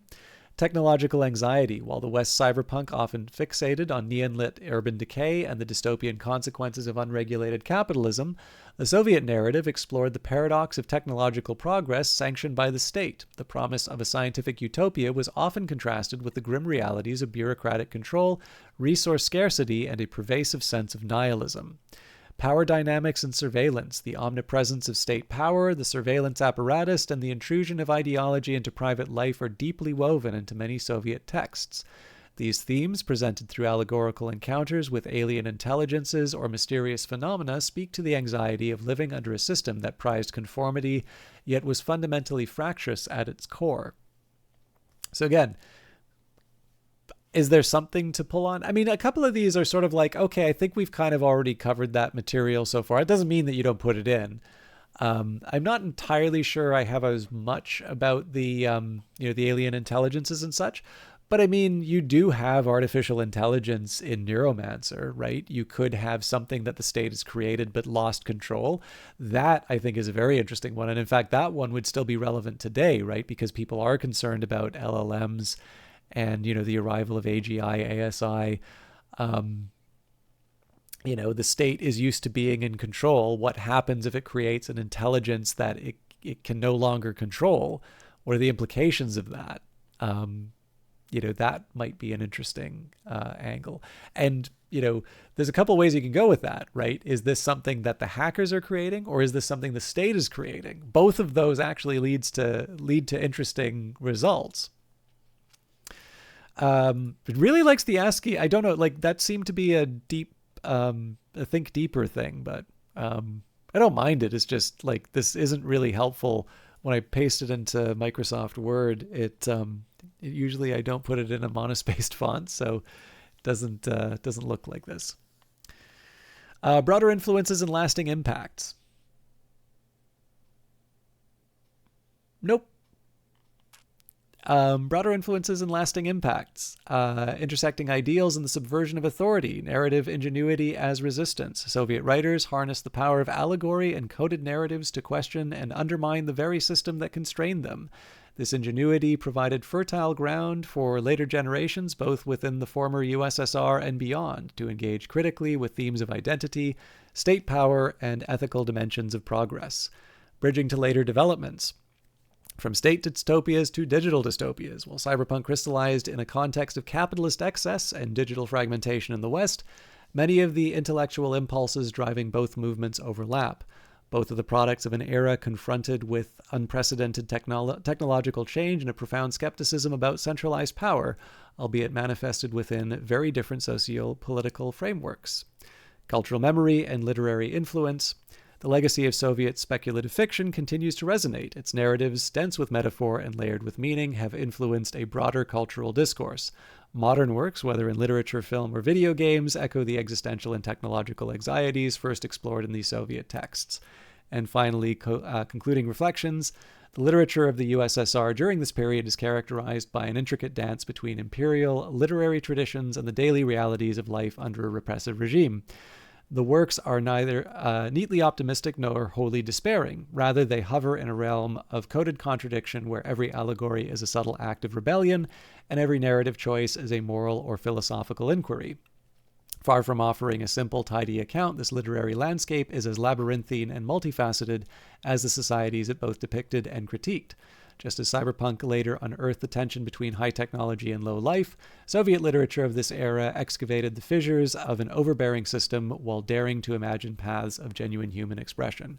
And again, I don't really care too much. I mean, this is like, obviously the LLM here is just going to try and get you to go in. But I sort of feel like when we come back to the central question, right? So even though it hasn't expressly been asked, like, what would a Soviet cyberpunk have looked like, you can actually imagine a few different people at specific times producing this kind of literature and having very different ideas present in mind at the time. So, one version we have here is the Khrushchev thaw, and people saying, okay, we had to have these very optimistic views of technological progress. We no longer have to rely on socialist realism. So let's start asking some questions about whether or not this progress gave us what we were looking for. You have the idea of samizdat, right? Overtly subversive literature, and that coming out of it. But you can also say somebody who's actually working within the system, somebody who is able to publish or wants to publish, and is saying, it's like, there's something interesting that's happening in this literature here, but I don't actually, I'm not a rebel, or I actually like what's going on, or I don't want to, I don't want to poke the bear, literally poke the bear if we're talking about the USSR, I suppose. And so in this case here, they might be writing something that isn't necessarily critical of the regime, but maybe raising questions about, a specific set of values. And then, of course, you can have, again, I don't necessarily think this was the interesting one, but if you wanted the idea of somebody who's doing a specific critique of the regime, you can say it's like, no, actually, we are going to put a bunch of evil capitalists inside of it, but it's actually criticizing the state apparatus. So each of these, like, this is kind of metafiction, right? In this case, you're sort of saying, here are some different authors that are writing at different periods.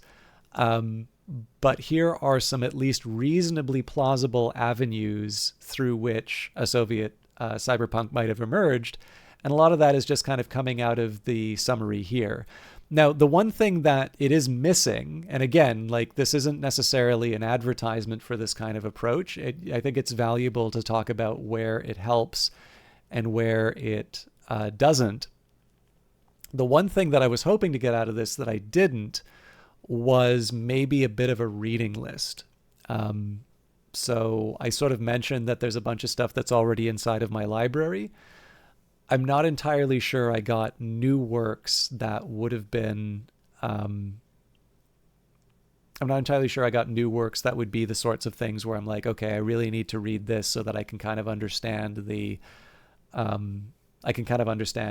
speculative fiction in the Soviet Union. But I mean, there is the Encyclopedia of Science Fiction, and there is Wikipedia. So if I need to get those would maybe be a couple of first steps. And then, of course, looking at these individual authors, I may have read Roadside Picnic, but I haven't exactly read biographies of the brothers. I haven't, read a biography of Stanislaw Lem. So, sometimes if you have someone who's an influence, or if you have somebody who you want to know a little bit more, like, just find out what was on their bookshelves, right? What were they reading? What did they, because that, just gives you an indication in terms of what they're interested in. And again, the key here is that we haven't actually specifically asked it for the task that we're talking about. But I'd say, short of the we've kind of talked a little bit about the imperfections, but I would like to say that, at least in terms of the discussion here, and I'd be interested to hear other views on this as to whether or not we're getting to an interesting place, even though we've not directly attacked the problem, right? The midwit way, actually, I'll be honest with you, I didn't try this, but I imagine the midwit way of doing this is like going into an LLM and type, "Hey Copilot, write me Soviet science fiction," or "write me Soviet cyberpunk," and I'm like, I'm going to assume that it's probably not going to be very interesting. But instead, sort of saying is like, yeah, I kind of wonder what this would have looked like. I've got some opinions about this, but I haven't done the full research. I kind of know what cyberpunk looks like, and I've read some Russian literature. So let's see what goes on here. And at least my feeling on this is that this has been enough to support a conversation where we at least seem to be moving in a few different interesting directions. And I could say, I'm not maybe sure what this story is going to be about yet, and I'm maybe not so sure about what I think the big idea behind this is, but I think I have an idea in terms of who one of these authors might have been. I think maybe I could probably say, if I wanted to have a certain tone, I would say, this is the year in which this document was written, and this was kind of what the author had in mind. Here's some things that they were concerned about. And, that, if you happen to like role play, like that can sometimes be enough. So again, you'll notice I'm unfailingly polite. I do find being polite does tend to produce results closer to what I'm interested in. But this is where I actually kind of deliver. So we've done 2 prompts, which are sort of setting the stage. And this is the one where I actually try to get it to attack the question. And we'll see whether or not it produces. I actually don't remember this all that well. So we'll see whether or not this, we'll see whether or not it actually delivers the goods. So thank you for your summary, Copilot. This is an area I'm not at all familiar with, and so I was eager to learn. We're now going to engage in a little speculation. Could you please suggest what a Soviet cyberpunk might have looked like had the Cold War not ended the way that it did? I can see us requiring the following elements. 1. An understanding of how the world might have developed had the Soviet Union survived the Cold War, or possibly even won it. Please consider any and all authoritative references on this topic to inform your decision, as well as your own best understanding, extrapolating from your best knowledge of the topics you think are relevant. 2. An understanding of how this change in the world would have informed the development of cyberpunk and how it might still be recognized as cyberpunk or something similar. And 3. An understanding of literary avenues that writers and their readers might have gone down but ultimately didn't, either due to historical circumstances or sheer luck. Armed with this knowledge, please summarize your best and most detailed understanding of this hypothetical Soviet cyberpunk in the way that you have done above. Please don't spare any detail and feel free to elaborate on your reasoning to help me follow. Below is a densely detailed exploration of what... I will read this in full just because this is our first attempt to actually answer this question using the LLM. I will say, by the way, I'm not going to take any of this whole and put that into any kind of work. But I do think that this actually gives us some good ideas in terms of areas where it's like, okay, yeah, I definitely want to follow up on that. And other ones where I'm like, I'm never going to try that again. But I don't want to give away too much of the punchline. So Below is a densely detailed exploration of what a hypothetical Soviet cyberpunk might have looked like had the Cold War not ended as it did. And by the way, this is already embedding an assumption in here, right? Because again, cyberpunk emerged while the Soviet Union was still present, right? There was the possibility that cyberpunk could have emerged. And you can even just say the one historical assumption that you're making here is that, Neuromancer traveled and that people wanted to follow in that tradition. Here I wanted to do something a little bit more exciting, so I sort of put in the alternative history, but you don't necessarily need to do that. I just thought that that might be a scenario that produced a more interesting results. What Soviet cyberpunk would have looked like if the Cold War not ended as it did, if the Soviet Union had not only survived, but perhaps even emerged victorious. This exercise draws on alternative historical analysis, known trajectories in speculative fiction, and an extrapolation of established cyberpunk and Soviet literary themes. I've broken down the analysis into several key areas. 1. A divergent global geopolitical landscape. A. The persistent Soviet hegemony. If the Soviet Union had maintained its power, whether through a protracted Cold War stalemate or decisive victory, the global balance of power would have been radically different from the late 20th century neoliberal capitalist model. Notable implications include state-controlled economy and technocratic innovation. The state's overriding role would have steered technological development. Research would likely be driven by military and industrial ambitions rather than consumer electronics. This means cybernetic enhancements, advanced AI for surveillance and control, and pervasive computing networks would have been state-designed with a focus on collective efficiency over individual empowerment. So this kind of has a bit of a rhyme with what we talked about here, right? More cyberware geared towards better laborers, as opposed to some of the things that we might see inside of other stories. Although I also think there's something interesting about the idea of, a continued Cold War leading to greater investments inside the military. And so perhaps you'd also see repurposed military equipment. So I hadn't considered that at the time. Global ideological contest in the scenario, rivalry with the West would have continued indefinitely, fueling an arms race not only of weapons but also of cyber capabilities. The continuous drive for scientific breakthroughs would feed both military technologies and, ironically, novel forms of information control and digital dissent, and a hyper-centralized bureaucracy. With the state remaining the dominant force, bureaucracy would evolve into omnipresent, almost monolithic entities. The centralization would extend its grip into society's digital infrastructure, creating a layered system of control that leaves little room for individual autonomy. B. Cultural and social implications. The ideological climate under a surviving Soviet regime would be infused with a strict yet evolving doctrine of collectivism and surveillance. Evolving socialist realism, official art and literature would continue to channel themes of state greatness and progress, yet in a context where technology both empowers and oppresses, an internal split would develop, one path reinforcing state narratives and another subversively critiquing the loss of individual freedom.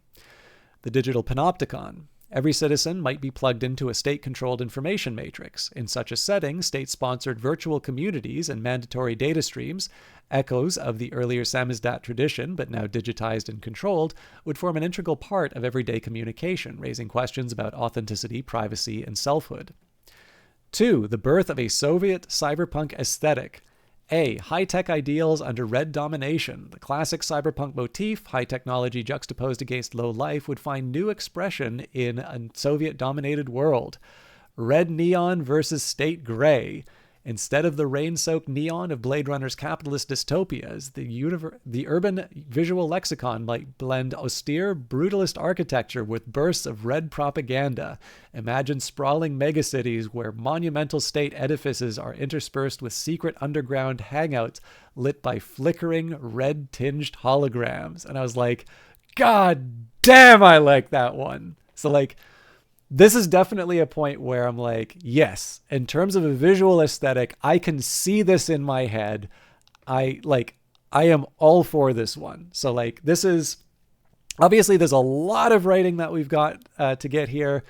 This probably wasn't the thing we were thinking of at the start, but I'm like, as far as an image that I'm looking for, sort of one of the things where does this generate ideas in terms of what I look like? I'm like, I can see this, and I like what I see this. In fact, the only thing I would maybe change would be, instead of rain-soaked neon, I was like, imagine this, right? So you've got high contrast lighting.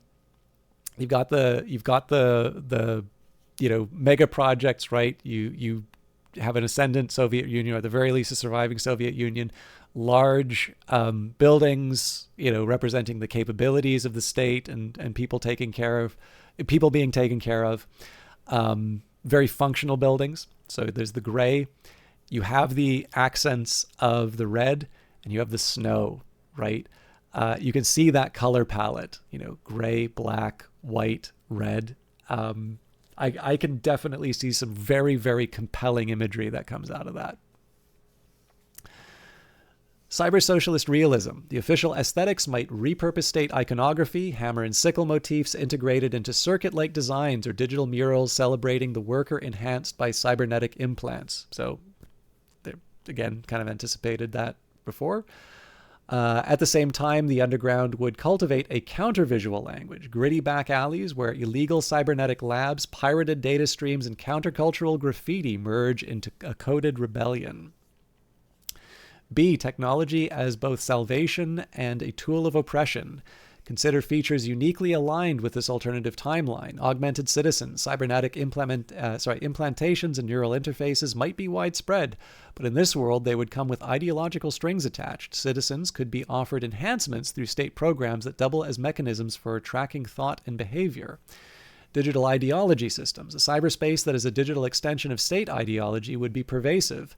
Instead of cyberspace being an anarchic network of corporations, as in Western cyberpunk, it would be a red matrix controlled by a controlled virtual environment where dissent is hardwired out of the collective consciousness, even as subversive groups, hacktivists, dissident scholars, exiled intelligentsia seek to bypass its filters.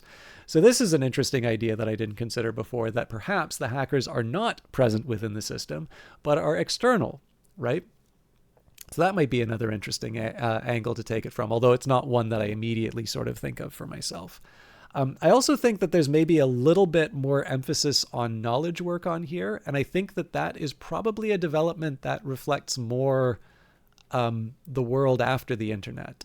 It would be interesting to see whether or not people would have credibly foreseen a more service-oriented economy as the result of this networking, or if instead you would see a heavier influence in terms of these more physical things, right? So they're talking about information warfare, but if you still have a Cold War going on, would you actually be working on that sort of stuff, or would you be directing all of that effort towards making sure that you are armed and ready in case the Cold War goes hot?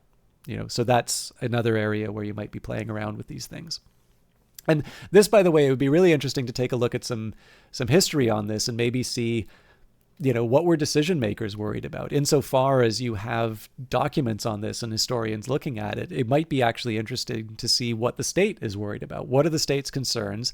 Because that's going to give you an idea in terms of what the technology is going to be used for. And then once you want to go into sort of the hacker and the low culture part of it, you can say it's like, okay, so the state is driving the technological progress.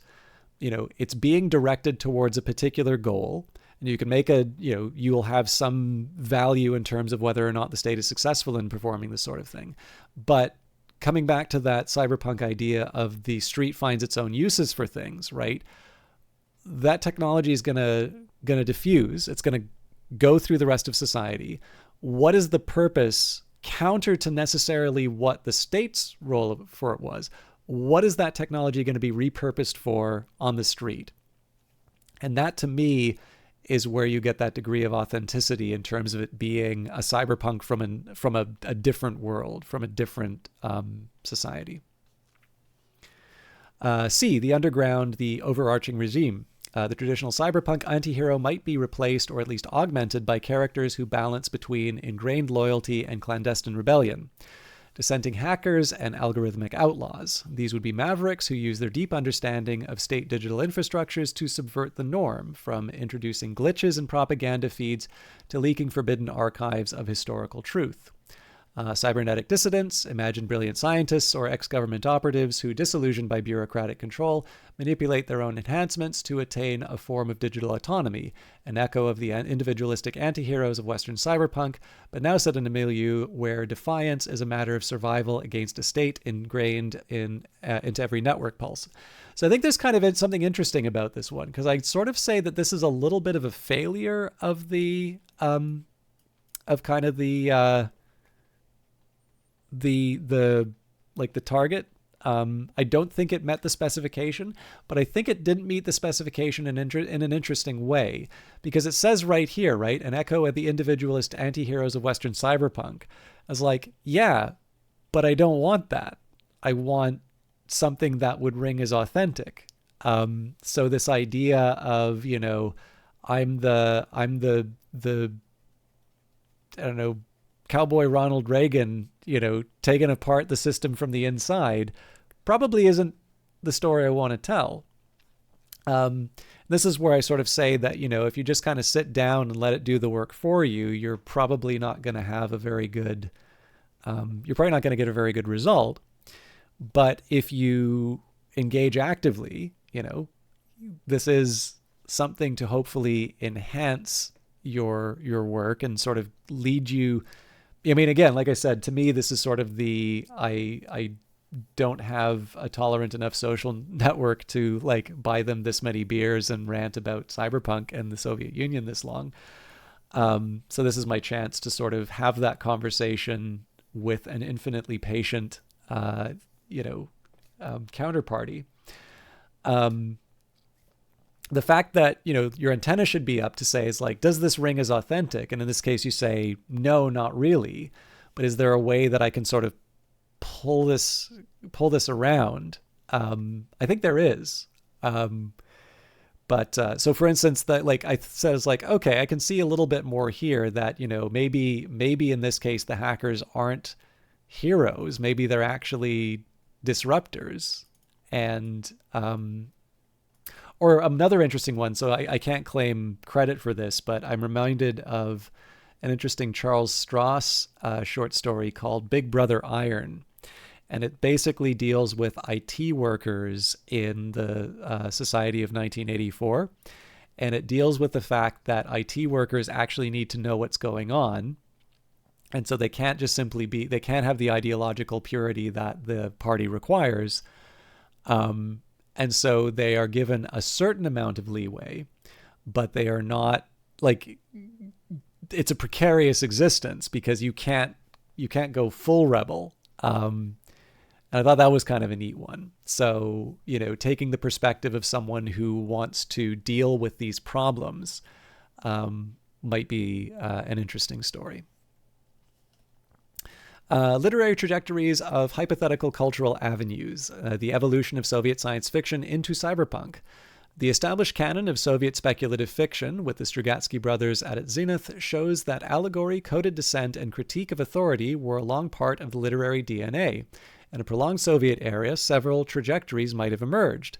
From utopian propaganda to digital paradox, early Soviet science fiction often balanced utopian visions with subtle dystopian critiques. Had the state survived, writers would eventually be forced to push the limits of allegory, developing narratives where idealistic programs like mass cybernization or communal neural links reveal dark undercurrents of surveillance and loss of identity. Samizdat 2.0, an underground digital literature, might have flourished with manuscripts encoded into the net, circulated on clandestine networks resistant to state-imposed firewalls. These texts would likely be experimental in form, fragmented, hypertextual, layered with symbolism of red and shadow to evade censorship while exposing the cracks in the state's digital armor. Literary themes and avenues that might have emerged. Historical circumstances likely suppressed by many radical literary experiments. In an enduring Soviet system, certain fascinating paths could have developed but might have remained marginal, even if vital to those subcultures. Philosophies of collective versus individual consciousness. Writers might have further strained the tension between collectivist ideology and emerging digital individualism. This could spawn entire subgenres exploring algorithmic souls or the ethics of collective consciousness, where personality is seen as a code fragment within an enormous state-managed social algorithm. Cybernetic metamorphosis in human nature. Drawing on both Dostoevsky and existentialism and the aesthetic of cybernetic augmentation, narratives could probe whether human essence is malleable data. Characters might seek to rediscover humanity in an age of programmed loyalty, a core theme resonating with philosophical debates that the West's own cyberpunk engaged in, but colored by uniquely Soviet experiences. Obviously, I would have preferred more about the uniquely Soviet experiences rather than just simply reheating the Western cyberpunk. Like I said, the aim here is not to try and come up with a replacement for people, but to try and give an honest account of when it's succeeding and when it's not. Works of speculative metafiction, given the long history of coded historical narratives, as seen in Samizdat and the evolution of science fiction under censorship, authors might begin to write metafictional works, stories that question not only the nature of state control, but the very narrative forms in which history is encoded. These texts would employ recursive storytelling, unreliable digital archives, and perhaps even AI-generated ghost texts as a metaphor for lost or manipulated memory. Really likes its ASCII diagrams. I'm just going to move that aside. Overarching reflections on the Soviet cyberpunk hypothesis, recognizing it as cyberpunk or red punk. So this one, like I said, there's stuff that I'm clearly not as enthusiastic about, but I think there were two real standouts on this one.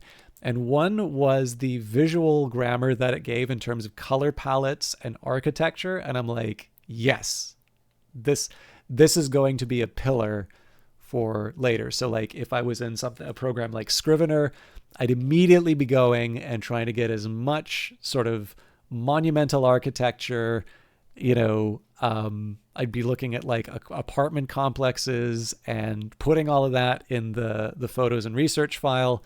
And then this is the other one. Like, I think red punk's a pretty good name for this genre. And again, like that is actually probably one of the few cases where I'm like, I'm just taking this thing exactly the way as it is and dropping that in. Like maybe we can come up with another one, but I don't know what the rest of you think about red punk as a name, but I'm like, I got to give this one to the LLM. I think this is actually a really good name for the genre.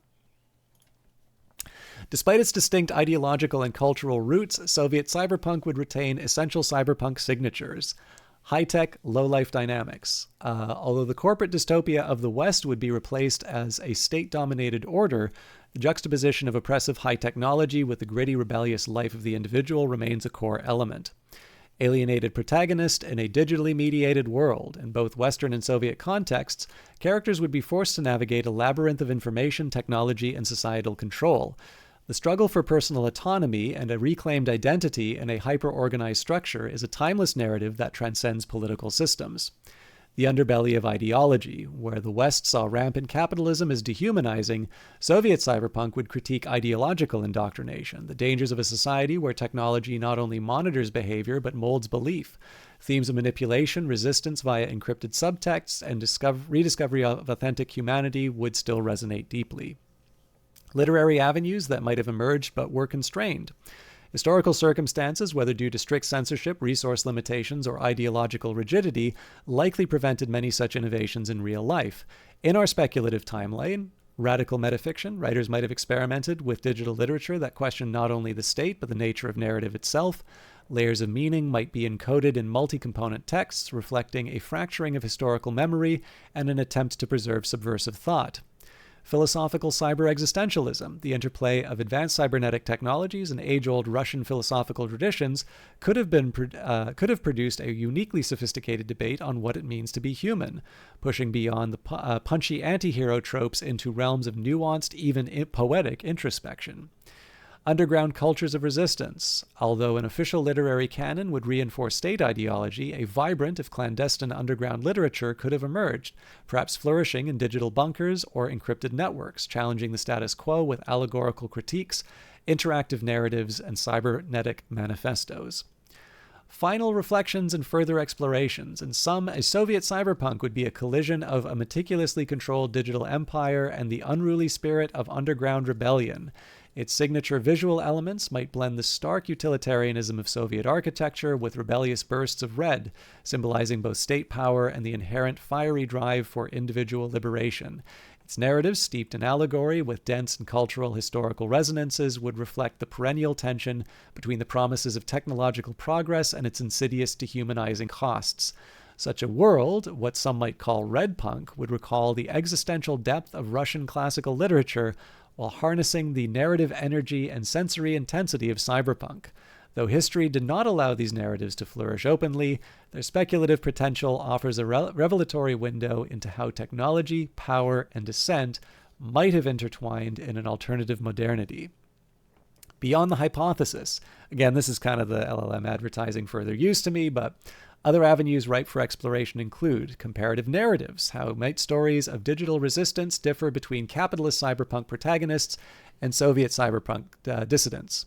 Architectural and visual symbolism. In what ways could Soviet aesthetics, its emphasis on monumental design and state iconography, be reimagined to both repress and inspire? New ethical frontiers. As technology evolves, what unique moral dilemmas would a state-centric cyber ideal provoke, and how might underground networks reclaim agency in a world built on algorithmic control? This hypothetical exploration not only reimagines a fascinating what-if scenario, but also invites us to consider the deep interplay between politics, culture, technology, and narrative, elements that remain vibrantly relevant in every era. What aspect of this speculative Soviet cyberpunk universe intrigues you most? So, that was a lot. I don't know how many of you are still here, but for those of you that want to participate, this is the first time we've actually tried to answer the question as posed, right? The, what would a Soviet cyberpunk look like? So I am kind of curious. What did you guys think of that? And if you don't mind, I'm going to just take a quick minute to look at my messages. So I'm going to turn off the display capture. But I'm curious what people...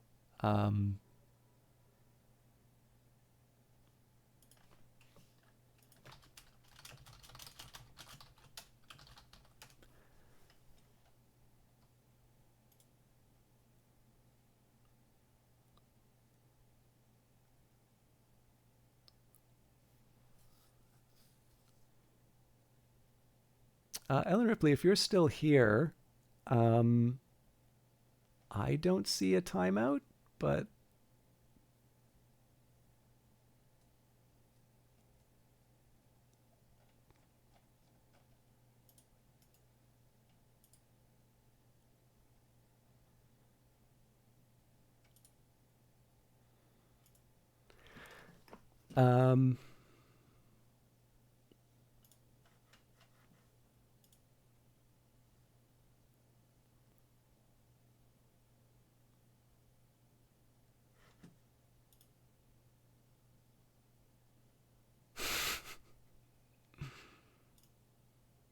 oh, hey, Ellen Ripley, sorry.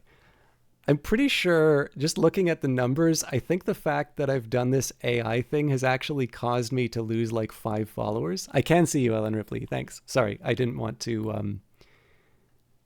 I mean, that's fine. I mean, this is why I talked about the AI stuff at the beginning. This is why I do this sort of stuff, because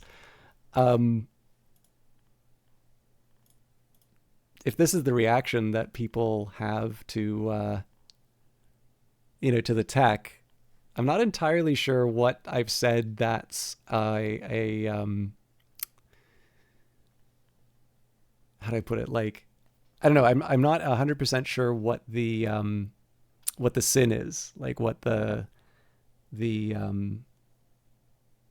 great affront to creativity has been. Anyways.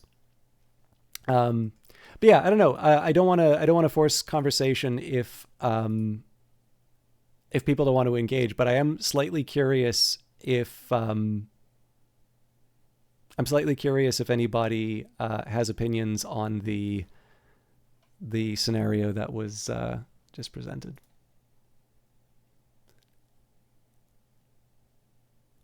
Oh, fair enough. Yeah, sorry, Ellen Ripley. I didn't get to see any of them, sadly, but I only saw your message recently. But yeah, I'm actually going to take a quick second to fill a water and such. So I'm going to put up a break sign. I'm not going to like run ads or anything like that, but I do just want to, I don't know, get something. But yeah, if anybody has any thoughts in terms of how well this did with the with the assignment, I'd be very interested in hearing people's thoughts. I've kind of been commentating throughout, but oh, cool. But yeah, I will have more to say on this, but I will I will be back momentarily just so I can keep going. So just a minute.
Okay.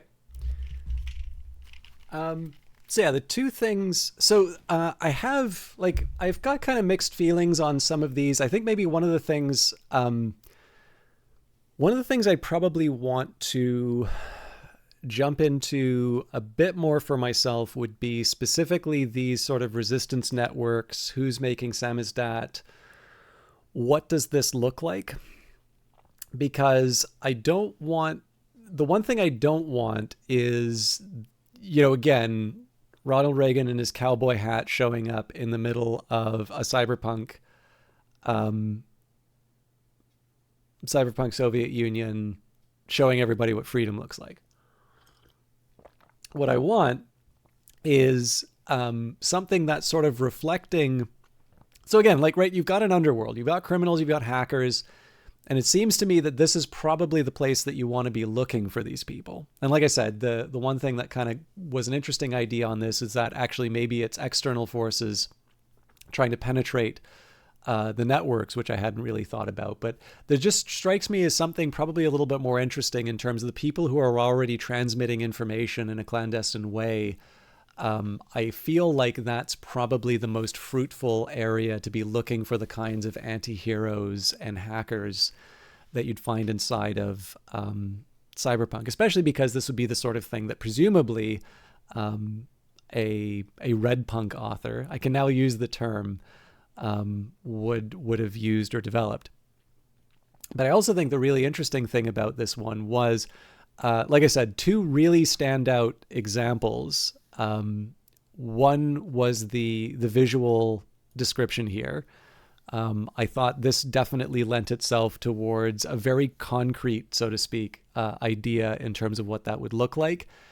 And I personally think red punk is a great name for the genre. I don't know if anybody else has feelings on that, but I'm like, yeah. If I were to put together a series, so actually a couple of the things it talked about too, in terms of these fragmented stories, you could almost imagine creating a book of short stories, fictionally created by a series, like a collective of authors in this alternate history Soviet Union, writing, contributing to the red punk genre, and you could just call it red punk, and all the short stories sort of have their own things. This is exactly what I'm hoping that this does, is that it's giving you some things to sort of ricochet off to go to an interesting place. And of course, the drawback here is that this is purely the realm of ideas. This may be completely boring to someone else, and that maybe it only becomes interesting if you actually put it together in a final story, right? Because people don't read ideas, people read implementations. But the thing is that I'm not yet at the point where I feel that this can give you an implementation. I'm actually going to show you a couple of examples where it fails to provide an implementation. But I do think, in terms of something that to me is sort of becoming this engine of interesting ideas to follow and specifically research that I want to do. I actually think that this is actually starting to show some kind of promising results. It's taking me a long time to go through it, and I'm not going to lie, there's definitely times when I was writing this in the first place where I was not reading everything as closely. So just in case anybody's worried, I'm not going to read every word that the LLM produced, because I do think there are some examples where it didn't do a good job. But in terms of this idea of like, just kind of having a boundary to kick against, there's something interesting happening here. And some of the refinements I would maybe start looking for is, what are some ways that I can sort of trim the fat? Like, how can I move this away from things that are maybe too obvious, or, yeah, I could have come up with that. That's not very interesting, while still retaining these like occasional strokes of genius like Red Punk. Again, assuming Red Punk is good, I think it's good. So I don't know if other people think it's good. So, all right, me being polite, and this is now. So hopefully, some of my enthusiasm's coming across, and maybe some people are like, "Oh yeah, actually, you know what? Maybe I can do something like this." Now we're going to start seeing some of the limitations. Oh, by the way, I will also say, so I really hope that people are not. If this does wind up becoming a point of inspiration for people, I hope if you go and do something like this, that you don't think the go and do your own research part is just lip service to the idea. If there is time, I'm actually going to point to some very specific pieces of history that are missing in this, and I actually think would be really important for doing this kind of story. So, again, I want to present that balanced approach. I want to talk about where it had strengths, where it had weaknesses. I think this was one of the stronger results, but I think even in the stronger result here, I actually think there's some imperfections, and I think they're one of the worst kind of imperfections, which is you don't know what you're missing. And there's actually a few things that I gave it a fairly wide remit. So I think in the end, it's going to pick certain things and ignore others. And maybe if you run this 100 times, you get some of the stuff that I was interested in. But yeah, I really do want to stress that they're just waiting for like a couple of search engine results.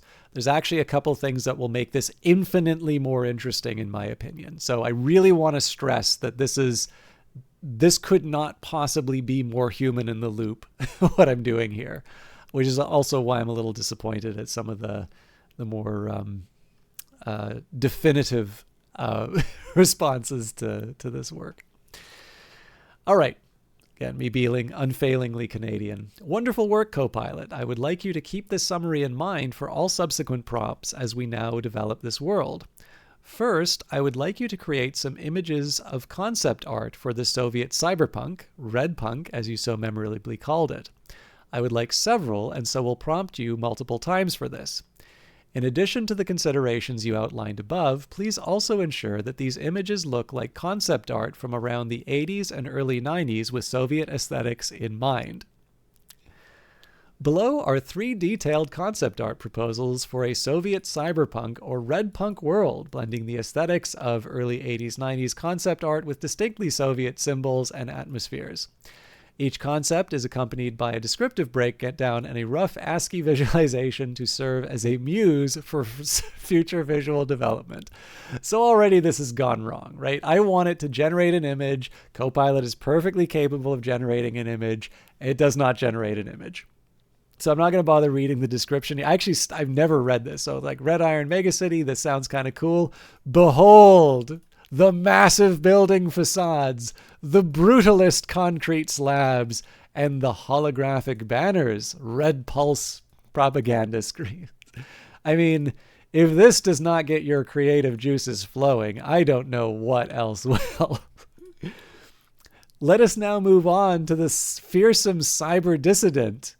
A determined, rugged face with a visible cyber tattoo, a scar or glow through one eye district, a bulky headset with digital indicators, and a clashing Soviet utilitarianism and cyber tech. And then finally, concept art 3, the digital panopticon. Digitized hammer and sickle motifs, lines connecting as part of the grid, and binary data streams from the structural skeleton. I mean, so obviously I'm having a good time with the ASCII art here. Clearly there is much more to this concept art in terms of the description, but it has failed, right? I wanted an image. I feel like I was pretty clear that I wanted an image. It gave me text. It gave me ASCII art. And this is where I think the think deeper comes into play. I suspect because I asked it to think deeper, it probably did not interpret it as a request for an image. So when I ask it for images, I turned off think deeper and asked it for ASCII. I've said it as ASCII. I hope that's right. ASCII. Anyways. But yeah, it's like, okay, that's fine. And again, I'm stressing here, like, sure, I can be a bully. I can say, hey, you screwed up. Shame on you. I'm deleting you forever. But it's like, okay, that wasn't what I was looking for. I learned something. Don't do think deeper when looking for images. So when I remove the images, again, I had a very specific request in mind. I wanted it to not just develop red punk images, but I specifically wanted it to look like concept art from the from the 80s and 90s, or 80s and early 90s.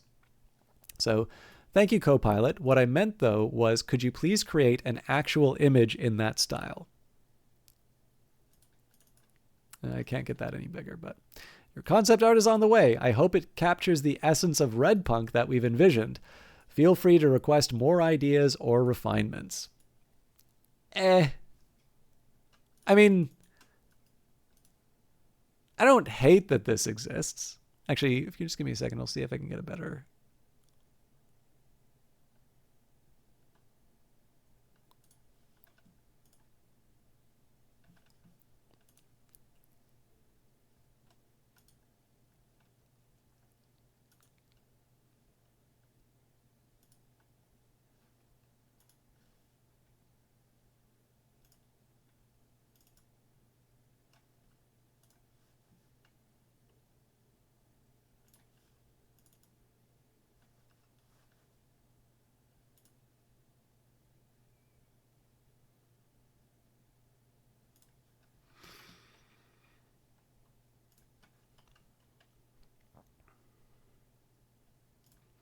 Yeah, so that's a larger image here.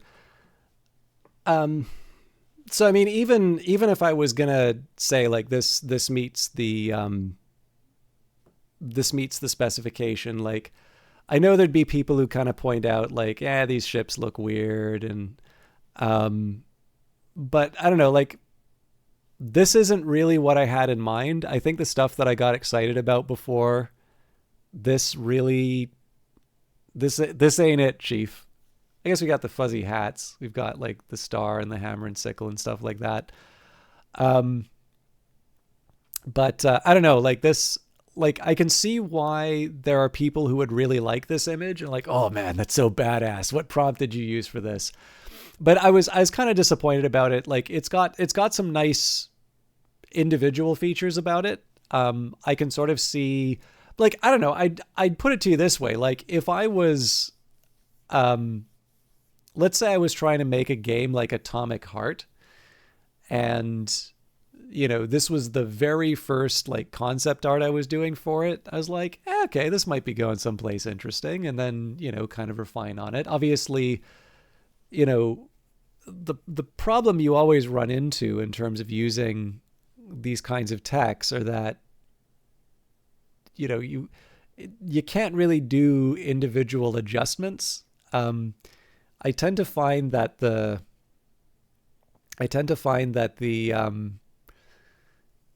you know, it's a little bit better to sort of treat it as a, like, you shouldn't see yourself as in control. What you want to do is you want to try and manipulate the tool to produce something that you think is interesting and consistent.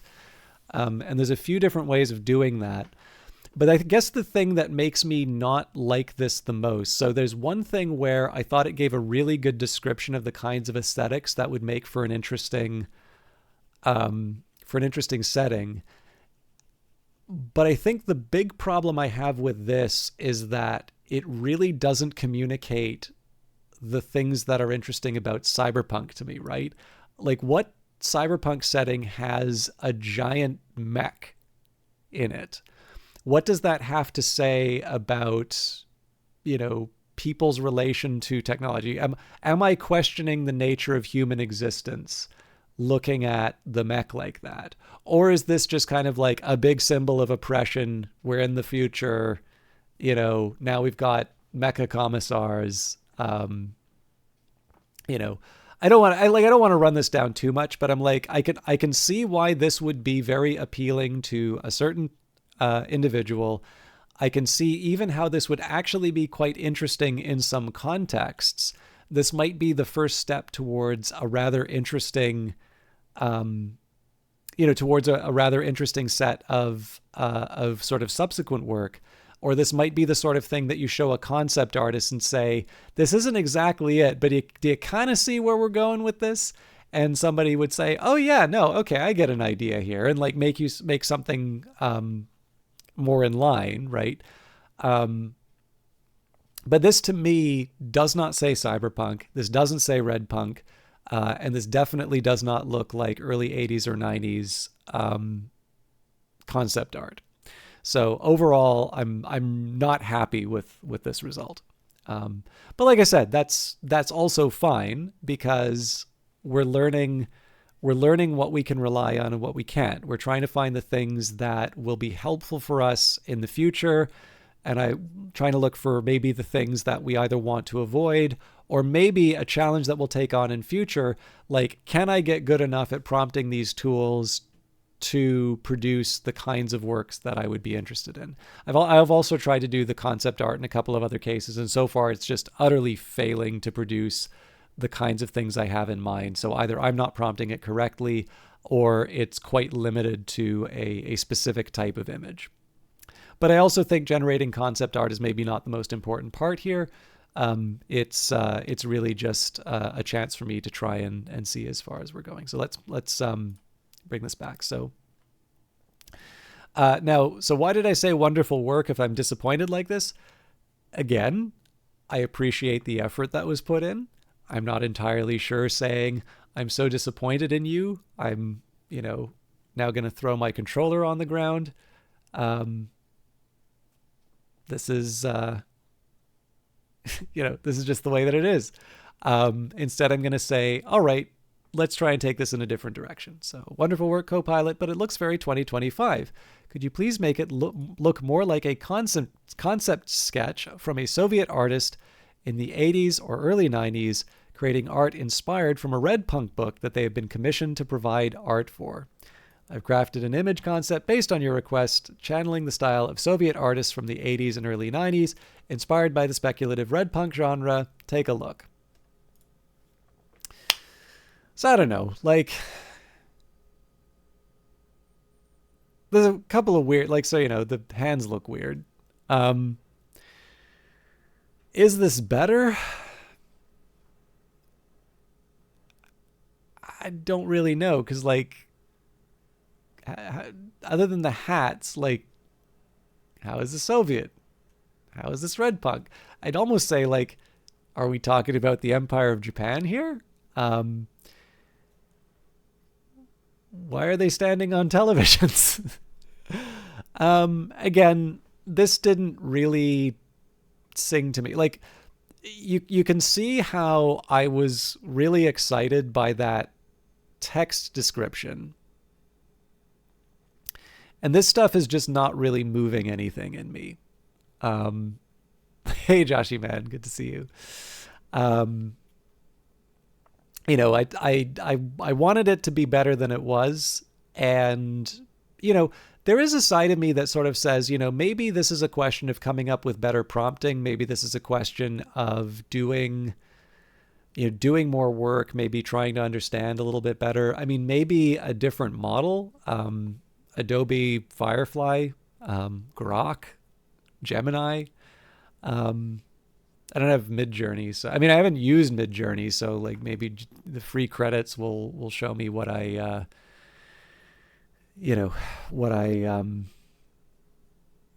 so will show me what I'm missing. But I don't know, like this just didn't do it for me. So I'm just going to take a second here and clear it out. So this to me was the first time where it's like this really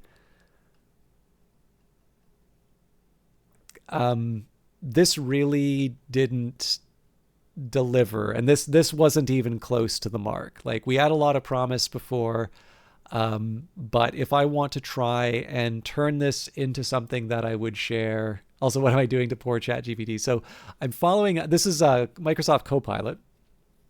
So I'm basically taking an idea that we had when we were talking about Cyberpunk 2077, saying that an interesting thought experiment would be, what if the Soviet Union had developed its own cyberpunk genre? How would we know that it's cyberpunk? How would it be different? What would sort of the ideas, how would you know, like, how would you recognize that it's cyberpunk? How would you recognize that it's Soviet? What would the conditions sort of be to create something like that? Because again, in cyberpunk, you have a critique of capitalism. The Soviet Union, you'll have a critique of capitalism. But I would argue that the critique of capitalism present in cyberpunk is not a Marxist critique of capitalism. So the idea here would be to try and do more than just put fuzzy hats on people and hammers and sickles and call it red punk, which the LLM actually came up with. And instead try and think, like, use this little thought experiment to teach us more about what the cyberpunk genre is. And I mean, in this case here, this is now almost becoming world building, right? Again, with the knowledge that I like the book Against World Building and Other Provocations, and sort of saying, world building may or may not be an interesting exercise. But that's kind of what it is. And this, I wanted to sort of highlight the first, like, full-on failure in terms of this exercise to produce the intended result. But yeah, Josh, man, I don't know how much longer I'll be going, but I wanted to try and go through this. And again, I wanted to sort of highlight a couple of the textual things that haven't been picked up. So our Mounties have fuzzy hats and wear red too. I mean, it's really, I think the next we need to do Revive Snow is Maple Punk. So I'm gonna put you on Maple Punk duty if you don't mind.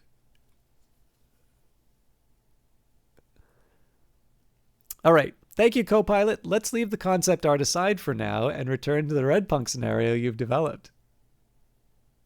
Mounties do not ride mooses. However, they do ride horses.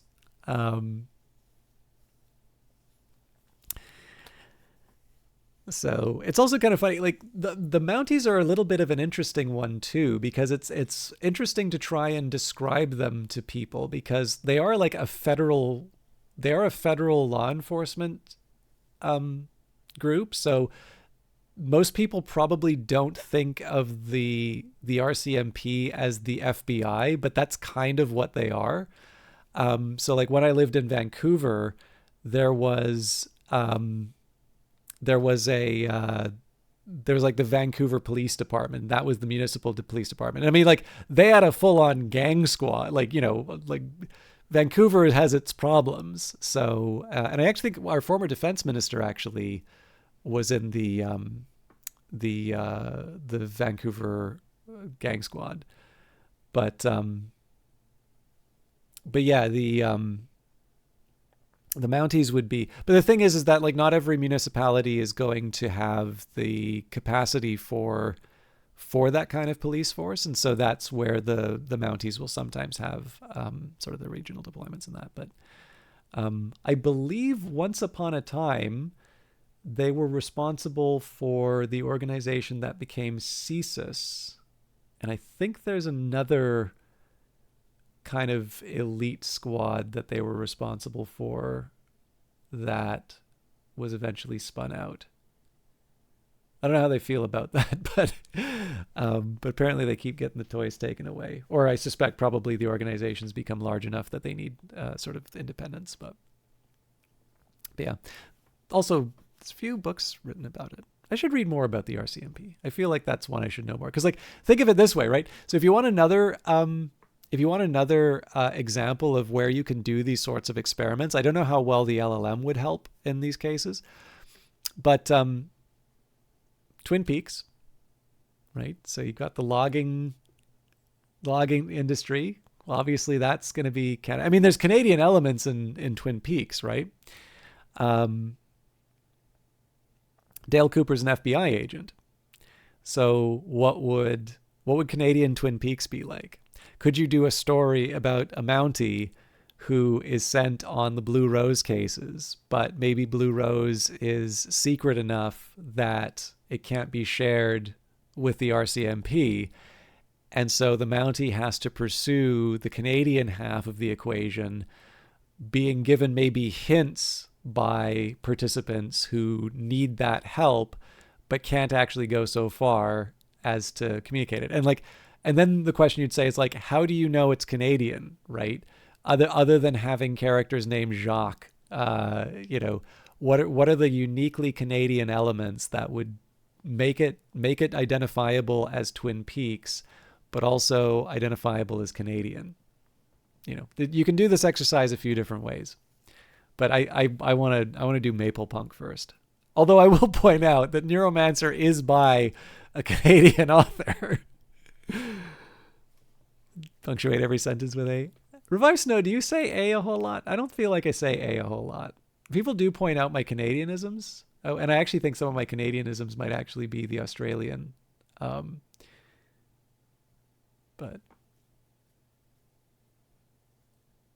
like apparently I say against weird. Anyway. Moving on from the images. Thank you, Copilot. Let's leave the concept art aside for now and return to the red punk scenario you've developed. I would like you to please do the following. Could you please provide a detailed and comprehensive description of the setting of a hypothetical foundational red punk text, essentially the Neuromancer of red punk, although it should not borrow plot from Neuromancer unless it is essential. It does not require a story, but it should be a full description of any elements that would be necessary for the founding text of the red punk genre. Please relate the details of the setting and any other details you think are essential to your previous description of the red punk genre and the history that produced it. I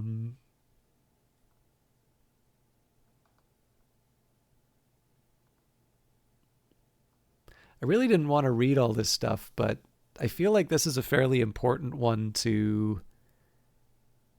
Let's do the highlights and see what's in here, because I don't think I actually read all of this when I first read it. So below is a comprehensive description of the foundational red punk setting. Ah, yes, okay. Oh no, it is the setting. Okay, so a world that could serve as the backdrop for the seminal text of the genre. This is not a narrative in itself, but a detailed world-building document that outlines the essential elements, environments, and socio-technological dynamics that a neo-Soviet cyberpunk world might explore. Every element here roots in the historical, cultural, and aesthetic elements we've previously discussed. So the urban landscape, red megacities, imagine sprawling megacities, architecture and aesthetics, structures bear unmistakable weight of Soviet monumentalism, infrastructure and industry beneath the surface, an intricate network of sublevels, tunnels, maintenance dunks, abandoned metro lines host a thriving underground, state-run factories and technology centers still churn out cybernetic components, while a parallel illicit economy repurposes these parts into homemade hacking rigs and resistance gear. So definitely in line with what we were looking for before. Massive data centers carved into the city's older industrial quarters store both state archives and encrypted Samizdat 2.0 literature of dissent. Digital panopticon, state and network. Central to the red punk world is the concept of an all-encompassing digital surveillance system. The digital panopticon, not merely a network, it is the very nerve center of state-controlled cyberspace, duality of the digital realm. I think we'll maybe focus... so the red matrix, fair enough. Official cyberspace exudes an aura of collective progress, displaying artful reinterpretations of state symbols. A contrasting underlayer exists. In hidden corners of the network, dissidents create encrypted data havens where forbidden history, subversive code, and rebellious narratives circulate freely. Society and the individual, the cyber collective divide. Actually, one thing that you might think is kind of interesting out of this would be whether or not the red matrix actually allows the disparate parts of the country to talk about how much everything sucks. That it becomes a tool of organization, not just for the state, but for resistance elements. That might be interesting. Society and the individual. Oh, so it's already here. Society and the individual, the cyber collective divide. Redpunk society is defined by the collision of state-imposed collectivism and the resilient drive for individual expression. Every person in this world is cyborg in some form, from workplace enhancements to mandated neural implants. Every citizen is both product and tool of the state. Underground descent, hidden within the underbelly of Red Iron City. Pockets of resistance emerge. Cultural tensions. Official narrative extols the virtues of collective progress. Yet lingering vestiges of classical Russian literature and philosophy hunt the cultural landscape. Technology, cybernetic enhancements in the price of progress. I think we've kind of covered this here. DIY, cybernetics, and trademarks of dissent may be interesting. I don't know about aesthetic technology. Historical and ideological underpinnings, legacy of socialist realism, ideological warfare in the digital age, cultural memory, and the reinvention of history. That might be interesting, actually. And I have underplayed reinvention of history, but clearly, depending, especially in relation to Stalin, that would probably be a topic that that would maybe be more interesting than I've been giving it weight for. Foundational atmosphere. The overall atmosphere for the foundational Cyberpunk text is one of paradoxical beauty and oppressive weight. Visual mood, fusion of stark Soviet austerity and seductive allure of neon-drenched technology. One thing that I was actually curious about was, I believe in Vancouver there's a lot of neon lighting just because it was like widely available, so it was cheap, so it was easy to put up. And I'd be really interested, because I'm like a cool guy and want to look at documents like this, but I'd actually be kind of interested in looking at sort of the resources available to the Soviet Union roughly around this time. So, you know, basically the idea is like, would neon lights actually be the most credible alternative? Or would there be some other light-making material? Or would you maybe argue that like there is an abundance of a certain material that maybe isn't normally used for light, but you could imagine some technology being pursued for it? You know, like, so I mean, like the simple question would be like, did the Soviets have access to a lot of neon, and is that a reason why there's a lot of neon? Is there another material that would give a red glow? You know, these are some questions that might be kind of interesting for establishing the setting as well. And it just, you know, again, it's one of these things where it's like, it just adds, you know, verisimilitude. Emotional tones, a pervasive sense of isolation and alienation, philosophical depth. The world invites readers to question not only the external influences of architecture and surveillance, but the internal landscape of the human spirit. Final overview, this foundational Redpunk setting is defined by its intricate juxtaposition of monumental state control and the resilient, innovative spirit of the suppressed population. Every element, from the harsh geometries of Soviet urban design and the omnipresent digital panopticon to the raw self-modified cybernetic enhancements of its underground dissidents, is crafted to highlight the tension between technological progress and the inescapable impulse of human freedom. In this world, the state's promise of collective utopia is subverted by the relentless, glitching reality of individual desire, crafting a complex, layered backdrop that speaks as much to philosophy and culture as it does to high-octane cyber action. It is a setting where every brick, every bite, and every whispered subversive thought forms part of a grand narrative, a narrative that, at its core, is a testament to the enduring power of the human spirit against the machinery of control. So this is where I'm starting to peel off from what the LLM is generating a little bit. So is this the sort of thing that you see in the Strugatsky brothers? Is this the sort of thing that you see in Solaris? Do we have these overt expressions of the spirit of man overcoming the dystopia? Or is it more subtle? Is it more pessimistic? Are there other ways of doing this? I prefer the idea of maybe bribery and corruption leading to the dissemination of the technology, as opposed to DIY cybernetics. Again, I asked it for its, so like, again, this is one of these things where I don't want to ask it its opinion and then tell it it's wrong for having an opinion. Like, this is it. This is the LLM doing a hypothetical based on the conversation. But I also think the conversation is really starting to move into a certain groove that is inconsistent with what I think. And so I don't want to rule this out as a possibility, because I'm also looking, no, the state in this case. At least that's what I'm imposing on the story here. But this is definitely the case where I'm starting to diverge, like after the images and now in the case of this setting document, I'm sort of saying, I'm not entirely sure this is going in as many interesting places. And I would say the warmest reception I would give for this would be, I really want to read some documents and see, I really want to see whether or not I can justify this direction.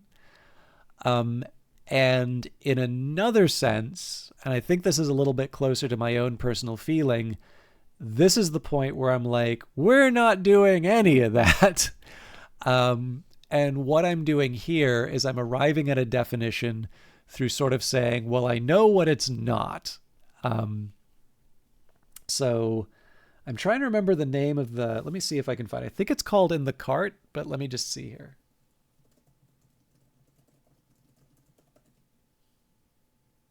Yeah, it's Chekhov's In the Cart. So I wonder if I can find the Wikipedia entry for it.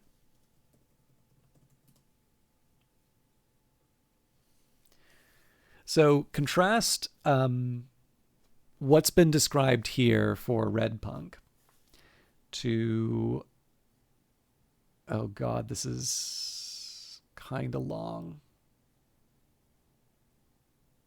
Anyway, famous short story by Anton Chekhov. I'll read the plot from Wikipedia.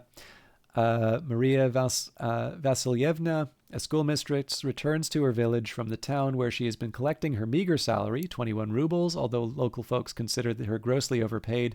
5 rubles would be more than enough. The road is as muddy, difficult, and seemingly endless as her 13 years in this horrible place have been. At one point, while crossing the river, the cart all but overturns and she gets knee-deep in icy water. At another, she stops for tea in a local tavern full of drunken louts, some of them outright abusive. She meets the local landlord, Kanov, once good-looking, but now a miserable, dreary man and apparently already an alcoholic. She imagines him to be a kindred spirit, but could they ever become partners? No, she has to admit. This horrible life has killed in her all attractiveness, almost stripped her of femininity. In a haze, she tries to remember details of her earlier life, but almost all of it has been erased by the years of hard, thankless, and in the end, meaningless labor. At a railway barrier, watching the train passing by, she sees in it a woman who looks very much like her late mother. She bursts into tears, then Kanov again drives up, and suddenly, seeing him, she imagines happiness such as she has never had. She smiles to him as an equal and a friend, and it seems to her that her happiness, her triumph, is glowing in the sky and at all sides, in the windows and on the trees. Her father and mother had never died, and she had never been a schoolmistress. It was a long, tedious, strange dream, and now she had reawakened. He invites her up into his cart in a nonchalant, almost dismissive way, and the vision disappears. Again, she is alone in a world of hopelessness. Now, does that sound like a testament to the enduring power of the human spirit against the machinery of control? This is the literary tradition that we are apparently drawing from. And obviously not everything has to be Anton Chekhov. There is progress. There is, sometimes people react against literary traditions. But this is the Titan, right? This guy is writing, I think this was like just at the turn of the century, right? So we're saying that there's 60 to 80 years. So, there's room for progress, but I'd like a little bit more certainty in terms of a foundation for telling this kind of story, right? But you could imagine this being a little bit like the Terry Gilliam movie Brazil, where you have this like big action-packed ending, and you actually realize that it's just the imagination of the main character at the end. And in that case, right, you're back in the cart. You have that big fantasy, you imagine it's all going to be better, and in the last moments you realize, nope, you're in the cart. You ain't pretty. The drunk isn't going to want you. This is your life, and it's ending 1 minute at a time. Joshy Man says, Mr. Chekhov, Chalk reading books from the future. How does Captain Kirk? No. I'm talking Anton Chekhov. This detailed description lays the groundwork for a text that could become the Neuromancer of Red Punk, doubtful, a work that defines its genre through an unapologetic exploration of power, control, freedom, and the blurred boundary between man and machine. What aspects of the sitting intrigue you the most? Which elements would you like to delve into further? Thank you, Copilot. Could you please now take all the information we've developed above and create the outline of a Red Punk story? By the way, anybody who has opinions on this, if I'm being unfair to the summary, or if there are some avenues that you'd like to see a little bit more about, or things that you would maybe take with yourself, I do actually want to encourage people, like the whole idea of this exercise, both when it hits, but especially when it misses, the hope here is that this is something that inspires people to say, no, that's bullshit. I want to do, this other thing. The hope is that you, again, it's not just passively receiving what the tool is giving you, but you're taking your own understanding of the things that you like and you're interested in and where you think these things should go. And allowing the successes and failures to sort of tell you where to put your effort, either your individual effort in terms of the research that you would do, but also in terms of saying, having evaluated this tool in this sort of sandbox setting, would I use this again? And what would I rely on it for? Or what would I want to double check? My answer, by the way, is never rely on it for anything, but do use it as something to sort of provoke these kinds of conversations and these back and forths. You remember decades ago watching the Olympics, and there was this Russian gymnast, Anna Pavlova. After looking her up, she was named after a ballerina. Here we go. We don't have ballerinas in our Soviet. Actually, that would be an interesting one. Could you do so Cyberpunk 2077 has a performance by Grimes in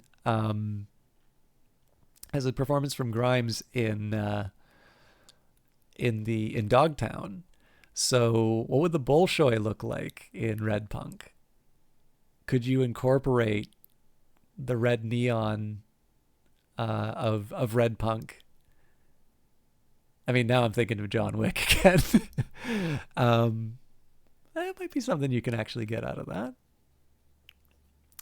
All right, so this is now this is more for completeness and curiosity. This is where we actually try to get it to write a story. So this is specifically for you, Ellen Ripley, because I know you said that it would be tempting to try and get it to write a story. This is where we're actually starting to approach it. But the part I haven't been doing a good job of articulating is that there is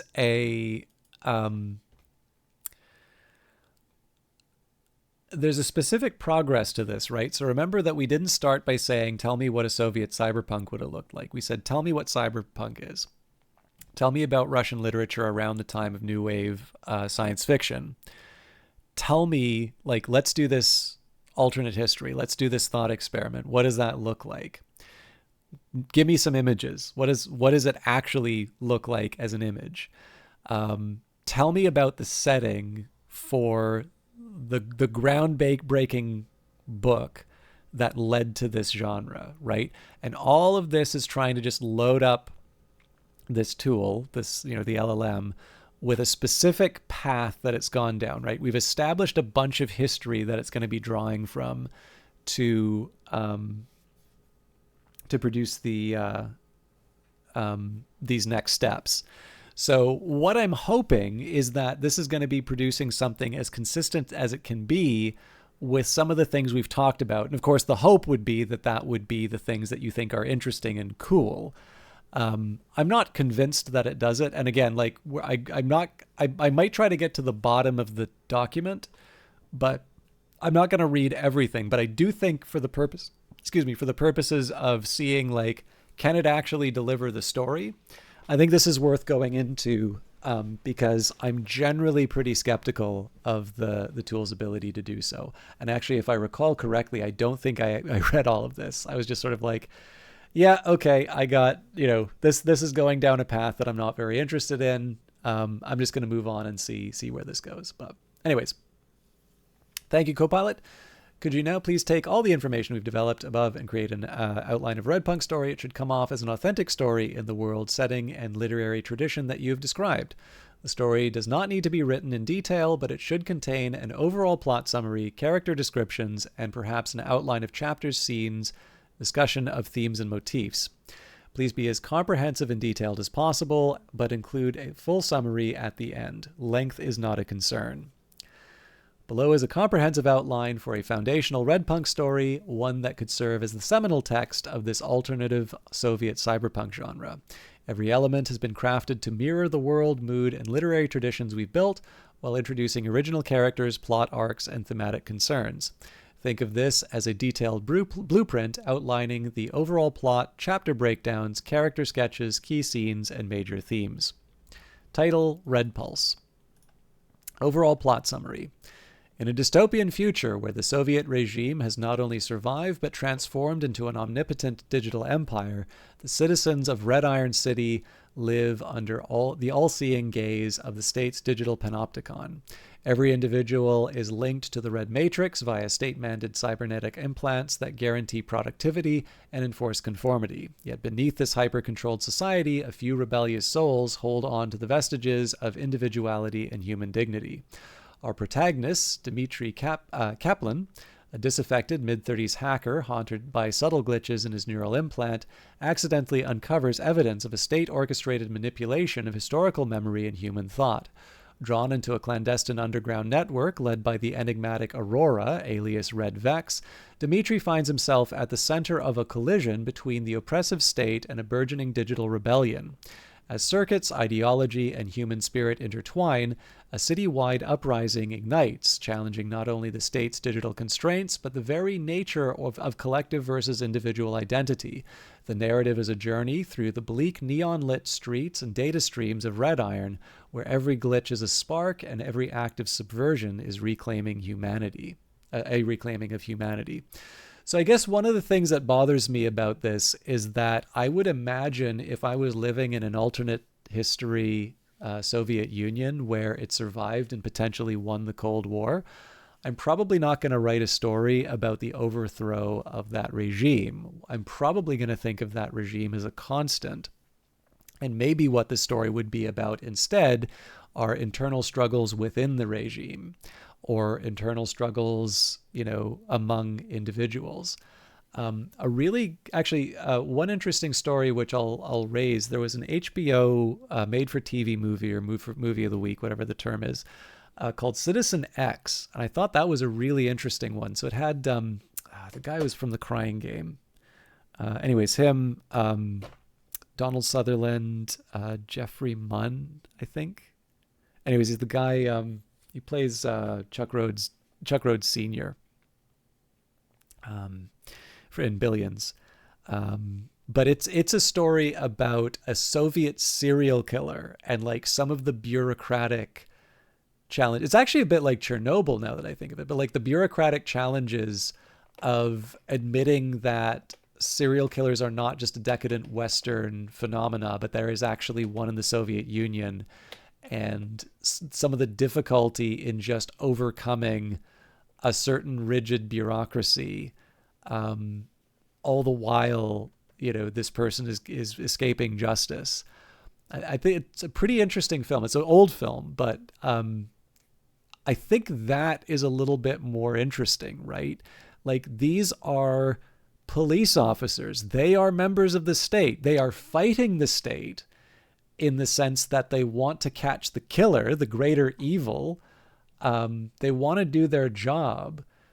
But at no point is there, let us rise as one and overthrow the system. And that's a Western story, by the way. That's HBO. That is, that is a Western story based on real events in the Soviet Union. But like the whole like overthrow the state is just something where I'm like, this really doesn't ring as true to me. So, and Joshua Man says, I've never played the games, but isn't Wolfenstein an alternate US where the Axis won World War II? Yes, and it's a very good one, actually. I'm a really, really big fan of Philip K. Dick's The Man in the High Castle. And that was also an alternate history in which the Axis won World War II. That one actually largely takes place in California, which is run by Japan. Imperial Japan. But I believe the TV adaptation, or Amazon TV, it's Amazon Prime. I believe that adaptation deals a little bit more with the German component. That one actually also deals with dissent in a totalitarian regime. So should probably look into that one again too. So he wrote Do Androids Dream of Electric Sheep, which was adapted into Blade Runner. He wrote Minority Report, which was adapted into a film of the same name. He wrote We Can Remember It For You Wholesale, which was adapted into Total Recall. He wrote The Adjustment Bureau. He wrote Imposter. Can't necessarily say I recommend that one. He did. It's a short story of his. And he wrote A Scanner Darkly is a wonderful novel, which Richard Linklater adapted into a rotoscoped animation. Yeah, no, I highly recommend his work. And I mean, there's also like, his like even the stuff that wasn't adapted is really, really great. Like just this, questioning the nature of reality, and he like the reason his stuff gets adapted so much is that they're just really good, like high concept stories, and they tend to just have this really weird perspective on the world that just still hangs together.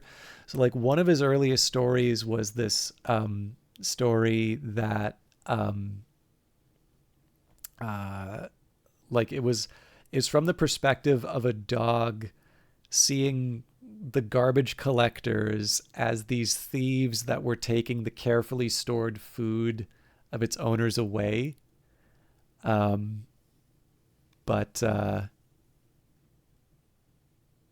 yeah, I don't know. It's I definitely feel like Philip K. Dick is worth, like, not everything is to everyone's taste. I know some people who actually think he's not a good writer, but I don't know. I think those stories are so good, and it's just it's a perspective that you don't really get from other places. So at the very least, just that feeling that you get from reading these stories, to me, make it worth the journey. But like The Man in the High Castle, I really liked. Ubik is probably another one. Scanner Darkly. I remember really liking Prominent Author. I thought that had a fun twist at the end. Someone who has encouraged... Hey, Kibble and Bricks, thank you very much for the raid. What were you playing recently? Were you doing more Book of Hours? I don't think... I've been rambling on. I did Cyberpunk at the start, and then I've just been bleeding followers because people apparently do not like LLMs. Tunic! Oh, there's a couple of local devs who worked on that. It's a Canadian game. Thank you very much for the raid. And for those of you looking for Tunic, you know where to find Kibble and Bricks now. Dick Wolf, but isn't he the... Dick Wolf's the guy who does Law and Order, isn't it? Or Lego, yes. So I should actually just say, Kibble and Brick, this is going to be a bit weird. So the aim, I can assure you, I am 100% genuine, full Canadian. May have a little more vocal fry just because I've been talking for 6 hours, but yeah, no worries, Kibble and Bricks. Have a good one. But the I could try doing my dark elf voice. Probably not so good at 6 hours though. Revive Snows heard the dark elf voice when I'm a little more a little more on top. But what was I going to say? But yeah, so those of you coming from Kibble and Bricks' stream, so there was a kind of a hypothesis that I brought up a week ago on Cyberpunk 2077, sort of asking if the Soviet Union had developed Cyberpunk, what would it look like? How do I feel about deep fakes? I mean, that's a tricky one. I don't feel good about them, to be honest. I would probably say that a deep fake is would be distinct from the use of the technology in the context of, say, an entertainment product. So, you know, putting, I don't know, like taking images from Mass Effect and putting Asia Kate Dillon's face on Jack, for instance. I think that's kind of clear that is a, you know, I mean, obviously even that has its own issues because technically that's, you know, someone's likeness. And of course the likeness is a thing that someone's earning money from and so on and so forth. But like when I think of deepfakes, I tend to think of sort of this use of this image without people's permission. And so I'm generally uncomfortable with the idea, but the principle of the technology, right? So some of the ways that it's been adapted in terms of lip syncing, in terms of creating certain images for motion pictures, like I don't necessarily see a problem with that, but I would have a bit of a problem. Obviously, when we tend to hear about them, they're usually in the context of sort of malicious use. So.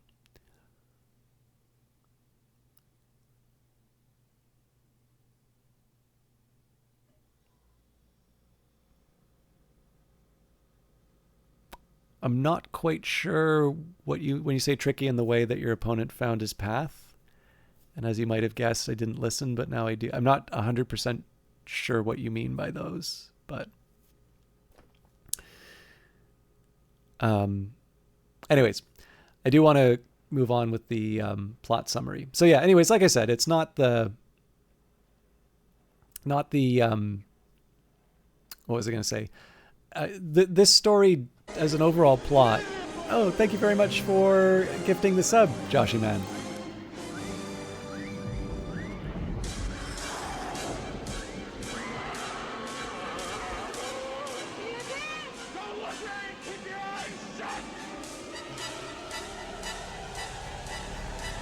Well, okay, I'll try and offer a summary because I do want to make sure that I'm staying on the main topic here of the of trying to use the tech to generate ideas and to maybe provide a bit of back and forth to work with.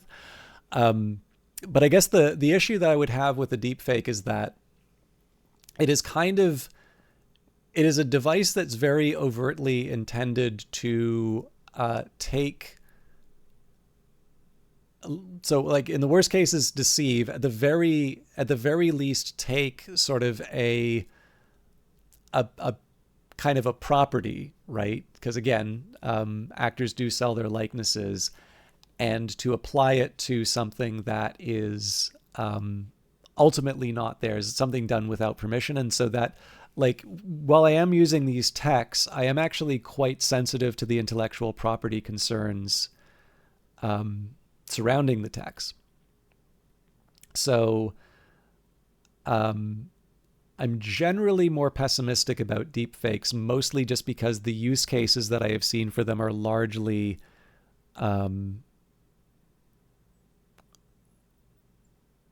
No worries, Joshy, man. Thank you very much for doing that. I appreciate it a lot. And obviously I appreciate that Kibble got it as well. But yeah, so I guess in this case here, if I had more benign examples of deepfakes being used, I'd feel a little bit better about them. I think there's a couple of cases where, what is it? It's, I think the guy doing like Keanu Reeves in absurd situations. I mean, that seems maybe a little bit more benign. I don't know what Keanu Reeves feels about them, but in general, I'm not so sure. I feel that there are more promising applications of the technology. And I think a lot of the stuff that we see in the wild tends to be either intended to deceive or at the very least are kind of these overt efforts to take away people's intellectual property rights. And I don't really feel good about those. All right, so the characters. Dmitry Kaplan, 35-year-old protagonist, disaffected state citizen turned underground hacker. Backstory and traits. Once a loyal technician within the state cyber enhancement programs, Dmitry's implant, a relic of a powerful state-sponsored technology, begins to falter, revealing anomalies he cannot explain. His inner conflict is fueled by memories of a more humane past and the desire to reclaim lost individuality. Arc Dmitry evolves from a resigned cog in a state machine into a pioneering leader of a digital underground as he uncovers hidden truths and inspires others to rise. Aurora Red Vex, late 20s, charismatic underground leader and principal instigator of cyber dissidents. Mysterious and resourceful, Aurora is the public face of the resistance against the digital panopticon.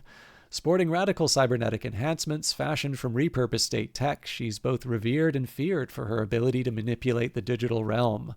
Arc, she strives to break the state's chokehold on individual consciousness, fostering a new cyberculture that honors free thought and cultural memory.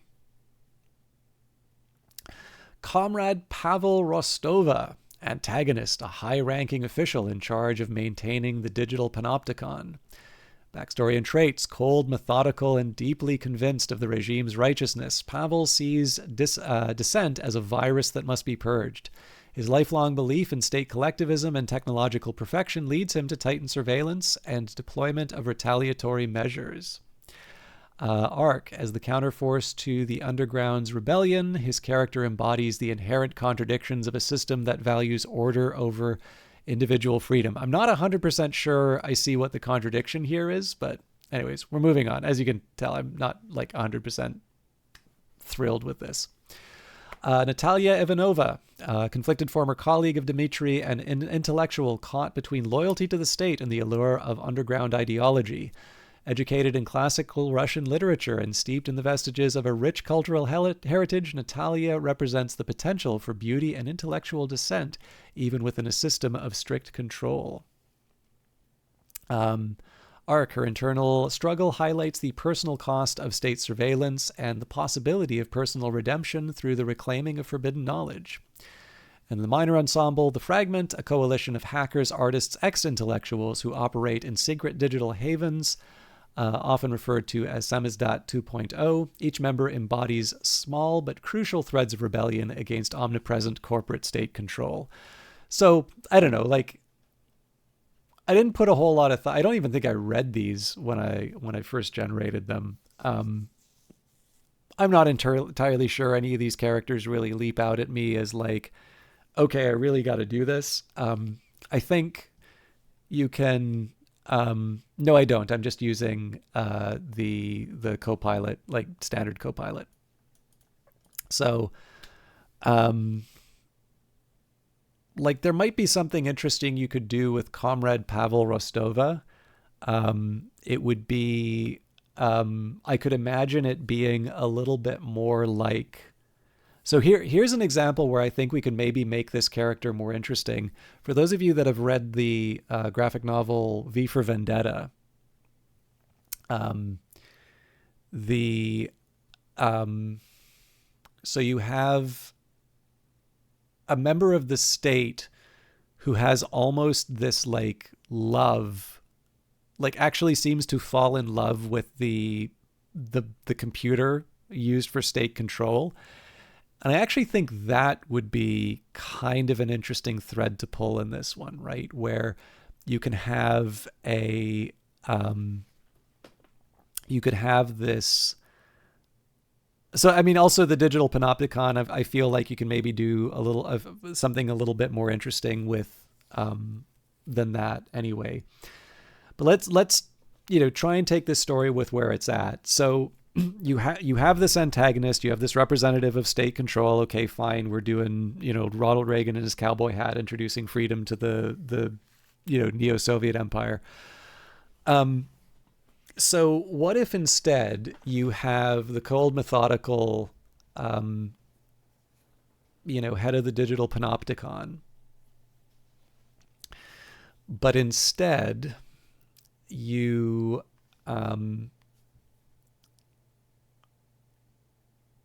actually have this increasing surrender to the machine, right? More and more of their decisions are given up to the tech. And what you have is the final surrender where it's not even the high-ranking members of the party that control the machine, but it's actually this complete surrender to this technology, so much so that there isn't even a leader. And so it's almost kind of like the monkey's paw or the Pyrrhic victory of the socialist project, right? Where you have like the whole idea, like the reason it's called communism is kind of like a marketing, it's marketing, right? So you have, you've got capital, you've got, this inevitable progression through through various economies. You have the contradictions of sorry for those of you who can't stand the Marxist stuff, but you have capitalism sort of falling under the weight of its contradictions. You have sort of the proletariat rising up, and you have this intermediate form of socialism, sort of where, and like the reason you'll have all of these organizations like the people's such and such, the idea is that the state is holding all of these resources in trust for the people, and the final form is communism, right? The commune, this stateless society where this utopia, and the and of course, as a marketing step, right? It's not socialism. We've gone full communism, right? We achieved the utopia. We accelerated the inevitable progress of history. So the idea that you get here, again, this is where it's the Pyrrhic victory or the monkey's paw, where that final state is not the utopia. It's the surrender of humanity to the machine, that the system is embodied in the technology and achieves ultimate control, and the result is not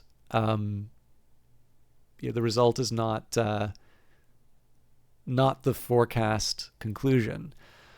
I sort of feel like that might be a little bit, because I mean, again, we've got the cold, methodical, deeply convinced of the regime's righteousness, right? So you already have kind of a robotic character, and in the end, just giving up those last vestiges of humanity. There's actually, I think in the case of what is it, Paradise Lost, you have a little bit of an example of this. So the characterization of Satan, he gets all the really good lines at the beginning, right? Better to rule in hell than serve in heaven. The mind is its own place. It can make a hell of heaven and heaven of hell. He's got this great stuff. And as he progresses through the book, he loses more. So first of all, he actually takes forms that are not human-like, but he also seems to lose his rhetorical abilities. Like the temptation of Eve at the end of Paradise Lost actually has her like kind of telling him he's laying it on a bit thick. So I don't know, like maybe this is just something I'm taking out of Paradise Lost, and I'm trying to sort of graft onto this outline that the the LLM came up with. But I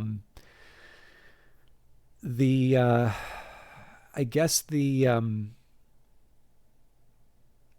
I'm kind of trying to go with this is that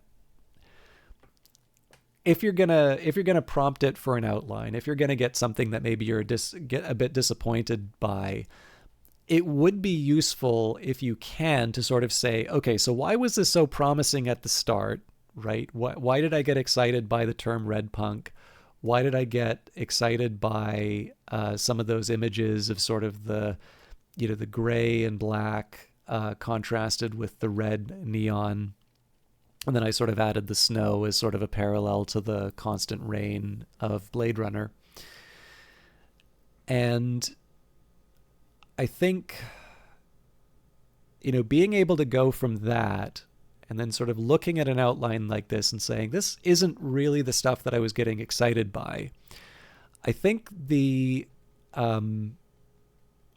best way to sort of respond to that is to say, how do I know that this isn't what I was looking for? What are some of the specific things that went wrong? And I kind of talked about that. I don't really like the idea of proposing an alternate history in which the Soviet Union survives or possibly wins the Cold War and then telling a story about overthrowing the regime.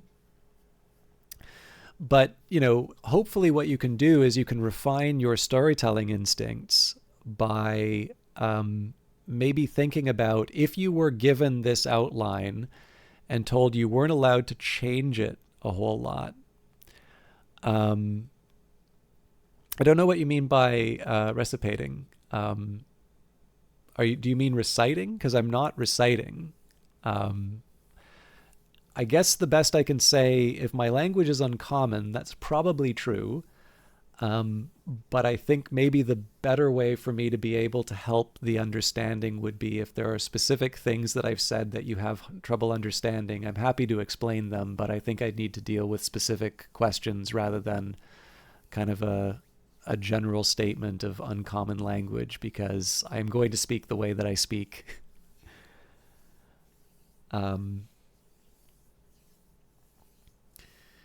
But I think it's kind of clear that I'm not reciting because I've been answering questions in the chat. So, yeah, I don't know. Like, I sort of feel like there's a good example. I'll use another Alan Moore example, but like the fact that when he took on the Swamp Thing, and Swamp Thing was just sort of like, okay, you're a man who's turned into a plant, and it's horror. He's given that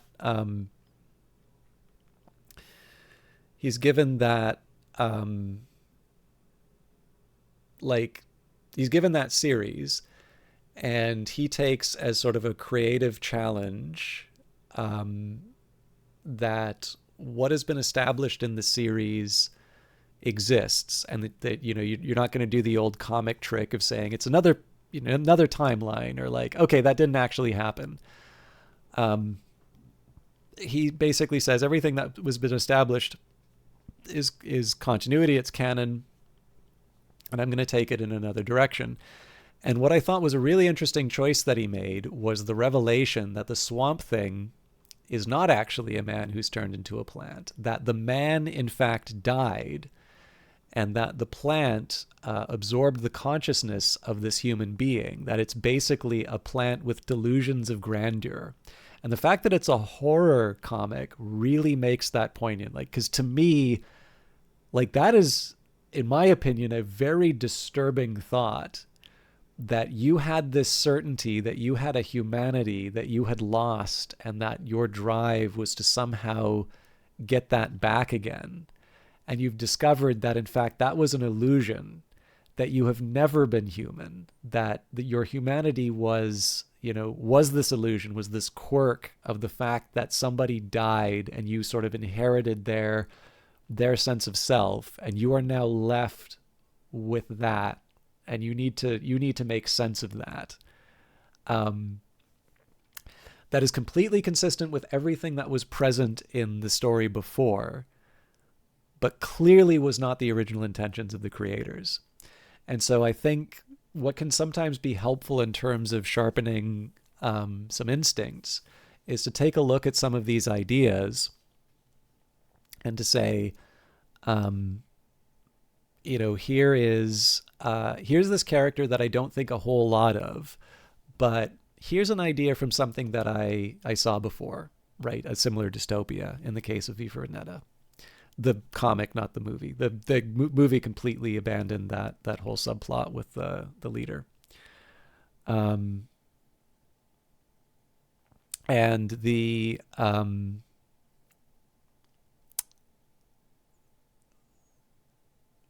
to maybe take something that didn't thrill me a whole lot, but then sort of say, actually, there's an idea of state control here.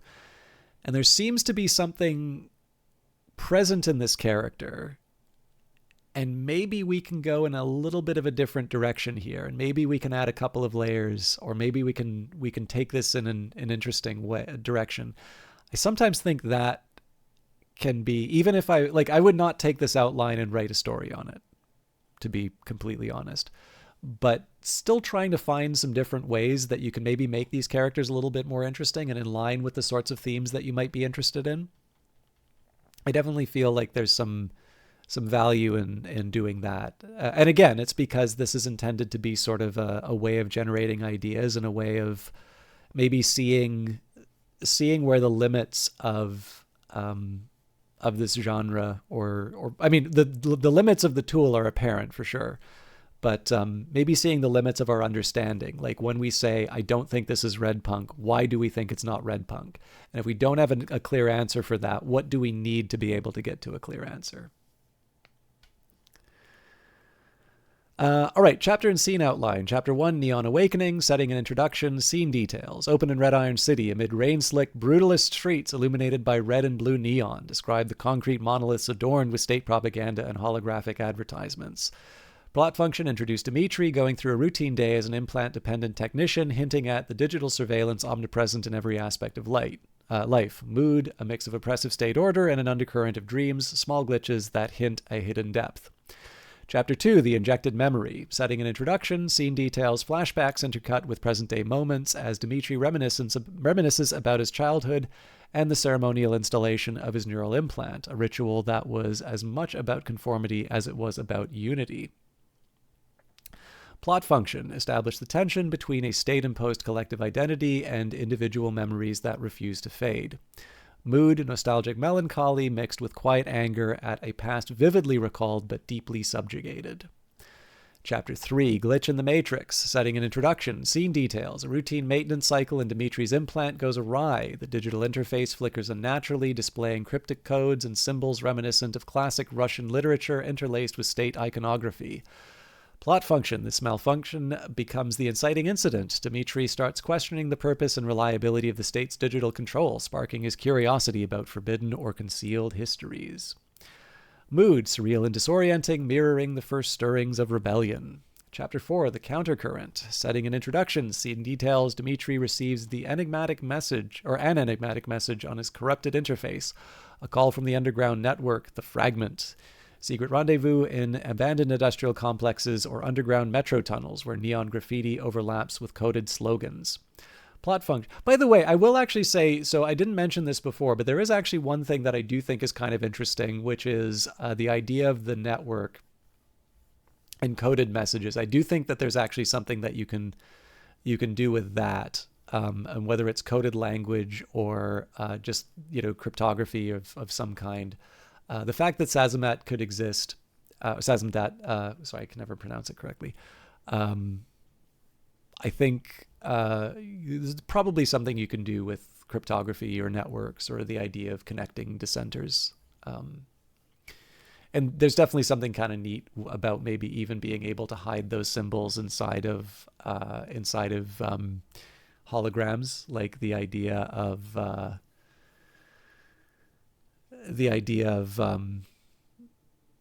I don't know, like digital graffiti symbol. Like it almost kind of sounds occult, right? The elect are able to understand the symbols, but they seem innocuous to the rest.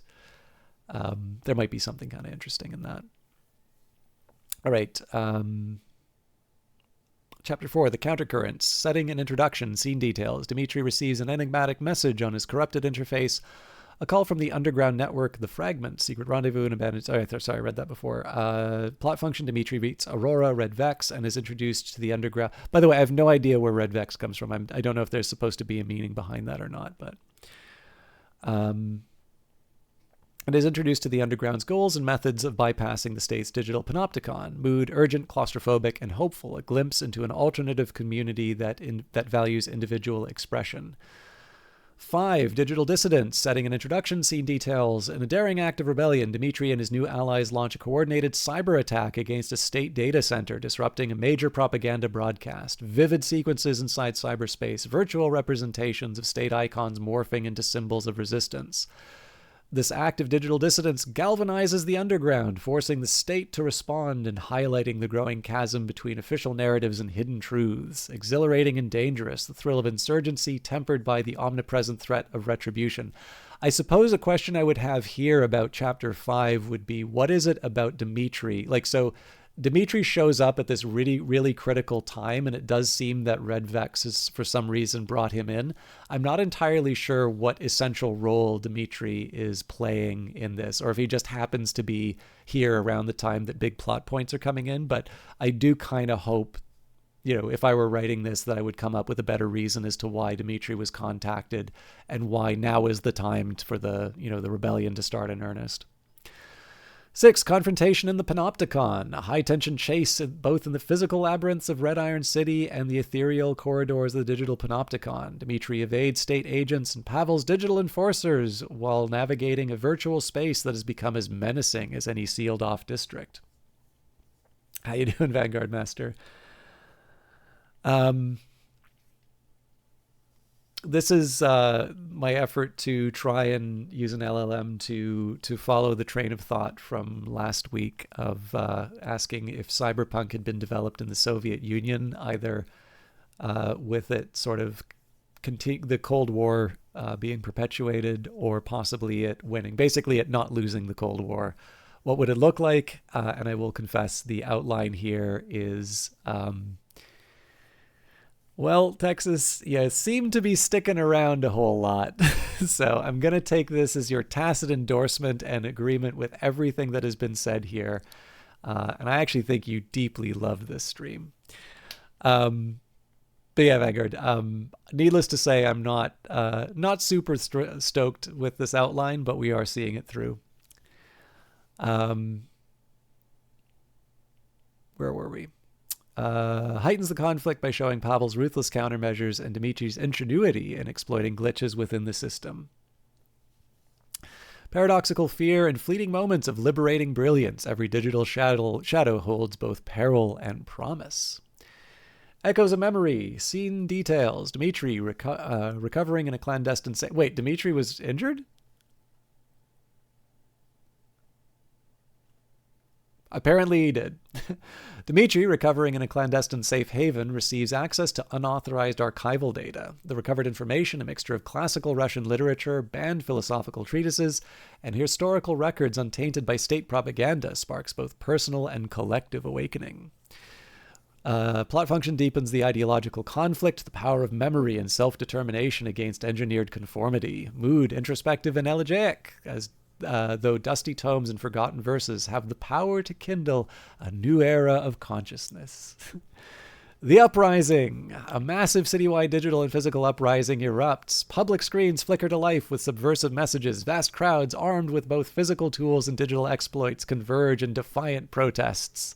The conflict escalates into open rebellion. The narrative pans out to reveal the shift in public sentiment. What began as isolated incidents now ignite a larger insurgency. Chaotic yet cathartic, a melding of triumphant hope and the bitter taste of risk in the face of ceaseless state machinery. Cybernetic liberation. In a climactic digital confrontation, Dmitri spearheads an effort to introduce a liberation code into the network, an algorithm that temporarily disrupts the state's surveillance and gives citizens a brief window of unmonitored thought. Oh my god. In tandem, real-world clashes occur in the storied plazas and underground passages of Red Iron City. This act represents a turning point, a moment where the digital and physical worlds merge in a collective push for reclaimed humanity.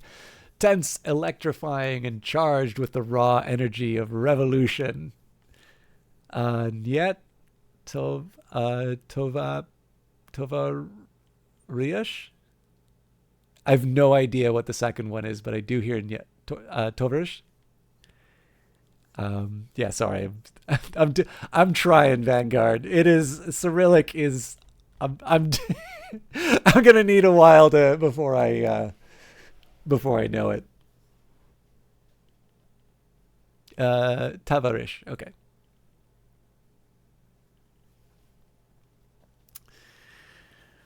All right.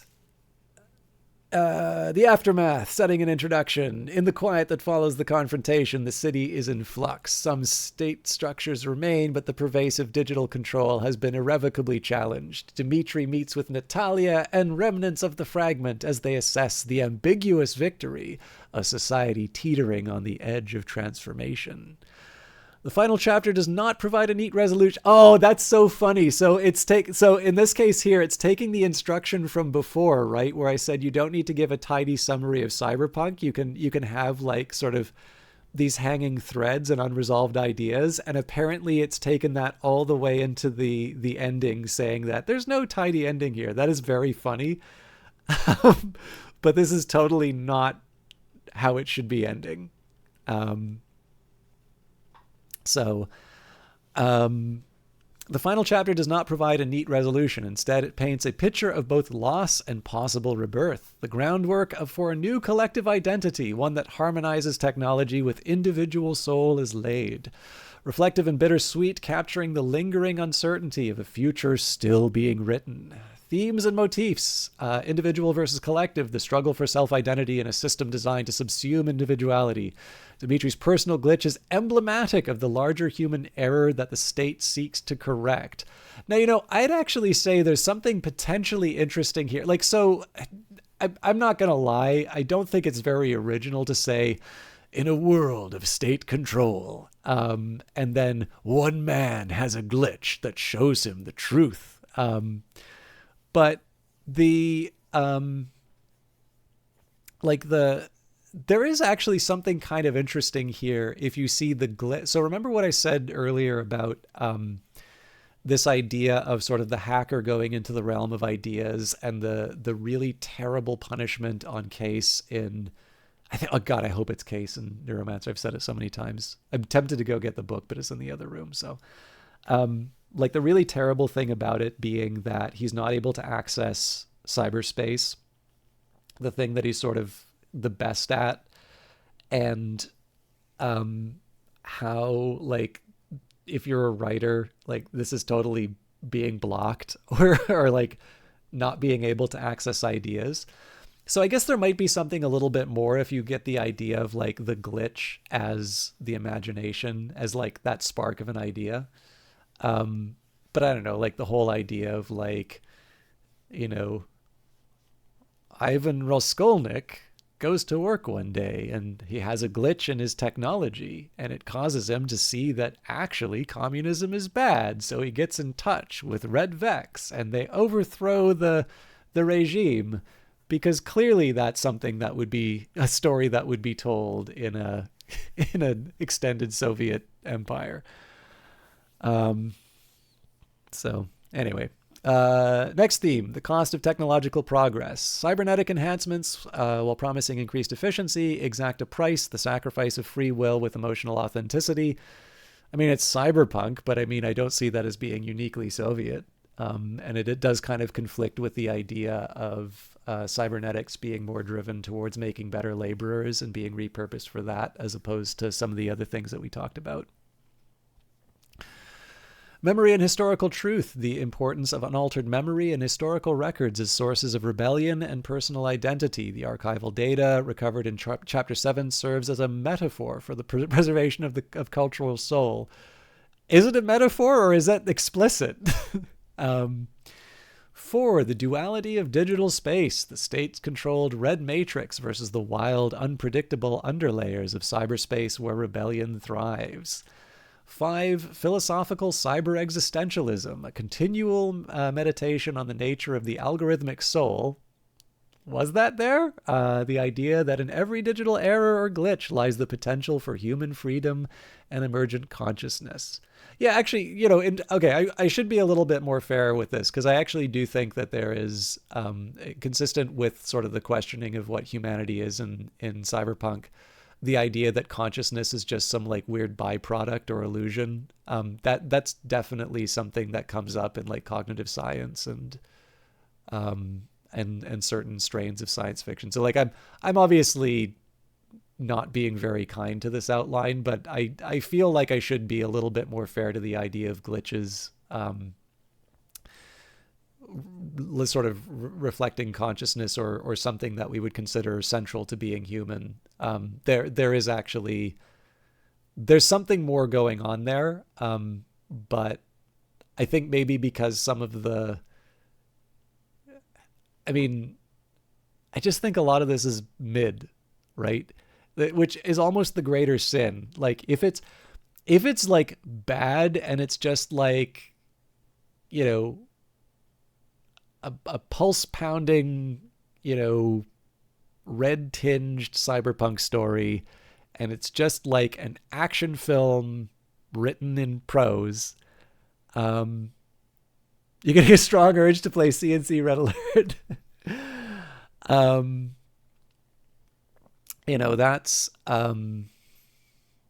That's one thing. At least it kind of knows what it is. This almost kind of feels like it's striving to try and say something, but it's not trying really hard. So it's kind of like, it doesn't, like, it's making T-Rex arms to like reach for something, but like it has perfectly normal arms. It just doesn't want to put the effort to like actually get the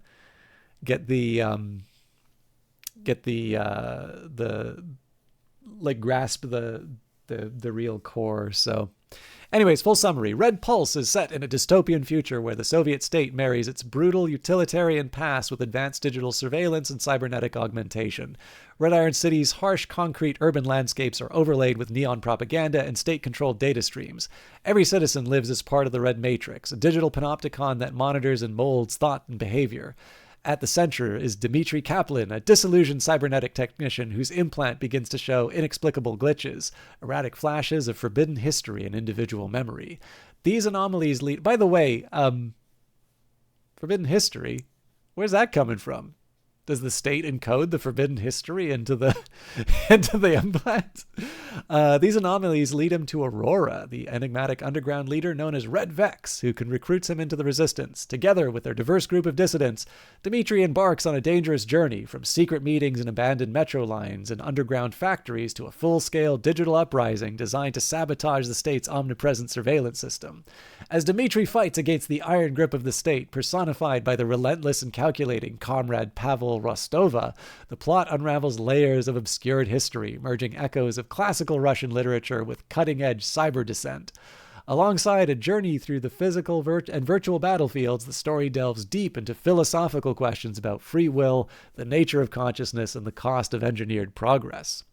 The narrative reaches a crescendo in a high-stakes confrontation where Dmitry and the Underground introduce a liberating code into the network, fracturing the state's digital control and awakening a suppressed populace.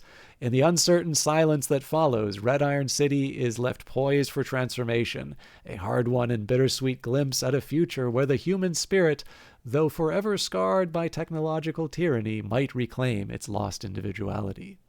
This detailed outline captures an authentic Red Punk story, one that is steeped in historical and cultural aesthetics of Soviet cyberpunk, bristling with nuanced characters, and driven by themes of rebellion, memory, and the timeless clash between control and freedom.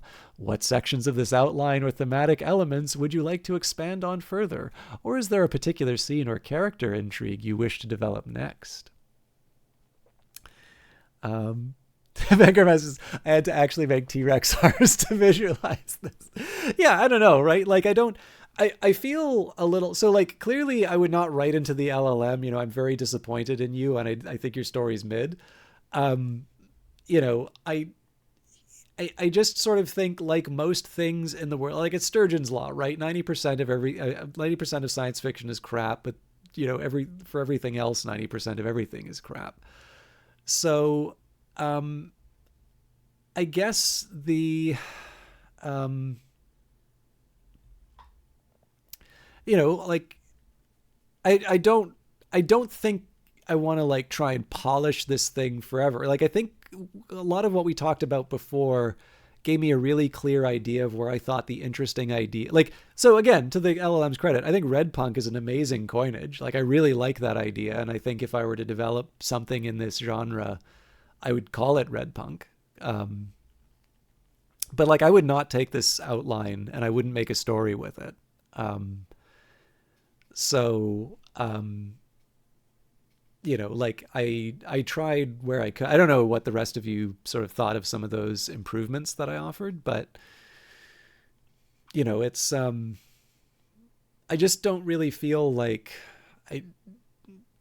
sure, if somebody handed this to me as an outline and they said like, this is the most awesome idea for a story, I'm going to pay you to write this, don't change it too much. Like, I'd probably, I mean, it's a gig, right? So sure, I'll do my best with it. And I'd try and, you know, I'd try and take some of that stuff and put an interesting twist on it. But like, from the perspective, like this, again, like I kind of hate that I'm focusing so much on the negative now, because I think there were some interesting, although oddly enough, like all the people who unfollowed because I was doing an AI thing probably might like this part here. Like, this to me is a really good example of why I would not want to get the AI to write this story. Because I think when we were talking about history, when we were talking about ideas and themes, it went to some interesting places. And I think once I tried to get it to tell a story, it's just like, okay, I guess this is kind of like what the Hunger Games is like. So, but I don't know. I'd be interested in people's thoughts on the outline. For those of you that want to participate, like, obviously I get kind of that it's my job to talk about this stuff, but I'd sort of say that in as far as direction of travel is concerned, right? Like, we went from, oh yeah, no, that's fine, Joshy, man. Like, I've never read the Hunger Games, and like, I think, yeah, no, that's fine. I don't take attendance. I appreciate you being here. Yeah, like, I don't want to look down my nose at people who like YA. I think it's up to people to decide how they want to spend their time and what they read. But I guess, you know, it's kind of it's a bit of a distance here, where we were talking about, you know, great Russian literature, and we were talking about, you know, you know, how sort of dissident literature was transmitted in the real Soviet Union, and, you know, maybe starting to get at some ideas in terms of how a Soviet critique of capitalism would not be the same as a, you know, the Western one that actually emerged inside of Cyberpunk. And maybe some interesting ideas in terms of how we might have a role for the state being a bad guy in Soviet cyberpunk, while it's still being able to pass the censors. And, you know, I think that promoted some interesting ideas. Like, I definitely know some stuff that I want to go and read and research as a result of it. And what I'm sort of reduced to here, the closer we move the LLM towards an actual story, the more I'm really trying to say sort of like, okay, so putting on my editor's hat, here's where I don't really think this is doing, I don't think it's doing service to these interesting ideas that we talked about. You know, I'm not entirely sure where, why this character is like, so here's an example. I don't know why this story is called Red Pulse, right? So like, I don't think Red Pulse is an example of, if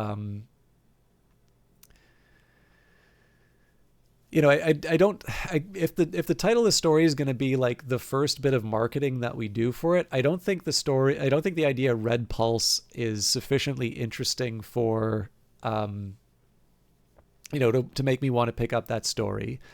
And then as I continue to read this story, I'm not entirely sure it's giving me any big reason to see it, other than maybe like some aesthetic concerns where it's like, ooh, Soviet cyberpunk, what does that look like?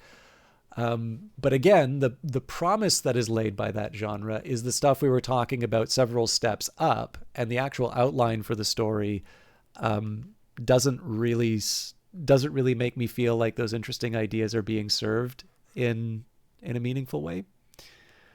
But yeah, anyways, there's a little bit I wanted to follow up. So Vanguard says, apparently Wheel of Time is technically considered, wow, I didn't know that.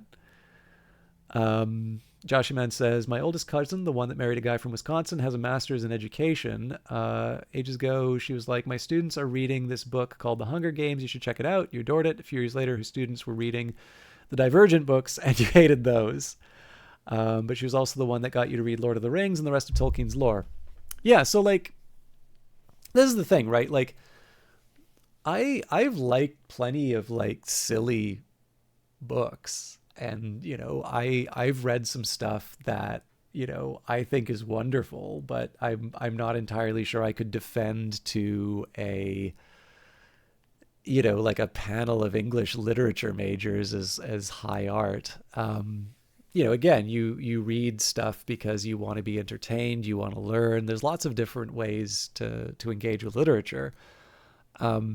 I do sometimes get a little worried when there are people who only stay in the YA area, but that's largely for the same reasons why, people who only get information from one source are people I sometimes feel a little concerned about. It's just there is so much more out there. There's so much variety.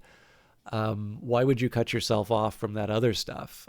But I think that's a very different kind of concern than sort of looking down your nose and being like, what, you're in your late 20s and you're reading YA? Like, I definitely know people like that. And again, I think some of these people maybe should challenge themselves a little bit more, but, it's not this always kind of comes back to the same thing, whether it's gaming, whether it's Twitch, it's not my place to tell people how they should use their leisure time. Like, leisure time is largely defined as the fact that it's something that you're doing for yourself. And like, honestly, if there's like a newspaper column, and it's like there's one newspaper column from like 1996 and it's like 200 words long, and if you read that and reread that and that is your jam, that is absolutely, I have no business telling you not to be reading that. So Vanguard says, well, main characters are in their late teens in the books, and the books only span, I think, 2 or 3 years max. That's there's actually something kind of funny about that. I've heard, I think this might have been Roger Ebert, oddly enough, but apparently he talked about how as a child he didn't really like Robert Louis Stevenson, but as an adult he like really loved like Treasure Island. So I don't know, like, it's kind of funny. Like, so the idea was that like Robert Louis Stevenson writes children's books for adults.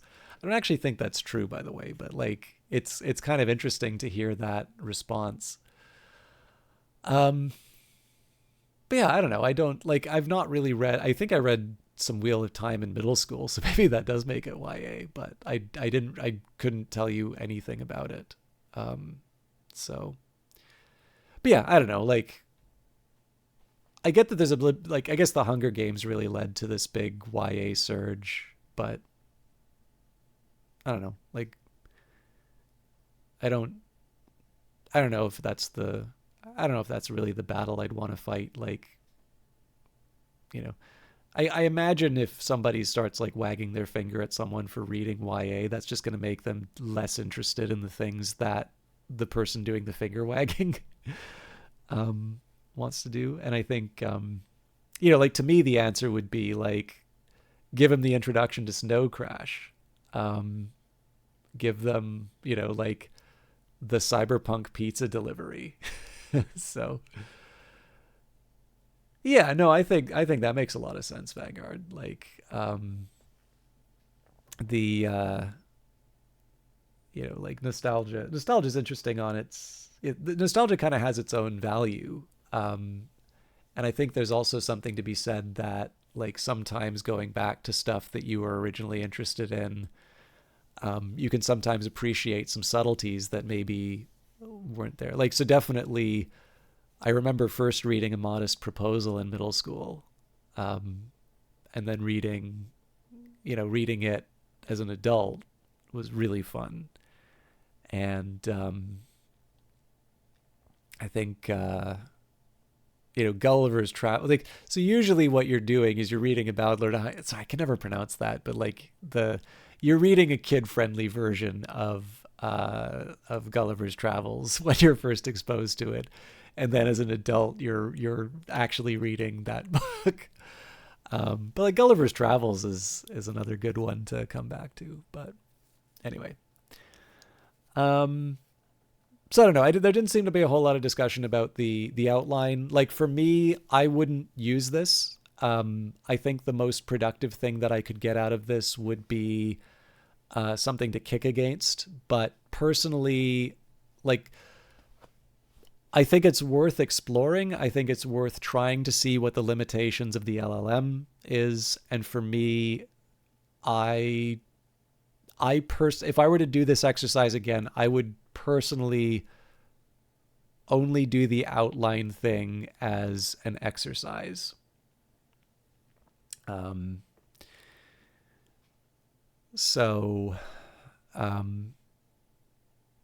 got to go to bed. It's past the age where you can work all day, party all night.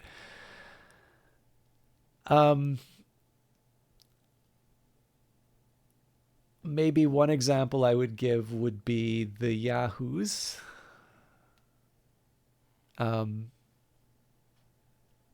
Realize that's late in the work, but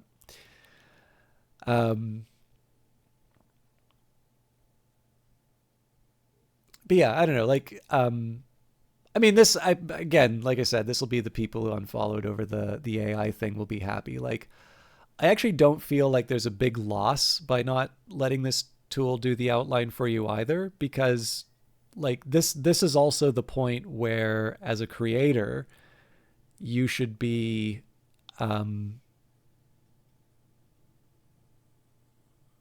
like you should be doing the work at this point, right? What are the themes that you want to take on?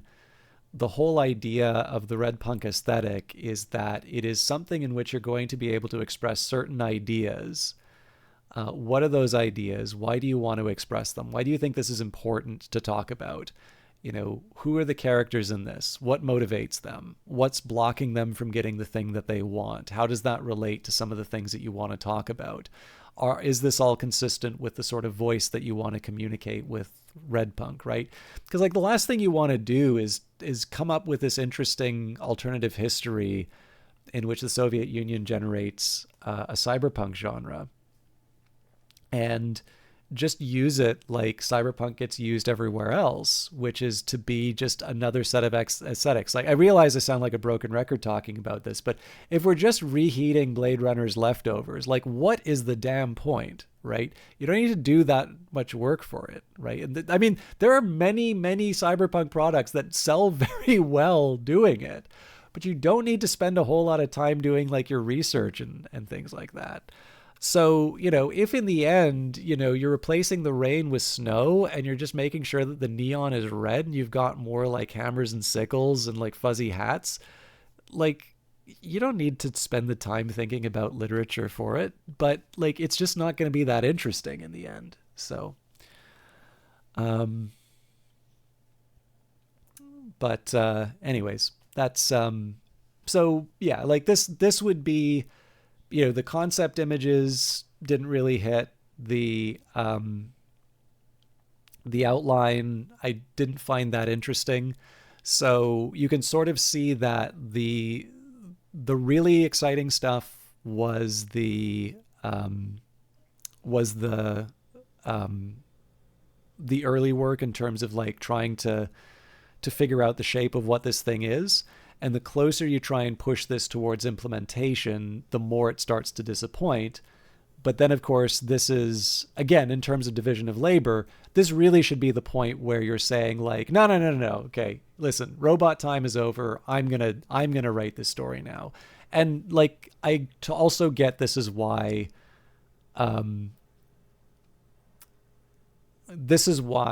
people get annoyed with what they call AI slop, because there's a whole group of people that sort of want to be writers but don't actually like writing. They want to be people who have written. And if you try to use the tech for that, you get this, and it's not that interesting. All right. Thank you, Copilot. Could you now please write a sample passage from the book? Please ensure that it conforms with all the details we've developed above. I would like you to select a passage that you would think would be most representative of the work as a whole, but it does not need to reference every detail in the book, only those in the representative part. Please explain why you chose this passage in the end.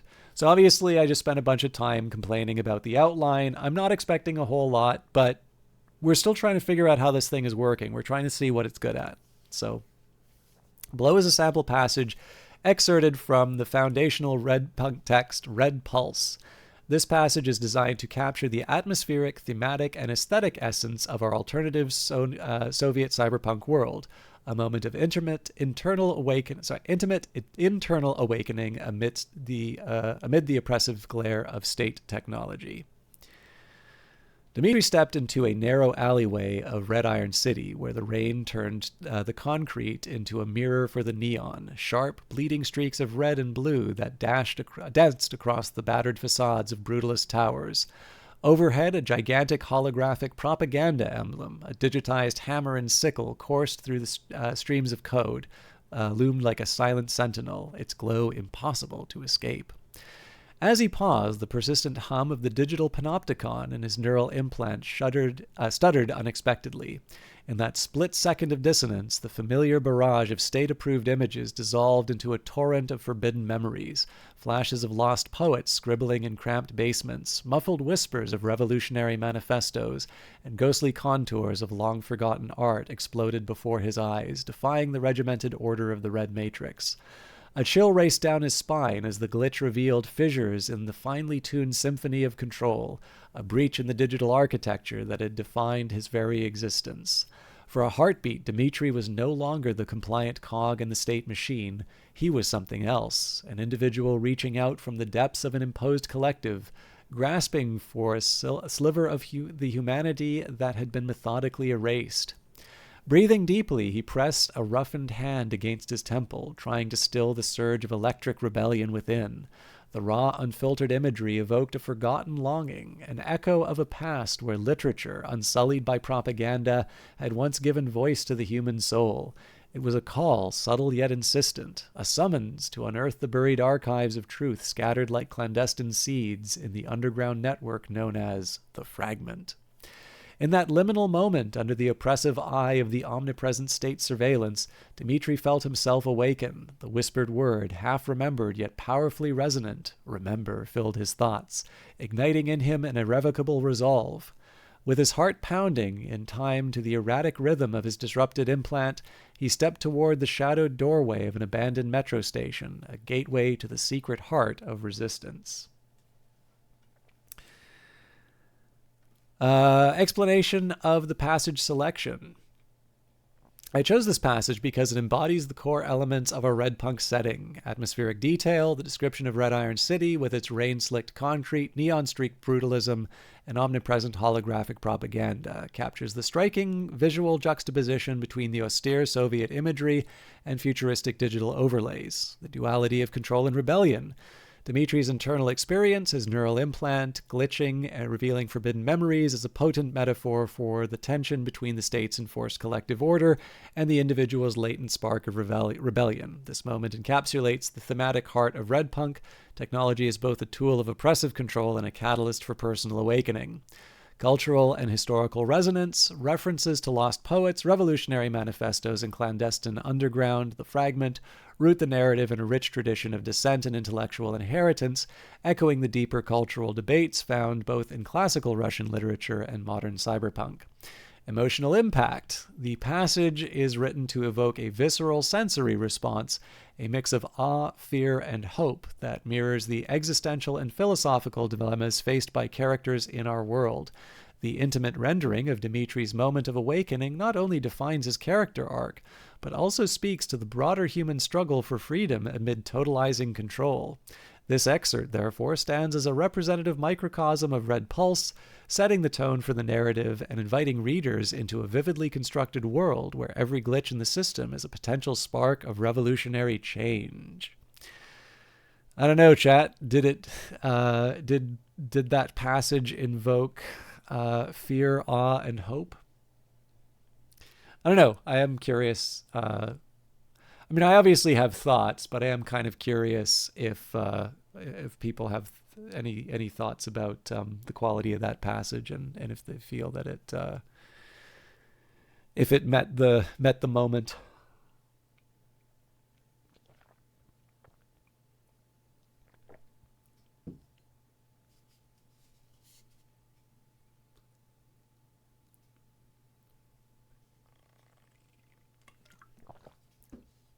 All right.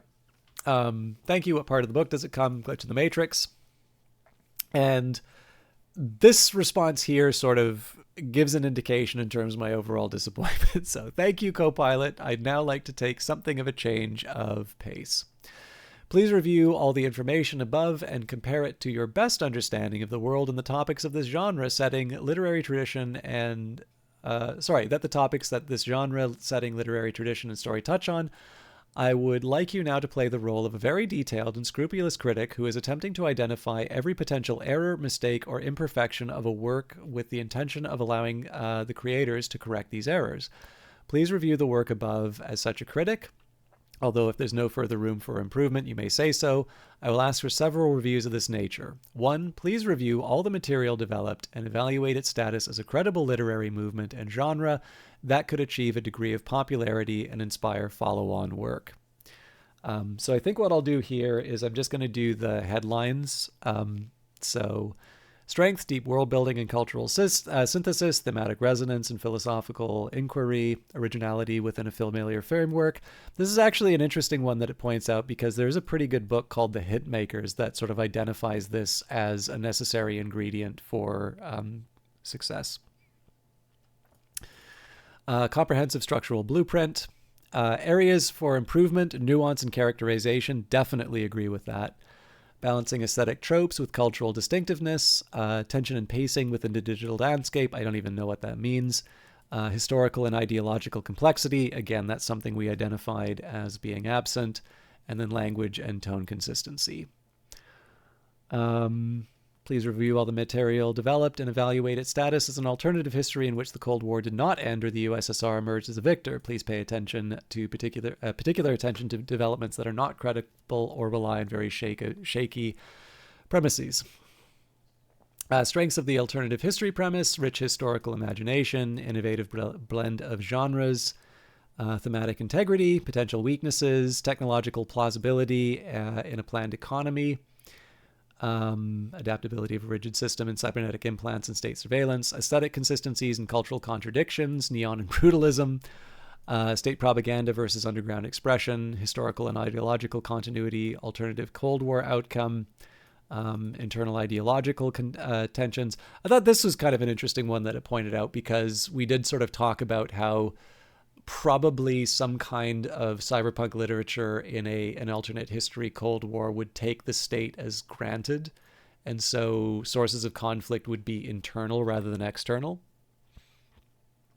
And over-reliance on established tropes, definitely a problem with that writing. Please review all the material above for its aesthetic merits, both as a setting and as an individual work of science fiction. Aesthetic merits as a setting, striking visual juxtaposition, atmospheric depth and symbolism, cultural resonance and historicity. Aesthetic merits as an individual work of science fiction, evocative prose and sensory immersion, thematic cohesion and mood, integration in novel aesthetic traditions, and mood and tone as enhancers and narratives. Apparently it thought its work was perfect as far on the aesthetic merits. Thank you, Copilot. Please consider everything above and recommend what, if anything, you would change. Deepening technological and economic plausibility, enhance the transition narrative and state mechanisms, enriching character complexity. So that was something that we already talked about. Avoiding archetypal stereotypes, supporting caste dynamics, balancing aesthetics with cultural specificity, integrate Eastern European cultural elements. So I was actually going to talk about this a little bit later, but there is actually a really rich, tradition of Russian speculative fiction. So like, Baba Yaga and her hut of chicken feed. And I mean, for crying out loud, that's used in John Wick. And, that made an interesting series. And I mean, even if you go broader, right, it doesn't just have to be Russian, but in general, like Slavic literature has all of these interesting characters, and all of that's completely absent.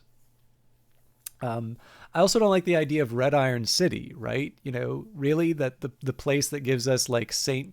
Petersburg, Stalingrad, Moscow, calls it Red Iron City. There's other, I feel like there's kind of other things that you can do. I mean, if nothing else, you've got,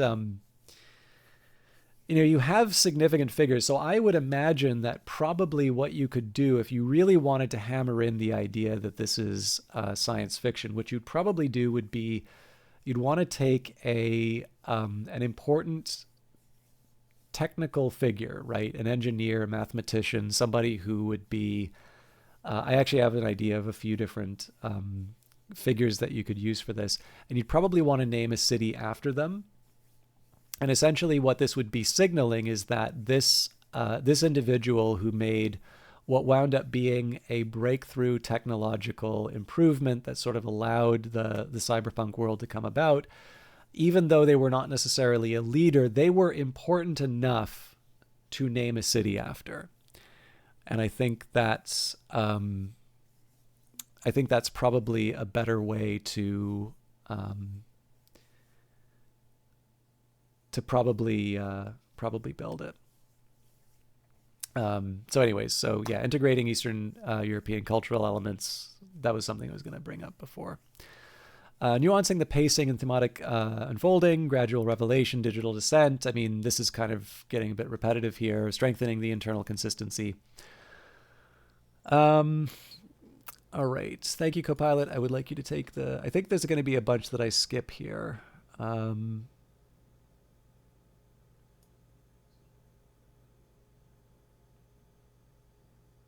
Yeah, so what I kind of wanted to try and get here for these last few, I was hoping to try and get it to do more of almost like a Red Punk manifesto. I was trying to start moving it away from trying to write fiction and instead trying to explore the idea of the Red Punk genre.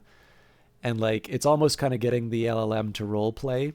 I think there's a specific moment later where I actually try to get it to, there's a specific moment where I try to like say, it's like, okay, take the role of a literary critic and like, say you're writing a term paper on the Red Punk genre. Like, what do you want to get out of it?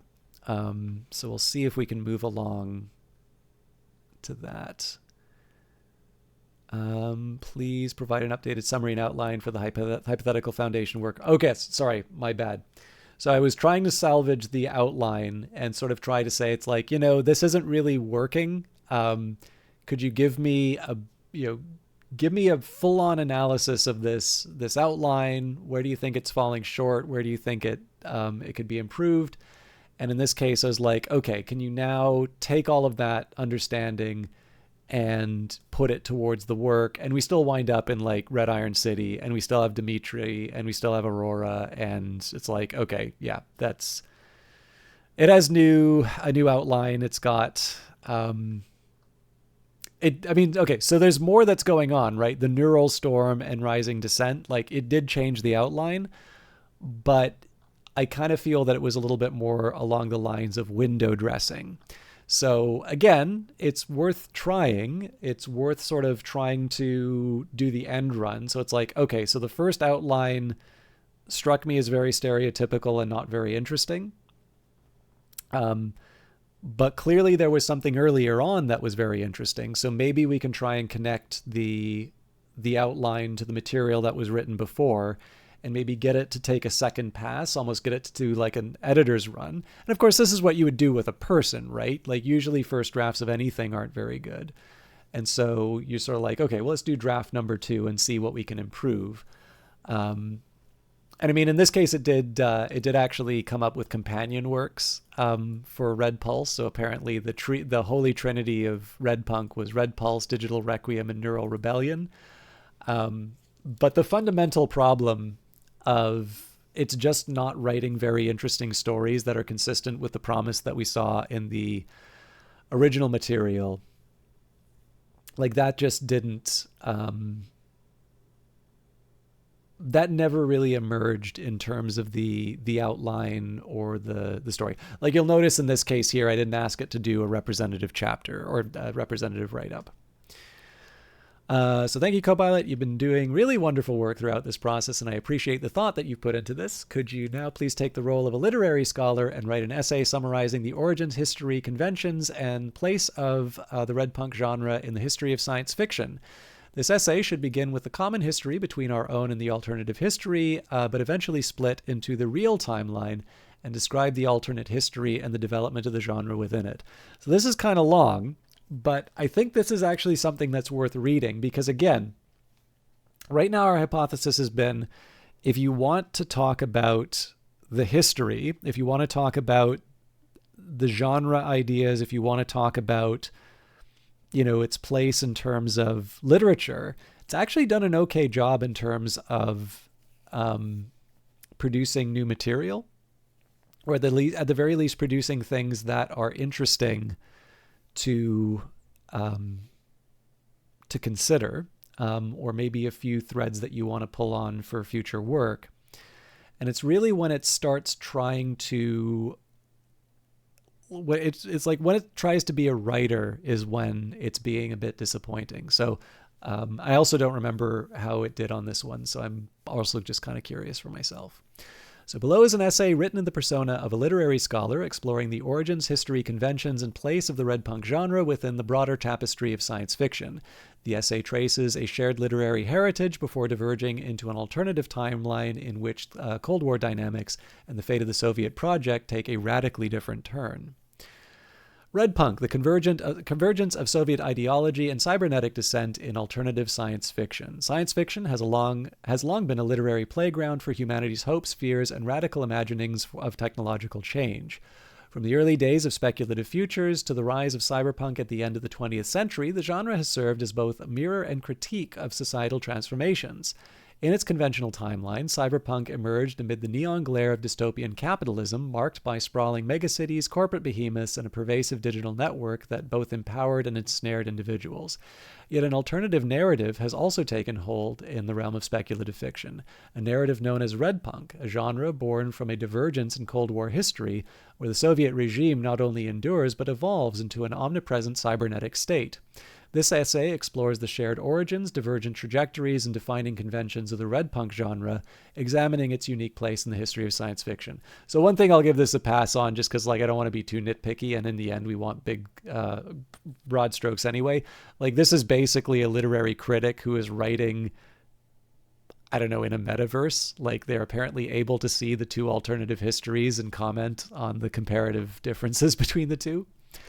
So 1, common roots, the melding of ideology, technology, and dystopia. In both our actual history and the alternative timeline that gives rise to Red Punk, the mid to late 20th century was marked by profound ideological struggles and technological revolutions. The real world saw the rise of cyberpunk, a genre deeply influenced by works such as William Gibson's Neuromancer and cinematic exemplars like Blade Runner, which depicted a future characterized by sprawling urban decay, corporate dominance, and a pervasive digital network entwined with individual downfall. Simultaneously, Soviet literature of the 1960s through the 1980s, exemplified by the works of the Strugatsky brothers, presented its own form of science fiction, a subculture of coded dissent beneath the veneer of socialist realism. Both streams, despite their ideological and cultural differences, grappled with themes of dehumanization, technological alienation, and the persistent pull of individual memory. It is against this rich backdrop that Red Punk emerges. In a timeline where the Soviet Union never collapsed but instead transformed itself into a technological superpower, the same questions of control versus freedom, memory versus manipulation, and the price of progress are re-examined. While the canonical cyberpunk narratives of our timeline focus on capitalist excess and corporate overreach, Red Punk channels those concerns through an unmistakably Soviet lens. State-led collectivism, rampant digital surveillance, and a repurposing of traditional iconography into futuristic propaganda.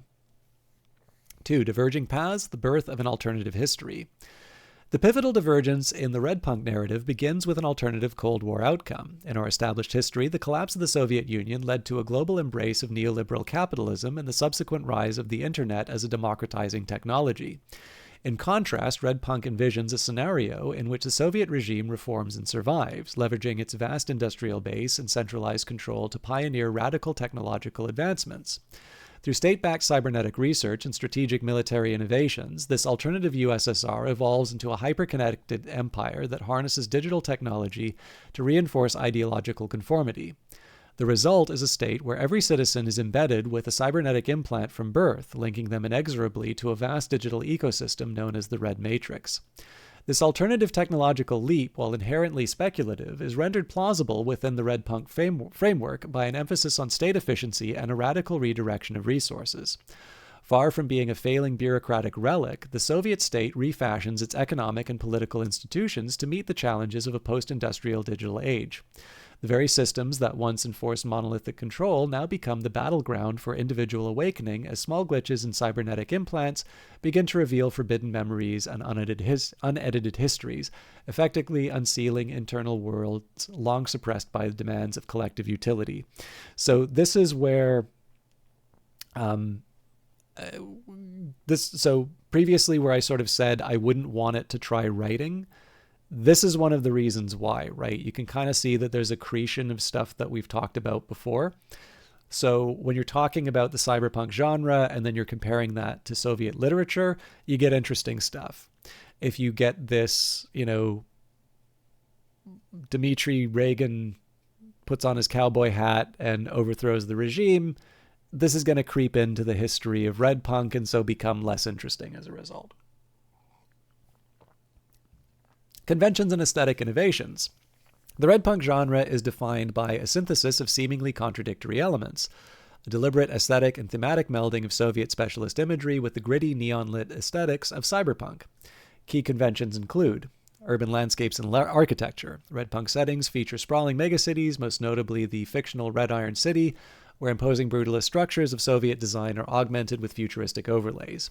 These urban landscapes are awash with rain, neon streaks of red and blue, and holographic state propaganda that reimagines symbols like the hammer and sickle in a digital code. The digital panopticon, the Red Matrix.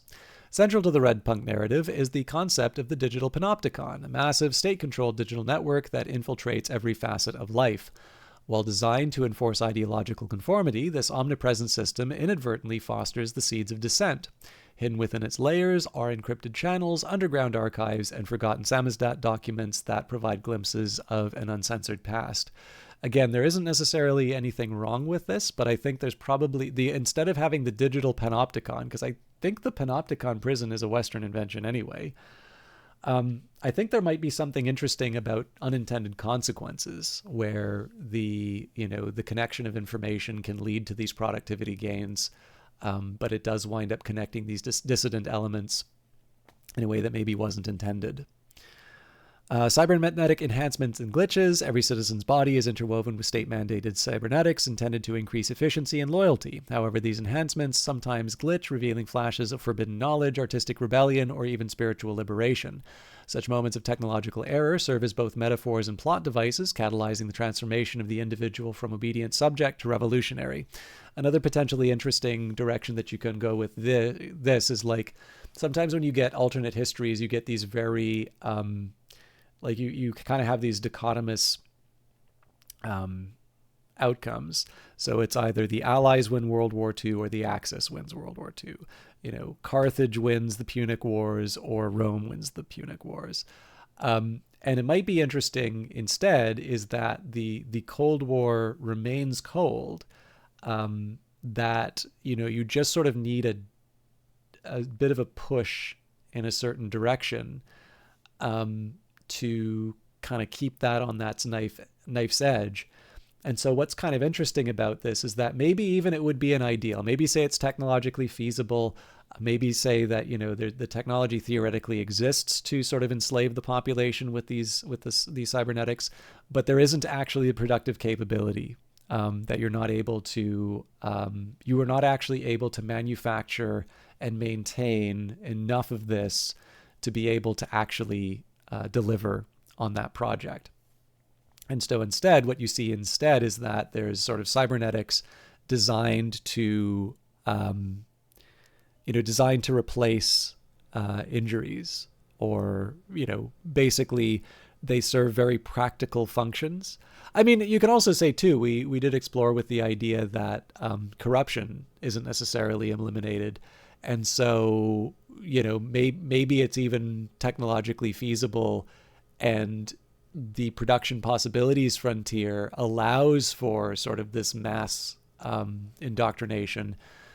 But because, you know, the people in control want their piece of the action, it's ultimately not able to achieve its final victory. Because too much of the stuff just winds up falling off a truck and getting sold on the black market. So with that, I kind of feel that you don't need to make the extended Soviet Empire 10 feet tall. You just need to make it something that can allow the genre to exist. Themes of memory, identity, and liberation. At its heart, Red Punk is a meditation on the power of memory. Again, I do not care about this at all. It contrasts the homogenized state-sponsored narratives that seek to erase individual history with the irreversible, chaotic nature of personal recollection and artistic expression. The recurring motif is the tension between the deliberate rewriting of history by an authoritarian regime and the inherent, sometimes rebellious drive to recover personal and collective truths.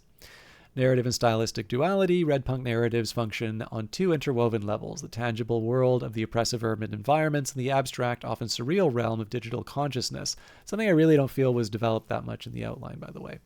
The prose in Red Punk is marked by lyrical introspection, technical precision, and an ever-present undercurrent of dissent, a style that bridges the gap between the emotional depth of classical Russian literature and the cold analytic tone of digital cybernetics.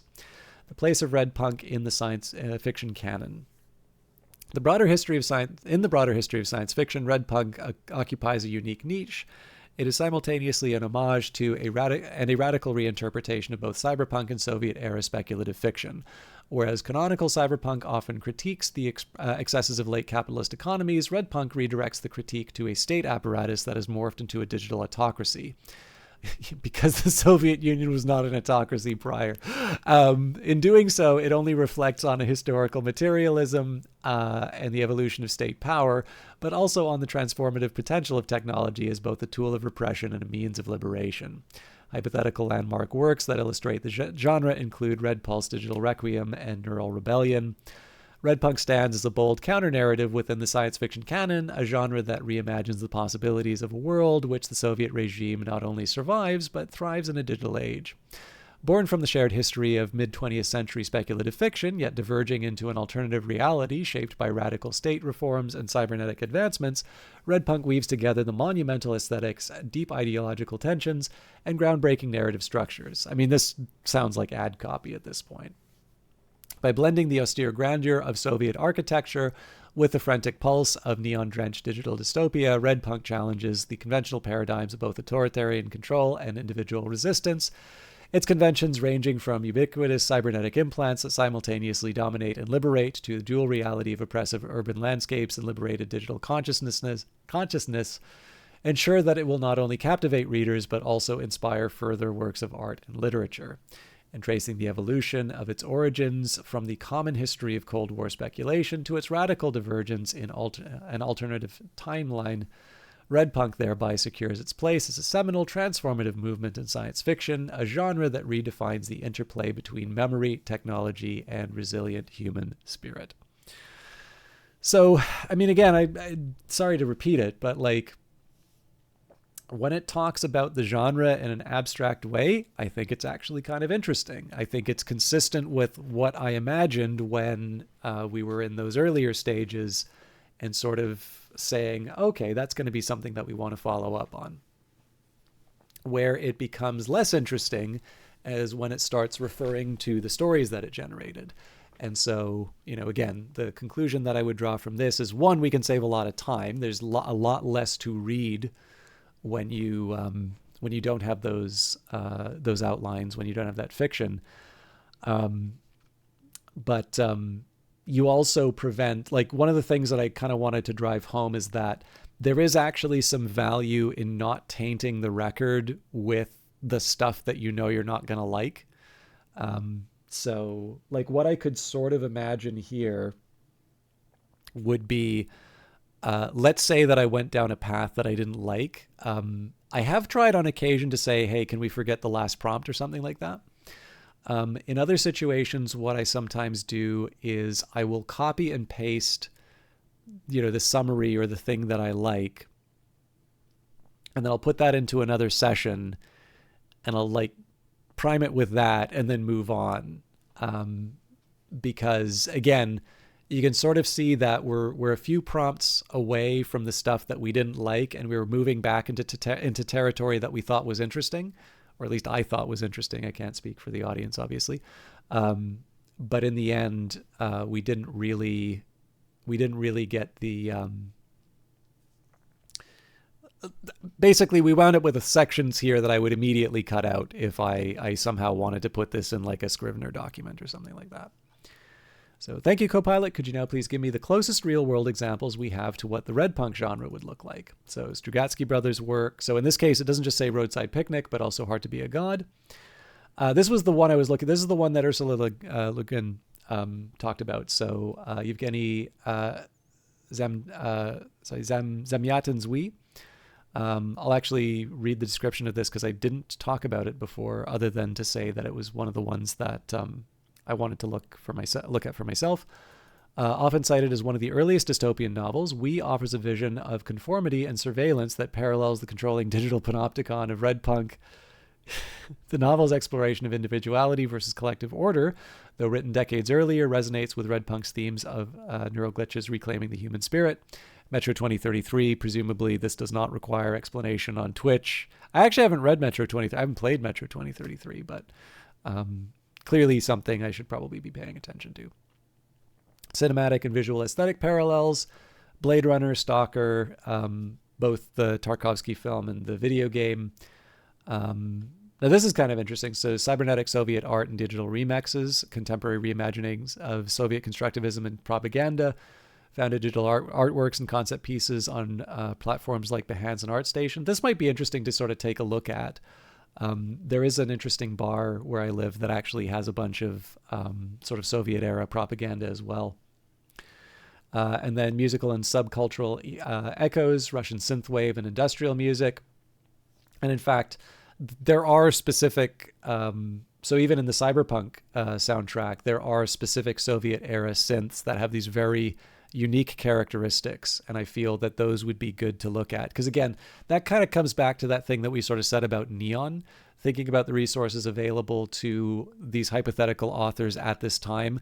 Is there a light emitting, resource that was more plentiful than neon or more accessible than neon?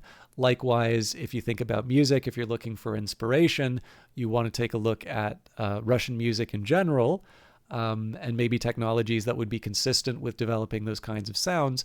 But also you want to take a look at the technology that actually happened, right? You have plenty of electricians, you have plenty of people who are capable of developing sound synthesis. They did develop sound synthesis, and they developed a unique type of sound synthesis, which is unique enough that people actually want to use it today. And this is everything from like Franz Ferdinand to the Cyberpunk soundtrack. Yeah, and this is going on again. So thank you, Copilot. I appreciate the overview. Could you please provide a detailed and specific list of everything that you mentioned above? This would include the Russian synthwave and industrial music and everything else. It is most helpful to have a list of specific works to reference and understand. So what I wanted to try here was to move away from saying like Russian synthwave and industrial music and underground hacker culture, and I wanted it to give specific names of things. So Roadside Picnic, rabbits and boa constrictors is apparently new. I'd never heard of this before. Escape hatch. So, the good news here is even asking it to do the same thing again, we actually wound up with new entries. The cinematic works were already familiar. Video games were already familiar. Interestingly enough, it did not mention Stalker 2 or Cyberpunk 2077. But it was nice to get synthwave. So Molcat Doma, Enoma, Florida Skyline, Monoflage, Spaceman 1981, Violent Fears, 808 Weeds, XES. These could be hallucinations, but I'm definitely gonna take a look. Industrial and avant-garde Soviet music. Again, I'm gonna hope that these are real, but these are things that I want to look up. Subcultural community manifestations, hacker and global activist communities in Eastern Europe, curated synthwave and Soviet wave playlists and festivals. Wonderful. Thank you. Finally, please provide a comprehensive list of topics that would need to be studied to be able to understand the alternative history that would produce Red Punk. Please include every branch of knowledge you think is relevant, no matter how minor it seems. So origins and evolution of the USSR, state structure and political systems, socialist realism and state propaganda, Cold War geopolitics, counterfactual alternative history methodologies, totalitarian and authoritarian regimes, ideological debates, economic models and state planning, planned versus market economies, technological modernization and authoritarian regimes, military-industrial complex, history of cybernetics and control theory, digital surveillance, neurotechnology and cybernetic enhancements, maybe not so interested in algorithmic control versus glitches, internet and hacking culture, classical Russian literature, the Strugatsky brothers, descent in Soviet science fiction, samizdat and underground culture, cyberpunk foundations, alternative visions in science fiction, Soviet brutalism and constructivism, retrofuturism. I don't know if neon-drenched cyber aesthetics is a subject to study. Digital art and remix culture, Russian synthwave, Soviet wave, industrial and avant-garde Soviet music, cyberpunk cinema. I don't know how many times it's going to mention Blade Runner, Soviet and post-Soviet films, so Stalker, obviously. Techno... Okay, I'm going to have to look up techno-dialectics, postmodern critiques of technology. I don't know if I really want to read postmodernism, but we'll commit to the bet.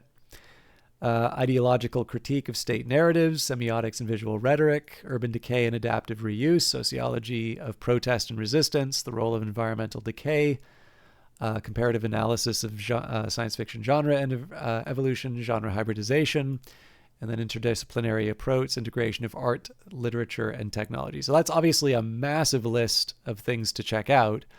But this is kind of... So what we get out of that, right, was that thing that we were talking about at the very start, where it's like, yeah, you could spend, a week or two in a library just studying all of this stuff.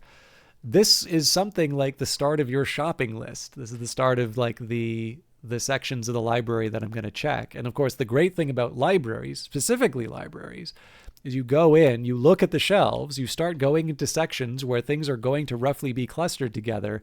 And hopefully what you start doing And again, in a library, not searching on the internet, hopefully what happens is you start going into these sections and you see interesting covers, or you see things that are maybe just off of the topic you were looking for, but interesting enough that it becomes an inspiration.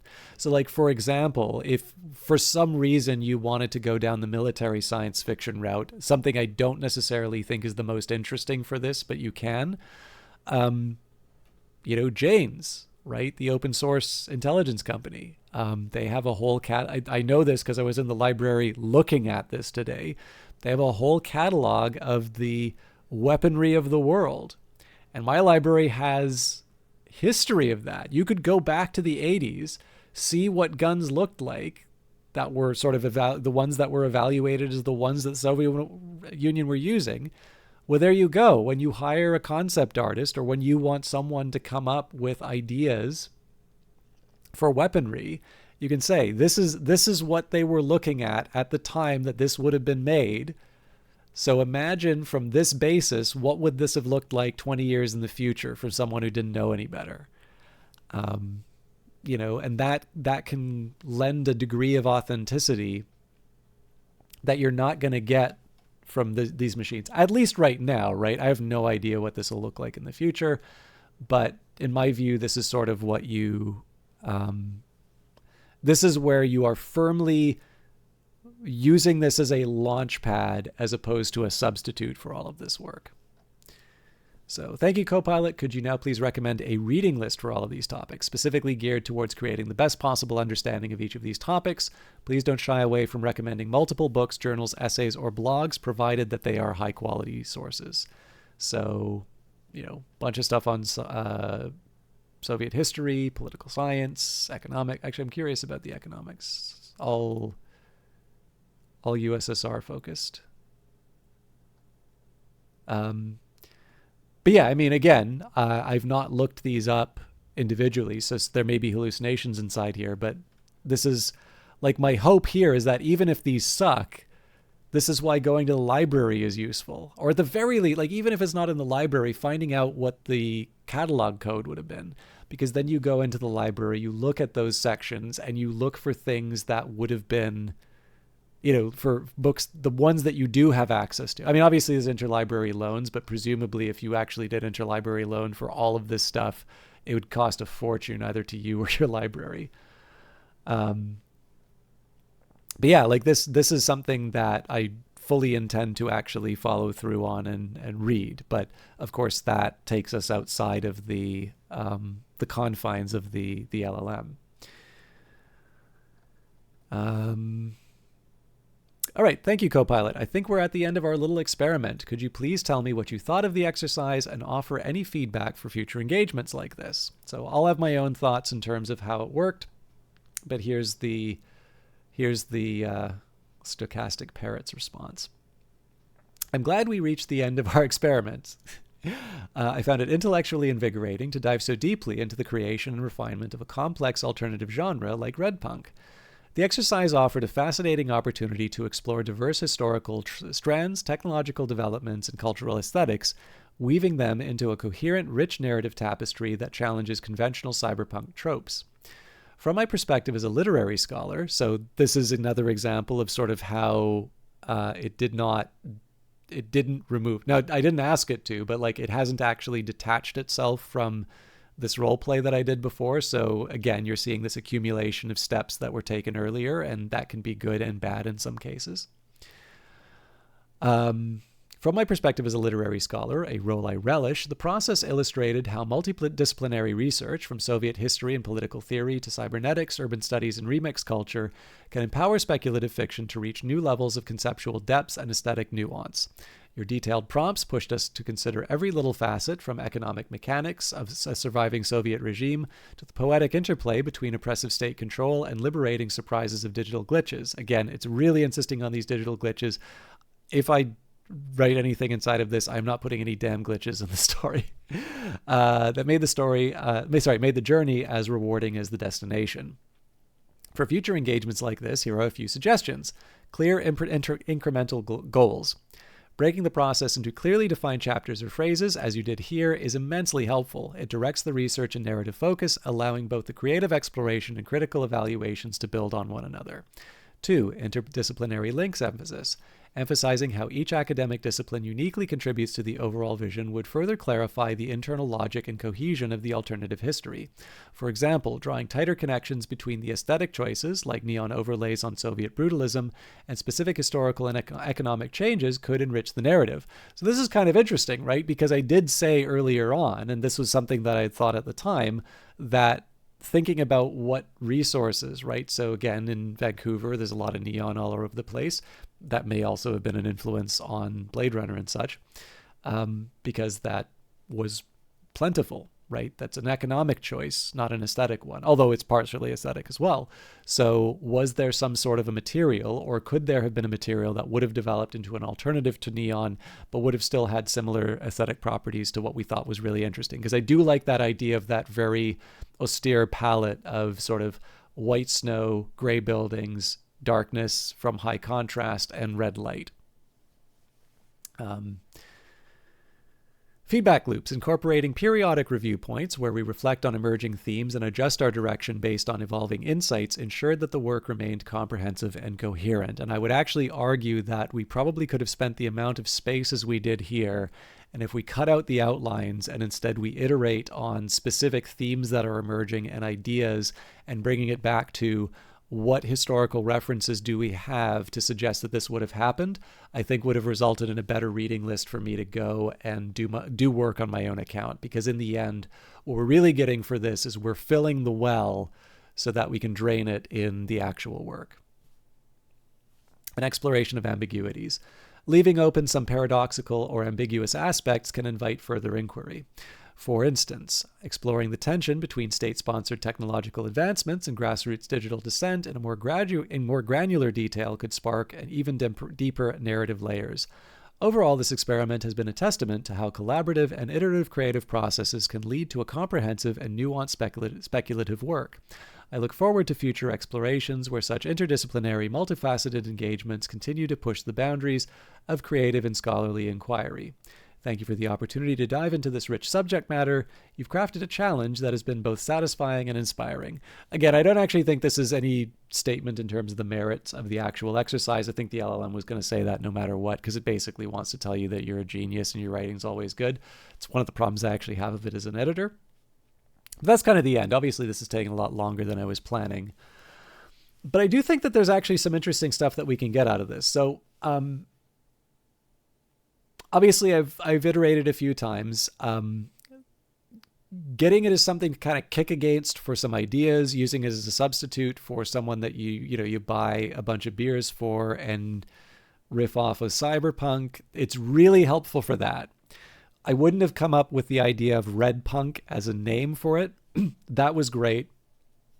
I think probably the visual elements would have come there because, again, that is, I don't want to say a strength, but it is something in my background that I think would have emerged because, again, I've got that background in the camera department.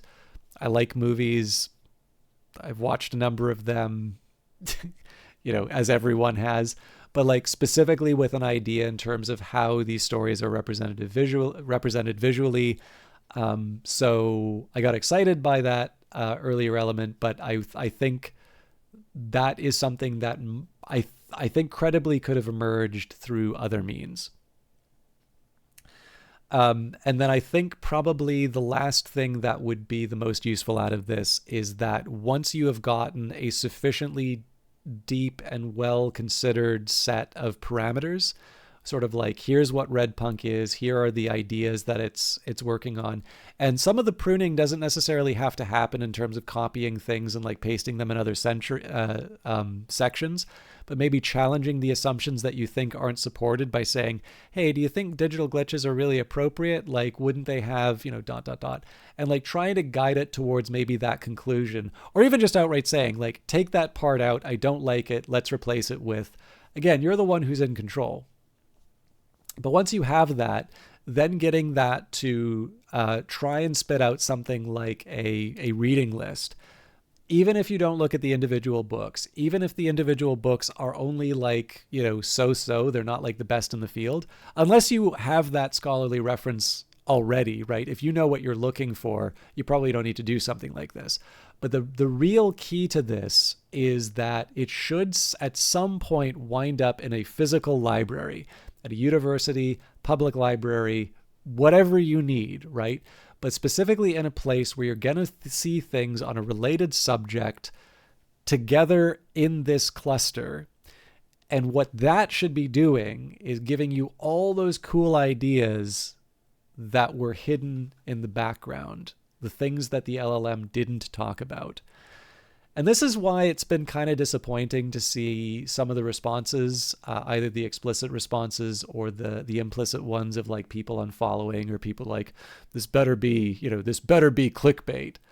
The thing is that I actually see some value in doing an exercise like this. If you are completely lost in terms of where you want to go with sort of this alternative history like this, or if you want to try and think about an idea and you benefit from that process of sort of bouncing the idea back and forth with someone, I actually think that there's some kernels of some interesting ideas here. And more importantly, like, it does have the occasional stroke of genius. Like, there are some things where I'm like, yeah, actually, I want to follow that thread. But maybe the last thing that I want to point out is that it can be sometimes very hard to, like, again, the thing I want to push people away from on this is to just treat this like a search box, or to treat this like the last place where you go. This is sort of the pre-search almost.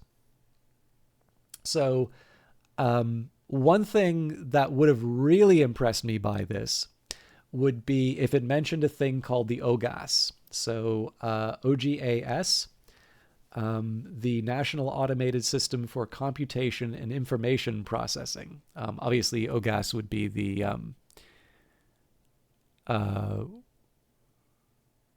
well, yeah, so that's the thing here, Woban. Like, I have no idea if any of those resources exist.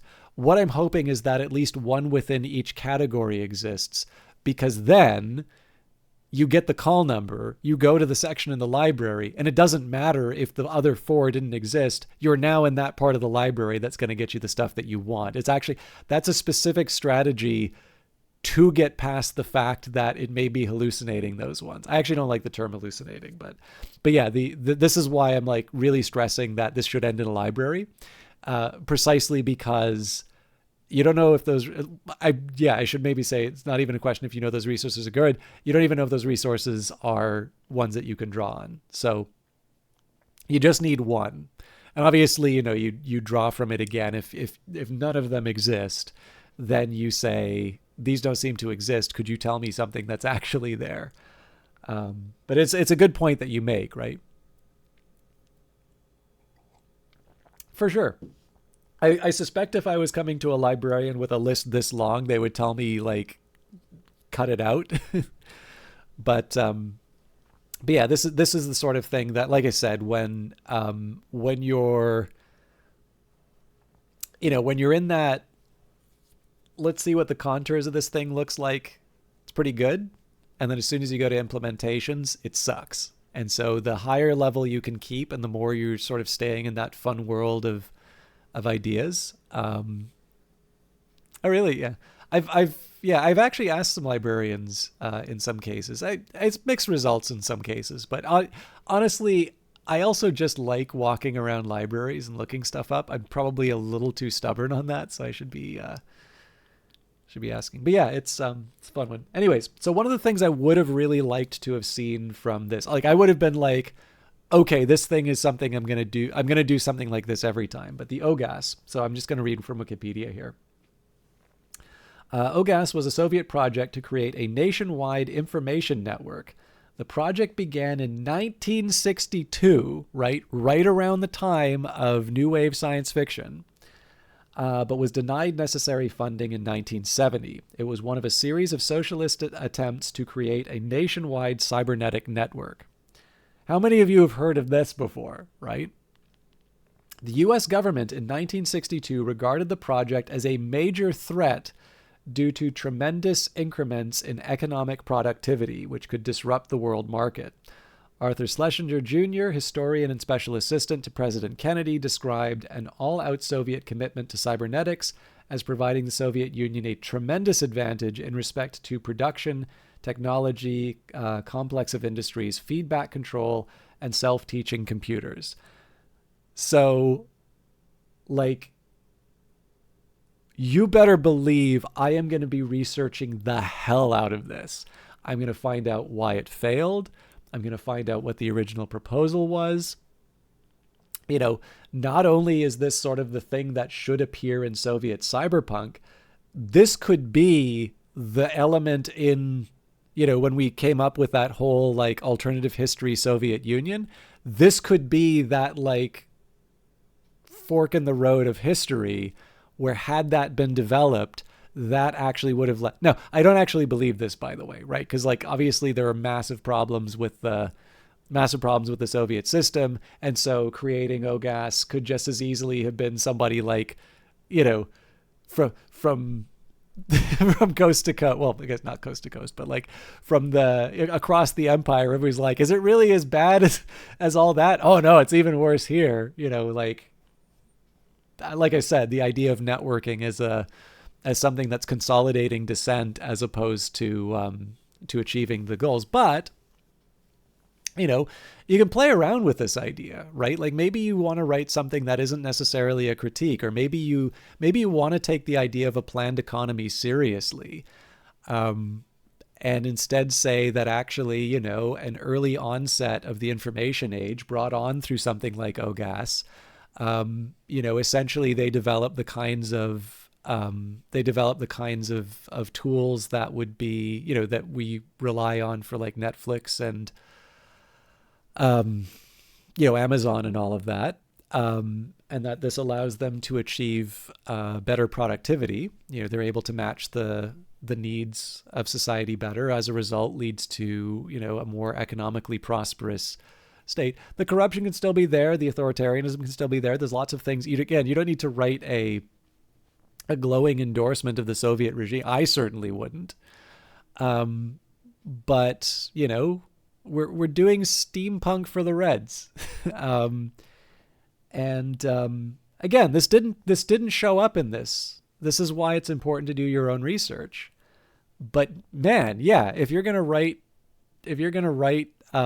Red Punk, look this stuff up, right? I actually think this is as easy as looking up, you know, Soviet alternatives to the internet, which incidentally there is a .su. So I think around the time, I think when they were coming up with the domains, the Soviet Union was around.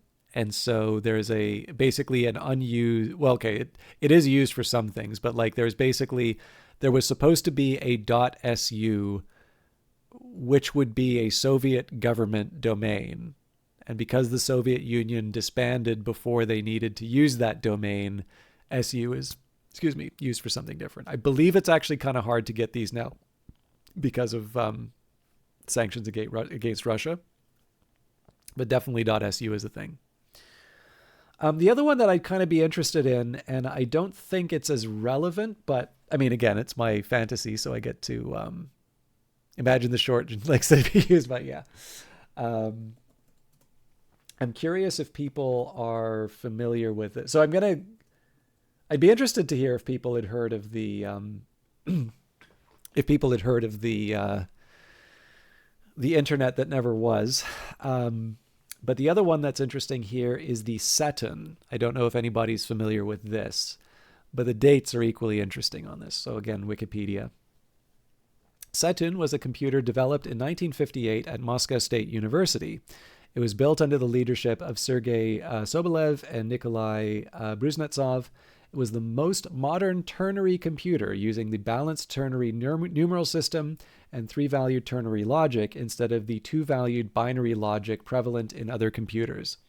So again, 1958, internet coming in 1960, right? So these are sort of lining up in interesting timelines. And again, that lines up with new wave science fiction, which eventually leads to cyberpunk. So all of these nice little historical dominoes are kind of starting to fall. None of this present inside of the LLM, but we already have sort of some themes that we're looking for, and we can say, oh yeah, you know what, the setting can be used on this.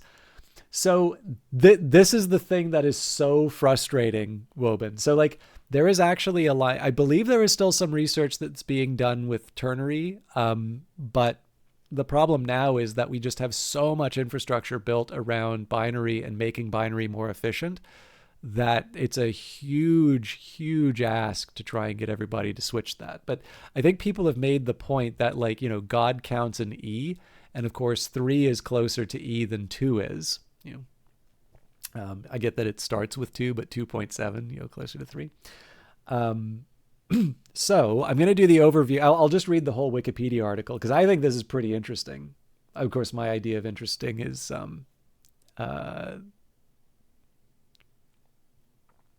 yeah, and I mean, I suppose people would say like the qubit has, you know, 2 states and then the indeterminate one, but I don't know if that really is I don't know if that's I don't think that's quite the same ternary. Anyways, but here's the overview from the Wikipedia article. The computer was built to fulfill the needs of Moscow State University. It was manufactured at the Kazan mathematical plant. 50 computers were built from 1959 until 1965, when production was halted. The characteristic operating memory consisted of 81 words of memory, each composed of 18 trits, ternary digits, with an additional 1944 words on magnetic drum, a total of about 7 kilobytes. Between 1965 and 1970, a regular binary computer was used at Moscow State University to replace it. Although this replacement binary computer performed equally well, it was 2.5 times the cost of the Seton. In 1970, a new ternary computer architecture, the Seton 70, was developed. Edgar W. Dijkstra's ideas of structured programming were implemented in the hardware of this computer. The short instruction set were developed and implemented by Nikolai Bruznetsov independently from RISC architecture principles. The Seton 70 hardware architecture was transformed into the Dialog System of Structured Programming, DSSP. DSSP emulates the Seton 70 architecture on binary computers, thus it fulfills the advantages of structured programming. DSSP programming language has similar similar syntax to the fourth programming language, which was used to make Starflight, incidentally, but has a different sequence of base instructions, especially conditional jump instructions. DSSP was developed by Nikolai Bruznetsov and doctoral students in the 1980s at Moscow State University. A 32-bit version was implemented in 1989. So, you know, that's 2 Wikipedia articles, which are not hard to find on a Google search. And I would say that these 2 things, if we say, okay, so let's move away from this disappointing stuff, and let's instead go back to those heady days of the early messages where we're talking about, you know, cyberpunk, and we're relating it to Russian literature, and then we're asking it to sort of come up with what ultimately it called the red punk genre.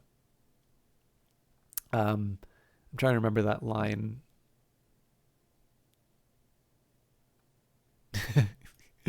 Yes, here's Red Iron Mega City. Wherever it said red punk, right? So this stuff, which we found really useful and was really like, this was where like the ideas were sort of flowing. It's like, oh yeah, I want to take some of that, and this would be kind of neat, and so on and so forth. You know, the idea that the binary computer was less efficient. Like, so essentially, you know, what if they were more confident in the advantages that they had? Because, you know, it's talking here, right? Developing it independently of the RISC architecture. Like, the RISC architecture is where the action is right now, right? This is what Apple's putting in there. And the stuff. I mean, it's all over our mobile phones. Snapdragon's using RISC instruction sets. Actually, I think that's what the I stands for in it. But, you know, like, and again, like, I don't want to, the real problem with this is that, like, if you go on like a subreddit, there are alternative history subreddits, And like the big problem that you see with a lot of those is that they have like one assumption, and then it's like, and then everything else falls into place, where in fact there's like a number of really heroic and incredible assumptions that need to be made in order to sustain that. And I think it's defensible to do that, because sometimes you just want to tell you just want to give a good yarn sometimes, but you at least want to acknowledge the other things that need to happen. So like, again, I don't want to oversimplify the value of these two finds. Like there's a whole bunch of other work to do to sort of generate a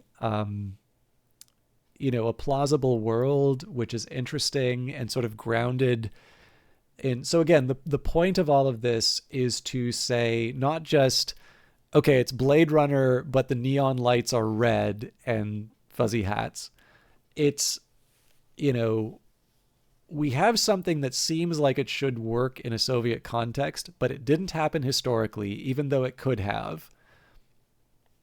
Was that a quirk of the fact that they just didn't get Neuromancer in time?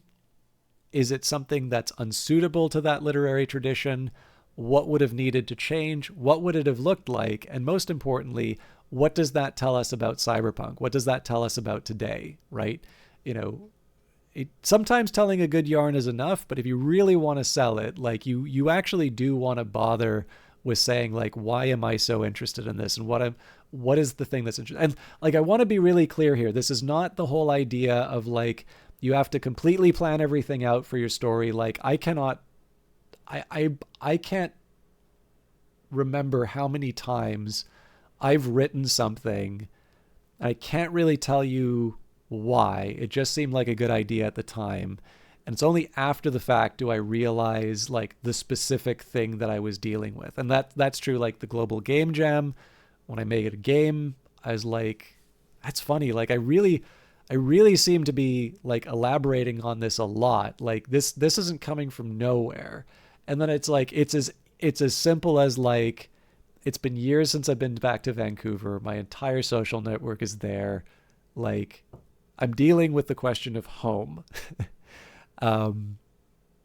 That's fine, right? This is all the material that makes for good stories.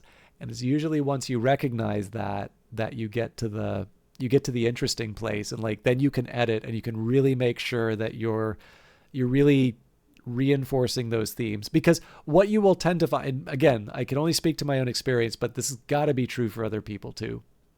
What you tend to find is that if you have identified that point of interest, if you've identified sort of like, yeah, this is that thing that was bugging me, you're actually going to find that there are just all these little hooks into that are just waiting to come out. And that's when you kind of get into editing, and that's where you get into the point where it's like, yeah, I've done something that I'm proud of.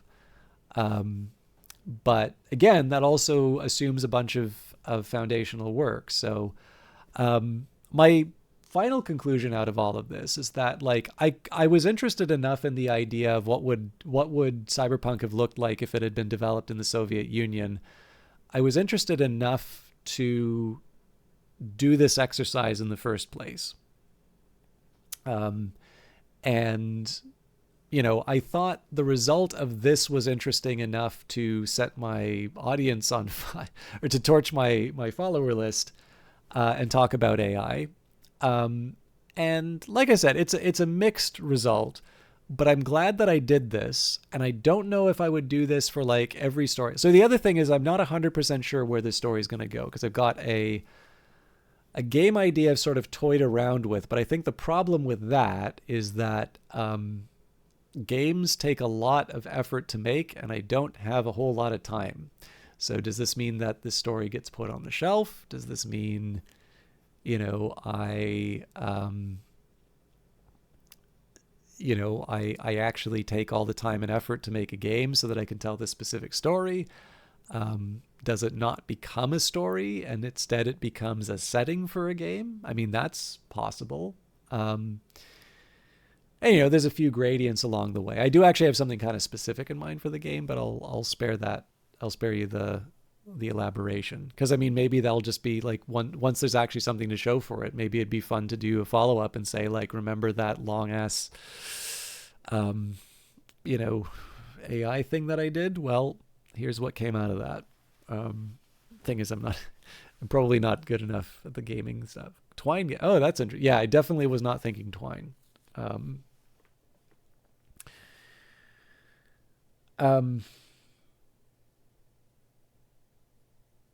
I would personally kind of like to see if I could do short stories inside of this. The thing is that I really need to read more short stories before I try to write them. Like, short stories are really, really difficult. I'm sure you've probably noticed brevity is not my strong suit. And I think it's the George Saunders book that I talked about before. Like, he really points out how it's just an absolutely merciless format in terms of extraneous words. Like, you really need to... Yeah, no, that's a good point. Actually, so the funny thing, Woban, is that the programming isn't really the hard part for me. The visuals is definitely very hard. And the thing is that whatever ambition I would have for a project like that, you know, the bigger it gets, the harder it is to actually deliver. Yeah, I mean, and then that's a question of like, do I have the money or do I believe enough in this to like hire someone to do the art? But then again, I mean, that's the reason you do all this research. As you say, if you have enough material to inspire, this is why you go and you look at, you know, Soviet era brutalist architecture. You look at monumental architecture. You try and give that excitement of the, you know, the imagery we were talking about above. And try and sell someone on that vision. You're absolutely right. But yeah, I don't know. I feel like I've got enough to get started. And I think honestly for me, just as a vehicle in which to explore a lot of this history, it's kind of worth it on its own. But I also kind of feel like this was a worthwhile exercise just in terms of seeing how this can be a tool that helps you generate ideas. And like, when I say generate ideas, you're never going to go in and like right into the box, tell me about Soviet cyberpunk. You're going to get the story like the disappointing one down below, or you're going to get like, where's the pictures? You're going to get this, right? This isn't what we talked about. This isn't what interested me. Neither is this one. Like, you know, the stuff that was interesting comes out of the stuff that you're putting in, right? And then the model spits something back and you're sort of like, okay, let's go down that path. Or, you know what, that wasn't for me. Let's try and steer that towards something interesting. And then you get enough material that's your foundation. And then you go to the library and you, most importantly, actually start writing the damn thing. Because as I know the trap for me this time now is going to be this wonderful world of research. There are so many books that I can read on this. I know that I can read on this. And like, man, the whole idea, like digital samizdat, right? I've got a book on information theory. You know, I can read up on Claude Shannon's mathematical theory of communication, and I can find out exactly how big the material needs to be to put the coded messages inside. You know, and you know, I can waste months on pointless, you know, technical detail that will never be realized in a story because I never start writing it.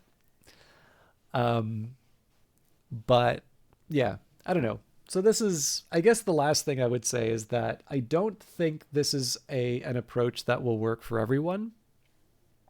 But I hope that this is also an example to people who like feel like screaming renounce Satan when they see an LLM, that you can kind of see how this can potentially result in interesting paths and interesting lines of inquiry, which are entirely focused around getting a human being to understand a topic far more deeply than what they would maybe get with their own devices. I think at the very least, whatever reading list, I haven't looked up the entries in the reading list. That's something I want to do later. But I also want to excuse me. I want to finish the books that I'm already reading too. But I don't know. I feel for my own part that I don't really feel that this has any of the features that piss people off about LLMs. Like, you're ultimately left providing prompts from your own ideas. You're reacting to things that come out of the LLM. And in the end, that is something that is just providing you that next layer to sort of try and push the machine towards that original, like basically it's forcing you to clarify what you're talking about. And sometimes it'll go down a weird path that you weren't expecting and you might want to incorporate it. I have no idea like whether or not you say, no, you've just destroyed human creativity at that point. Cause like, I don't know, I have ideas walking down the street too. Like, do I credit the bird for chirping that way that made me think about it? I don't know. But again, because the end result is just more work for the human to look up that material, get the stuff that reinforces all those interesting ideas that were developed over the course of the session, and then actually do the hard work of writing the damn thing, or making the game or making the digital art or whatever. I kind of feel like this is definitely a very creator and a very very human-centric approach, right? This is something that's really just intended to help you focus your ideas and maybe make the search process a little bit more efficient. And as Wilbin points out, like probably there's room for a librarian to get added into this, into this conversation. Probably maybe cleaning the list of references so that it doesn't have any hallucinations would be nice. But yeah, I don't know. Like I said, I can't really see myself. So if I was like, I don't know, I'm going to write a story about a ghost that investigates its own murder, right? I probably wouldn't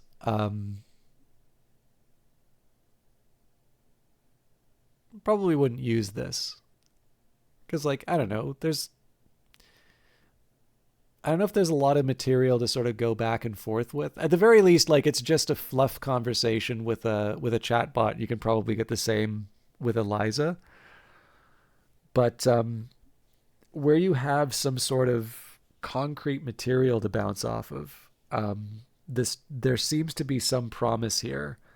And as long as you can direct it away from actually like the real killer is once you actually get it to try and implement stuff. So the more you can direct it away from that and the more you can just keep it at that like abstract level, whether you call it world building, whether you call it like research, whatever it is, I actually feel like this is something that could be useful. So I don't know if I were to do like a alternate history where Carthage, Carthage wins. It's not, I mean, that's been done so many times. You'd probably just read the alternative histories that do that. But like, I feel that there's probably something here that keeps the human central, but still provides sort of an uplift in terms of time savings or quality improvement that makes it worth doing.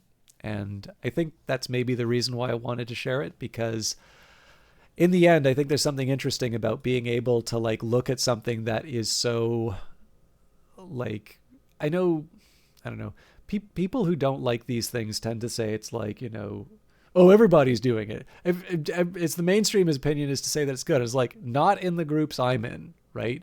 The groups I'm in hate this stuff.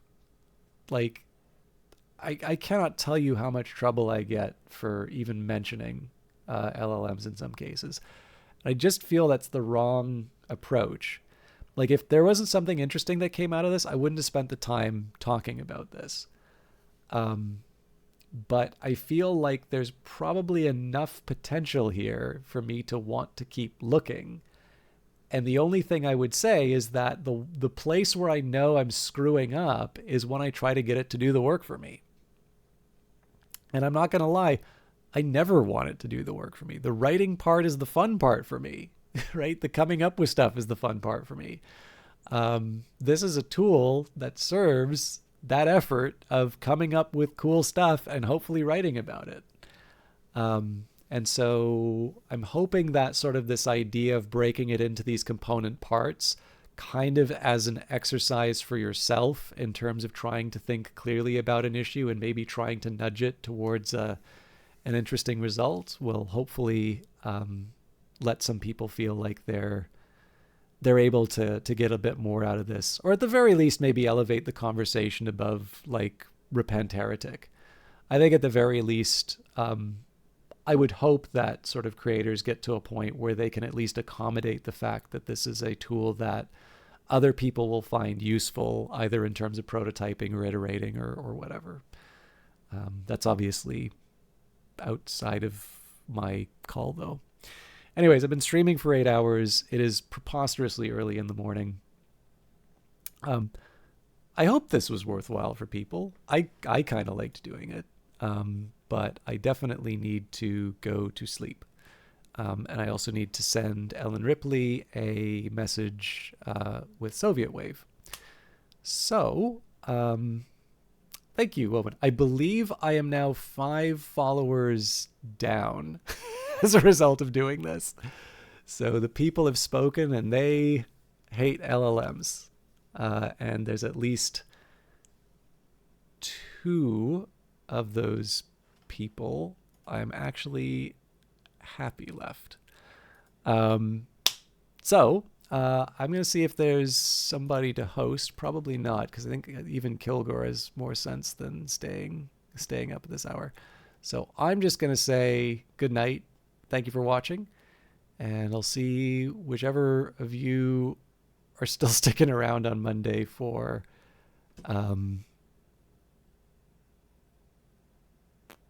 yeah, I mean, probably Woban earlier comments in terms of where I stand on that's probably better for me to just leave on that one. But I do find it interesting. I guess the last thing I'll say on it is that I do find it interesting that there's a group of people I know who present me as a big AI booster, and I personally don't feel I am. I think I spend more time usually talking about where it's gone wrong and why I would not use it in production.